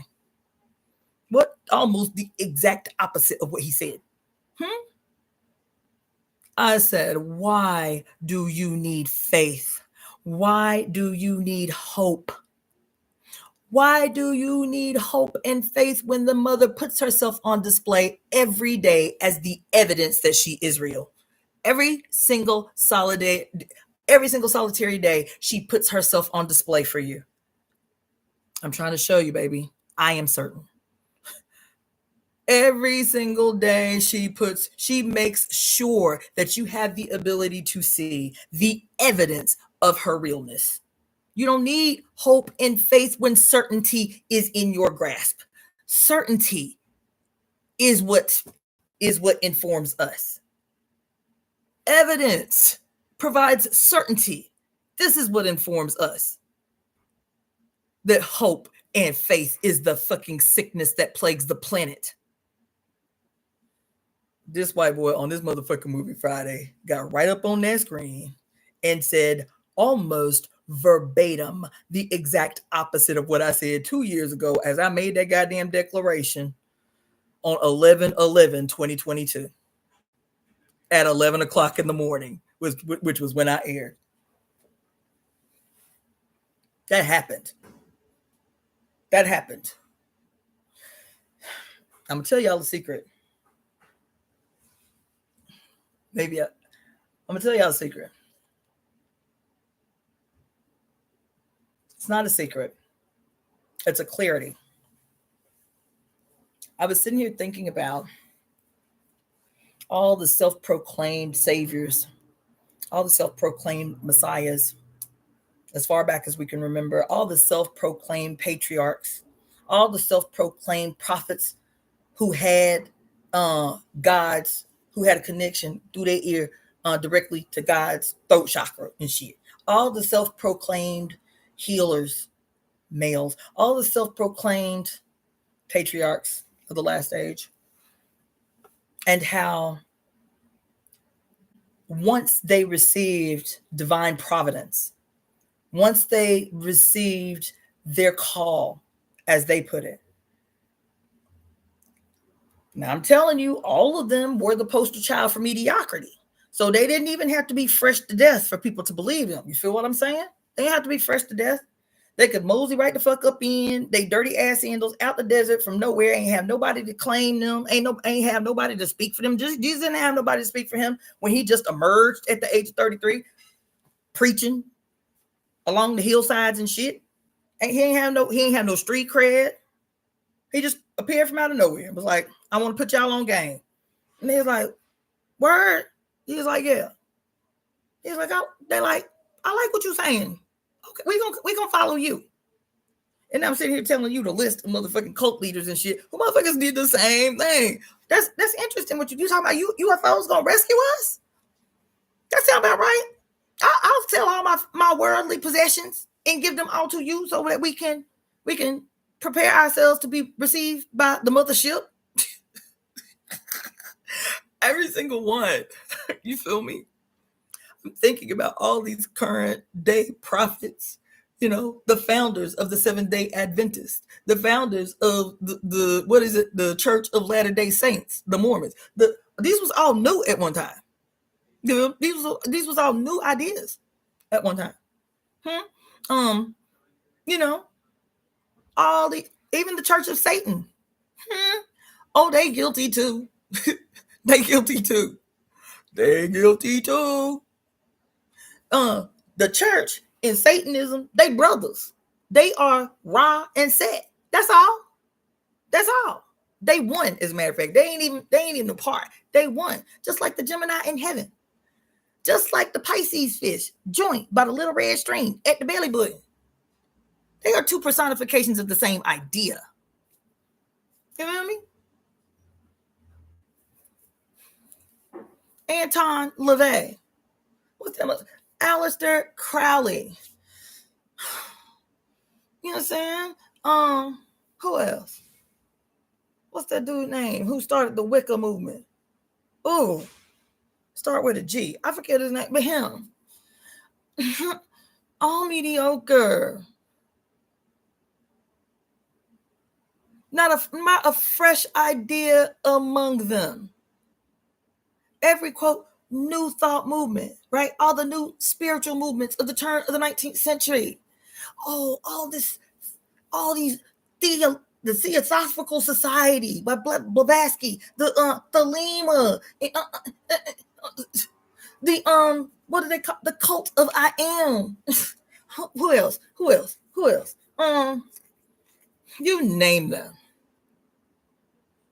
New thought movement, spirituality movement, all these fucking gurus at the turn of the centuries, and then again in the 60s, all these Indian gurus coming from India to make it big in LA.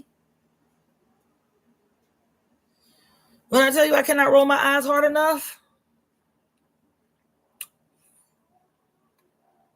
I cannot roll my eyes hard enough.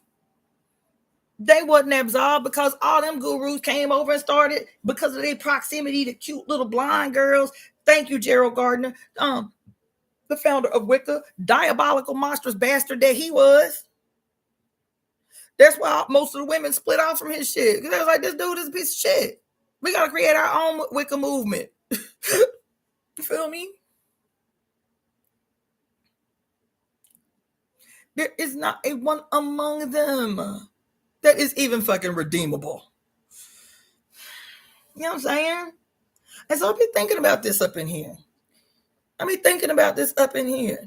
Blavatsky and Crowley and all of these people who become the figureheads for all of these new revolutionary ideas and movements. And every last one of them had to go to fucking Africa.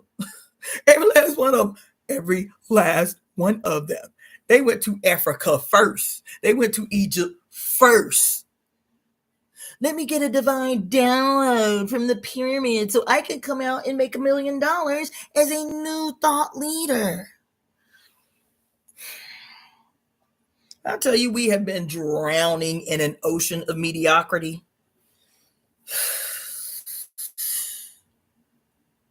Suffocating in real time in a goddamn bottomless pit of mediocrity. Steal your shit and then feed you a whitewashed, seasonless version of your own shit and will become a millionaire off your shit. I'm guilty of it. Because I'll be honest, I know they terrible. I know they terrible humans. I know they terrible people. I love Led Zeppelin. I do. I love Pink Floyd. I do. You name them. Jaco Pastor, you name them.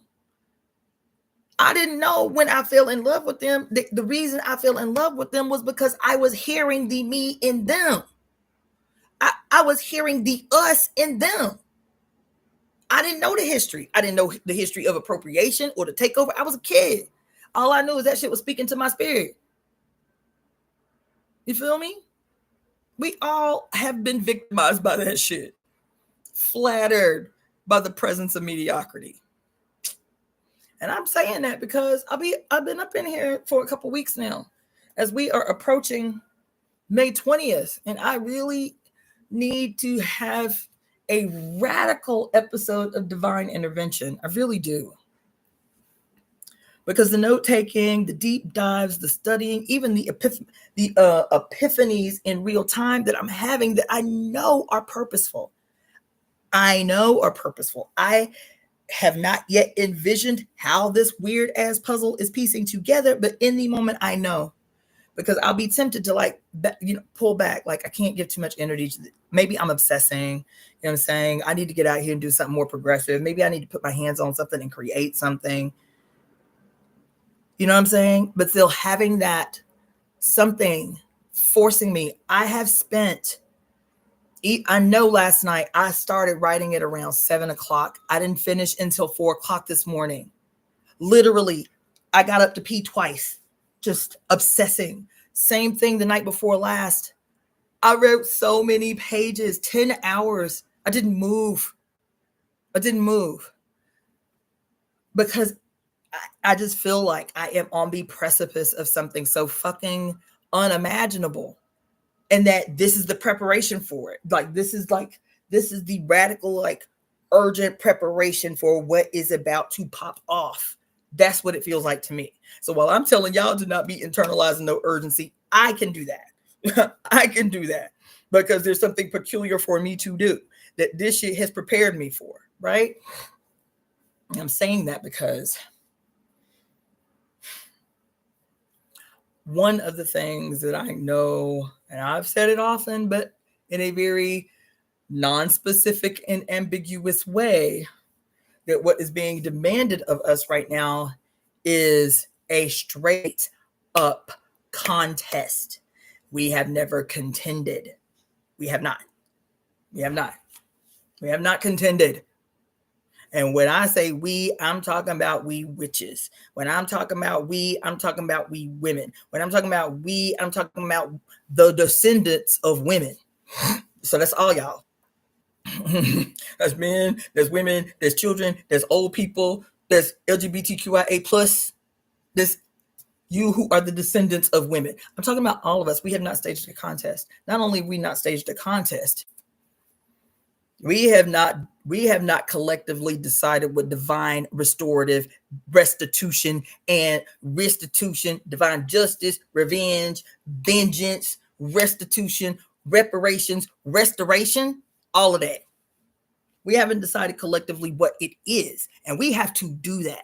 It can't just be, oh well, the past is the past. That can't be what we go out here with. Somebody has to pay for 781 years of Inquisition. Somebody has to fucking pay because somebody got rich off of that. Somebody consolidated power off the murder of human beings by the church, the torture of human beings by men professing to be the most holy. Oh, the reason I got on the holy thing earlier about women and the holes in the sacred holes is because in an attempt to steal even that from his mother, what do? We give so much sanctity to the to stigmata, his holiness. That's where it comes from. His holiness. Huh? Because he ain't got no holes that can pop a baby out. So Jesus has to be holy too in order to contend with his mother. Jesus has to be holy too in order to absorb her title as the holy one. But it's talking about the literal hole. It's talking about the watery hole. It's talking about the river in between her legs, the great serpent of the Nile, whose river flows from her mouth. And so since he can't pop no baby out of his river Nile, he ain't got no river Nile. You feel me? So he has to be holy too. How can we come up with a story where Jesus too can be holy? I get it. He got to die anyway because it is a death cult we're creating. So we'll make part of his death ceremony, a part of his death ritual, where we pound big ass holes in his hands and big old holes in his feet. And people will be more convicted because they'll feel guilty that he died such a brutal death that they will feel like they got to do anything in order to save their own soul, because he did take up his cross to suffer for humankind for forever and ever and ever. He becomes the Holy Father because he too is holy now. I'm telling you, y'all. I'm telling you. Let's see. This is very disturbing of how disdainful hate towards women and innocent, precious babies. Yeah, man. I just read some shit yesterday that annually, and it's gone up since COVID. There is 8.5 million children reported missing and not recovered every year on this planet. 8.5 million babies, children. So when I say we gonna have to stage a contest, I mean that shit. We ain't gonna be able to straddle the fence on this one. There's a reason I'm saying all that, but I think I'm gonna pull back the reins. Feel me? I'm not gonna pull back the reins. Do y'all want me to tell y'all why I'm telling you this? Because I just told y'all in my study on the history of these cults. And what was his name? Zhu Weijin in China, suffering all this persecution because they like, fuck what you heard. The second coming is gonna be a woman who rides lightning. That's what they said. The second coming is gonna be a woman who rides lightning. Her name is gonna be Lightning Den. That's some radical shit. I was like, oh my God, what the fuck?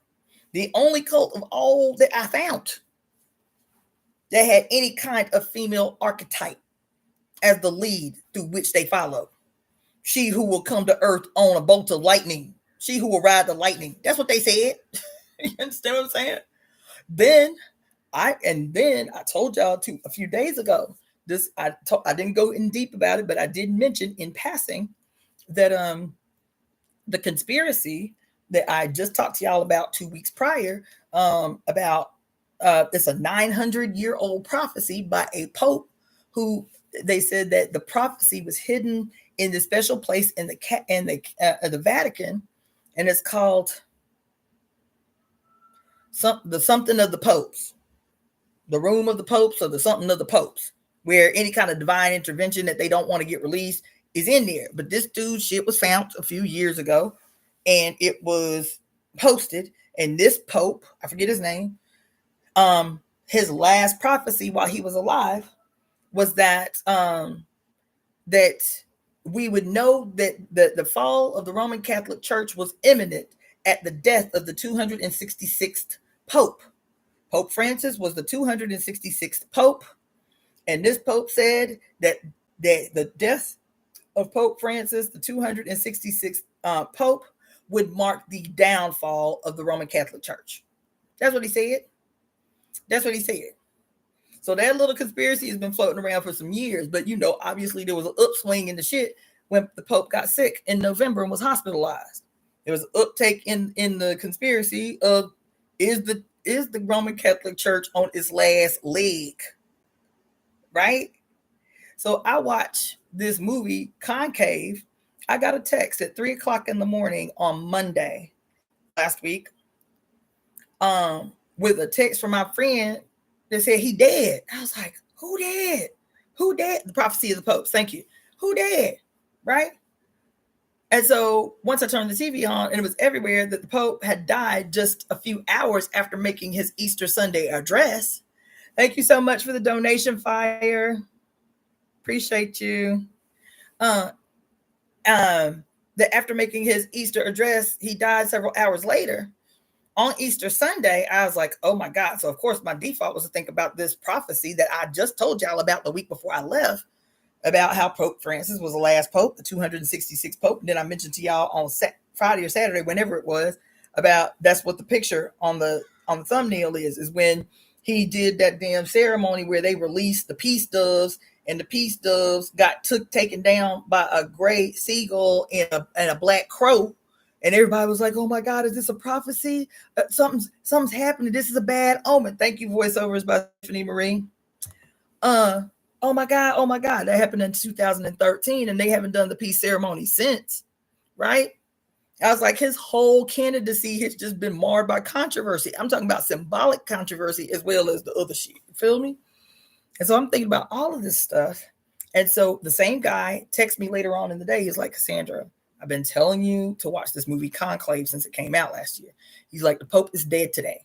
You need to go watch this movie. Of course, I was on vacation, so I couldn't watch the movie. So I came home and watched the movie. And I'm going to give away the ending because I'm having a moment right now. I'm reading about this damn cult member last night, the one of only maybe 75 cults I looked into last night, took notes on last night. And it's a Chinese cult that today is being persecuted by the government because these motherfuckers is, quote, controversial because they don't do like acts of violence or anything like that. The reason they controversial is because they whole cornerstone is that they believe that the second coming of Christ is going to be a woman called Lightning Den. I said, this is deep and profound. I'm having a whole moment, right?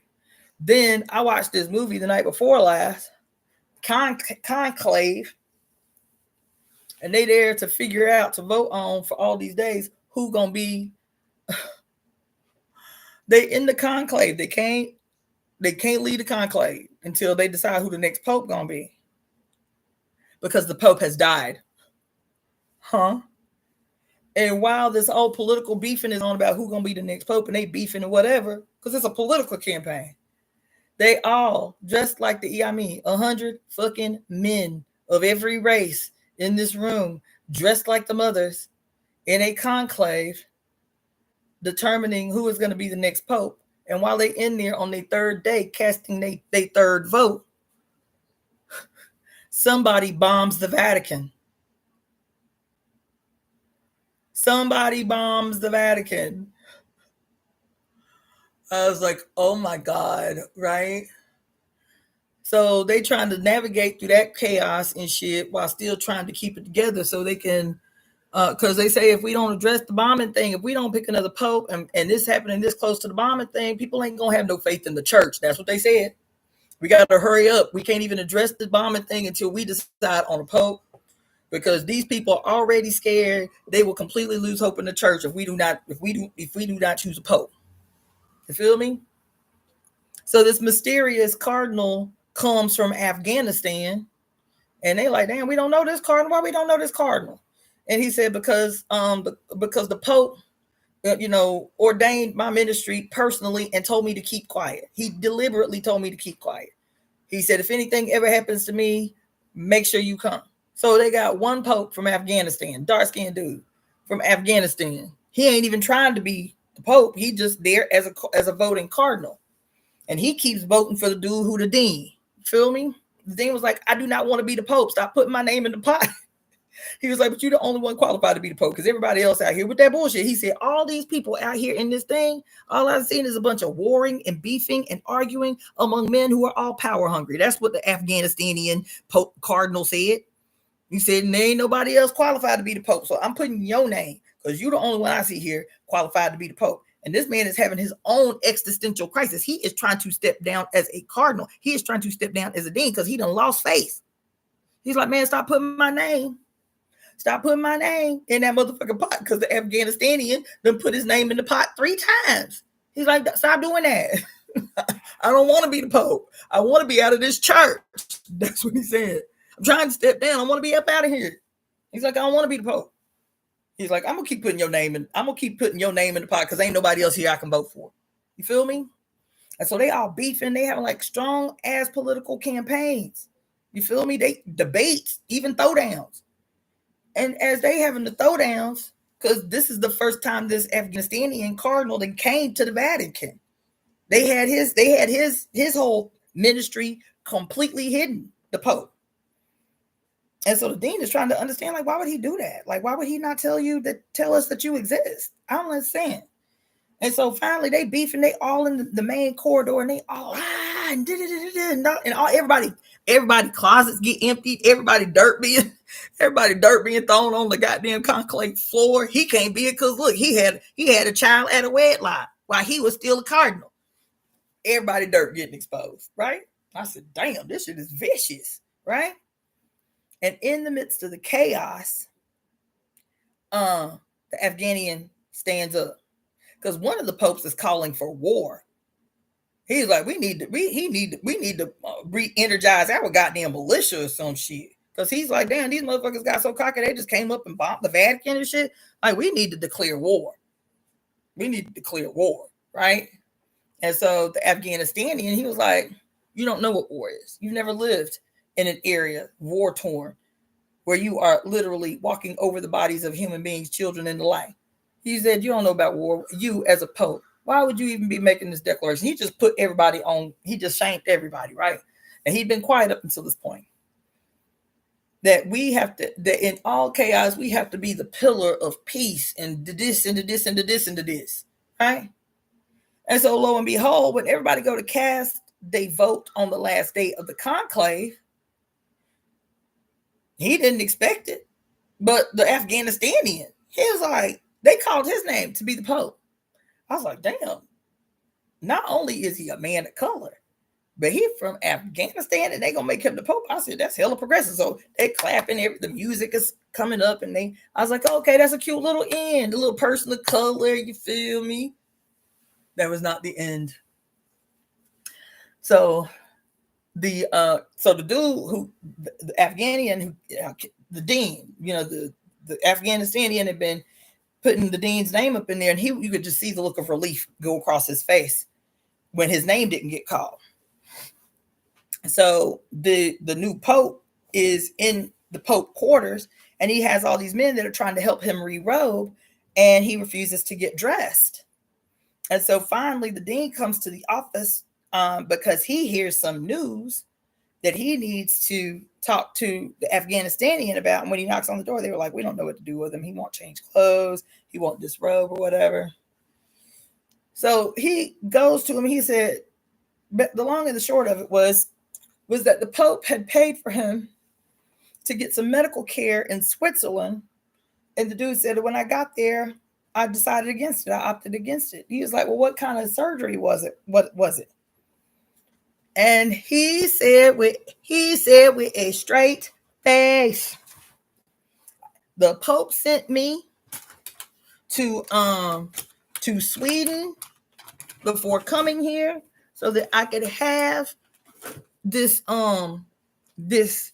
medical intervention that was necessary. And I got to Sweden and I changed my mind and came straight here. He was like, well, what kind of therapy was it? What kind of healing intervention was it? He said it was a liposcopic hysterectomy.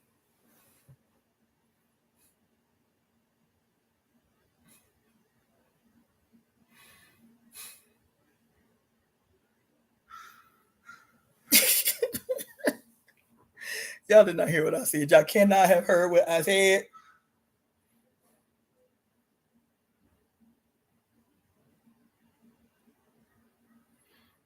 Y'all have not heard what I said. Dion said, the what? This man who had just been made Pope over the entire Roman Catholic Church was supposed to go get a laparoscopic hysterectomy.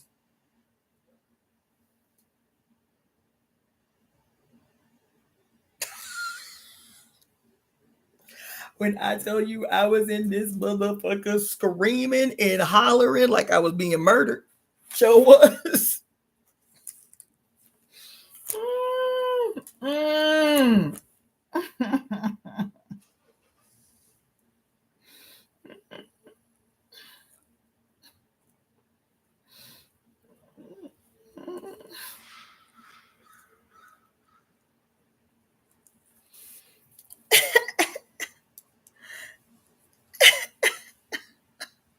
I was up in here screaming, and I'm telling you. So he explained because now the dean is shook because the dean was rooting for him. He was like, "Yes, okay, all right," but he was raised.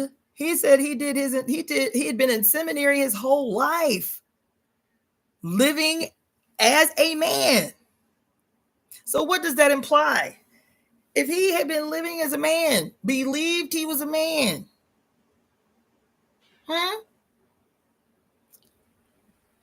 his whole life, born in the church, raised in the church, went straight to seminary. What it mean?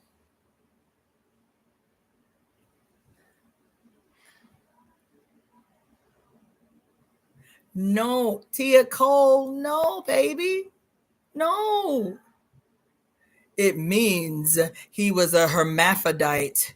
He was born with both sets of sexual organs. He was going to get a hysterectomy. The Pope knew that he was a hermaphrodite and still allowed for him to come and be a potential candidate for the Roman Catholic Church to have its first female male pope. And it's so ominous because the bombing of the church during the conclave was like a foretelling of the destruction of the church, child.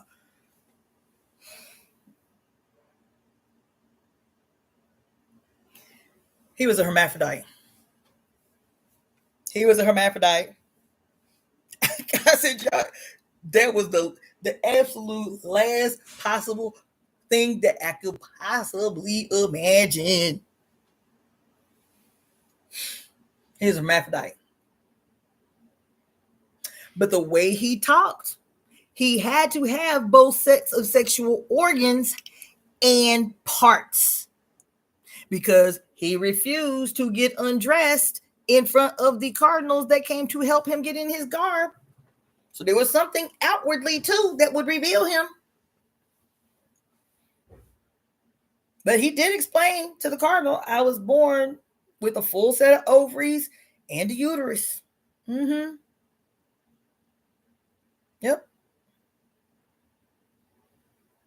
You feel me? Trans is for transition. These are people that are born with sexual body parts that they have transformed, if you will, once they become conscious, and they want their external parts to mirror their internal experience. Hermaphrodites, or the term hermaphrodite, is for both sexual organs. Or you can be a chromosomal hermaphrodite, born with both double X and Y chromosomes. You feel me?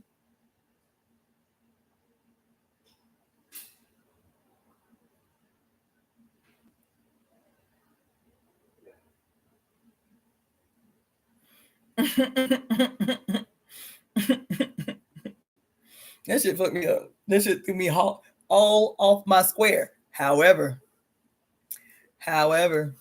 it made sense. As soon as I got over the initial shock, I was like, well, here it is everywhere.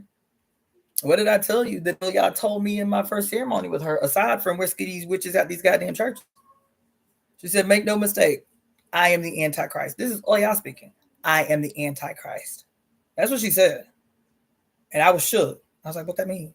Then we get right up in this book. Shit. Let's see. 8 years later, Pure Lust, not Pure Lust, Beyond God the Father and Towards a Philosophy of Women's Liberation. And what did Mary step out the gate saying? What was the name of the chapter? The sisterhood. What'd she call it?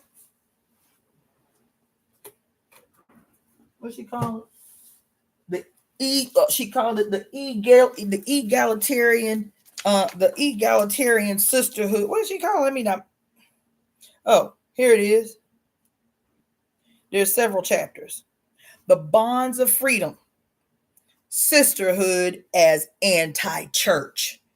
Next chapter, sisterhood as the cosmic covenant. And then within the sisterhood as the anti-church, she said, and if it reckons that it is our coming together as the egalitarian society of women represents the anti-church, then it only further makes sense that we women, singularly, we women are the Antichrist. That's what she said right up in here in this book 30 years ago. As I get a word from Oya in a ceremony, for the first time doing psychedelic ceremony 7 days before my first grandchild is born, 7 days before I fully become crone. And she tell me, rescue these witches out these goddamn churches to set this shit off. And make no mistake, I am the Bible and I am the Antichrist. That's what she said. Now I got to get up out of here. Not one single solitary Sandman hook to drag my ass up off this internet. Not one Sandman saying, oh, is that what that is, Java Watson? All this time. I am shameful. I was like, why she keep sending me fish hooks?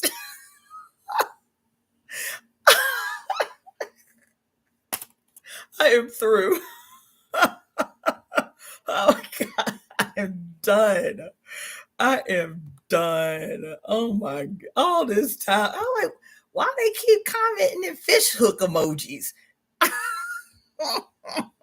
Girl, and you had these things all through this bitch. Oh my God, I'm a damn shame. This is a damn shame. Well, thank you for trying. Oh my God, it's a motherfucking shame. Girl, you had these fish hooks all up through here. Oh my God.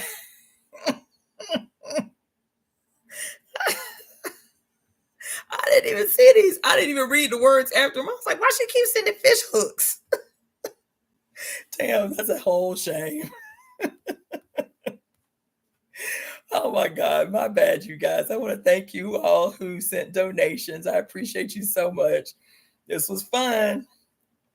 We got to turn this type of shit into a party.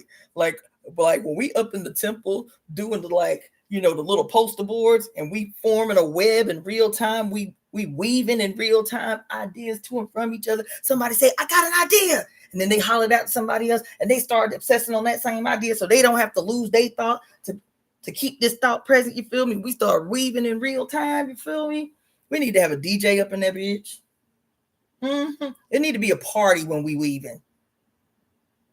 When we like the freaking conspiracy theories and we got little red lines connecting this theory to this theory and this theory to this theory and this theory to this theory and this. That should need to be a party. People need to know what it looked like in real time to be weaving the fucking future into creation. Simultaneously changing the past and creating the future and powering up in the present. That's the shit we need to be doing. We need to be thinking about that. We need to be thinking about that. We need to be thinking about, yeah. Let me get up off here, this here internet before I go on another goddamn diatribe. Yes, weaving the cosmos. That's what I'm talking about. Yes. All right. It's early. I got enough time to go eat. You feel me? Get myself a little cocktailage. You guys are welcome.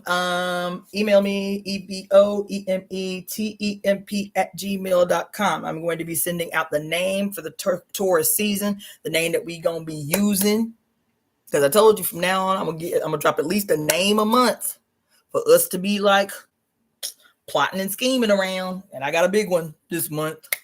And the one that we plotted and schemed on last month, I posted, I think it was on my YouTube channel. I posted the evidence of our workings working. So let's do this. Okay? All right. Love you guys. Appreciate you. Let's go.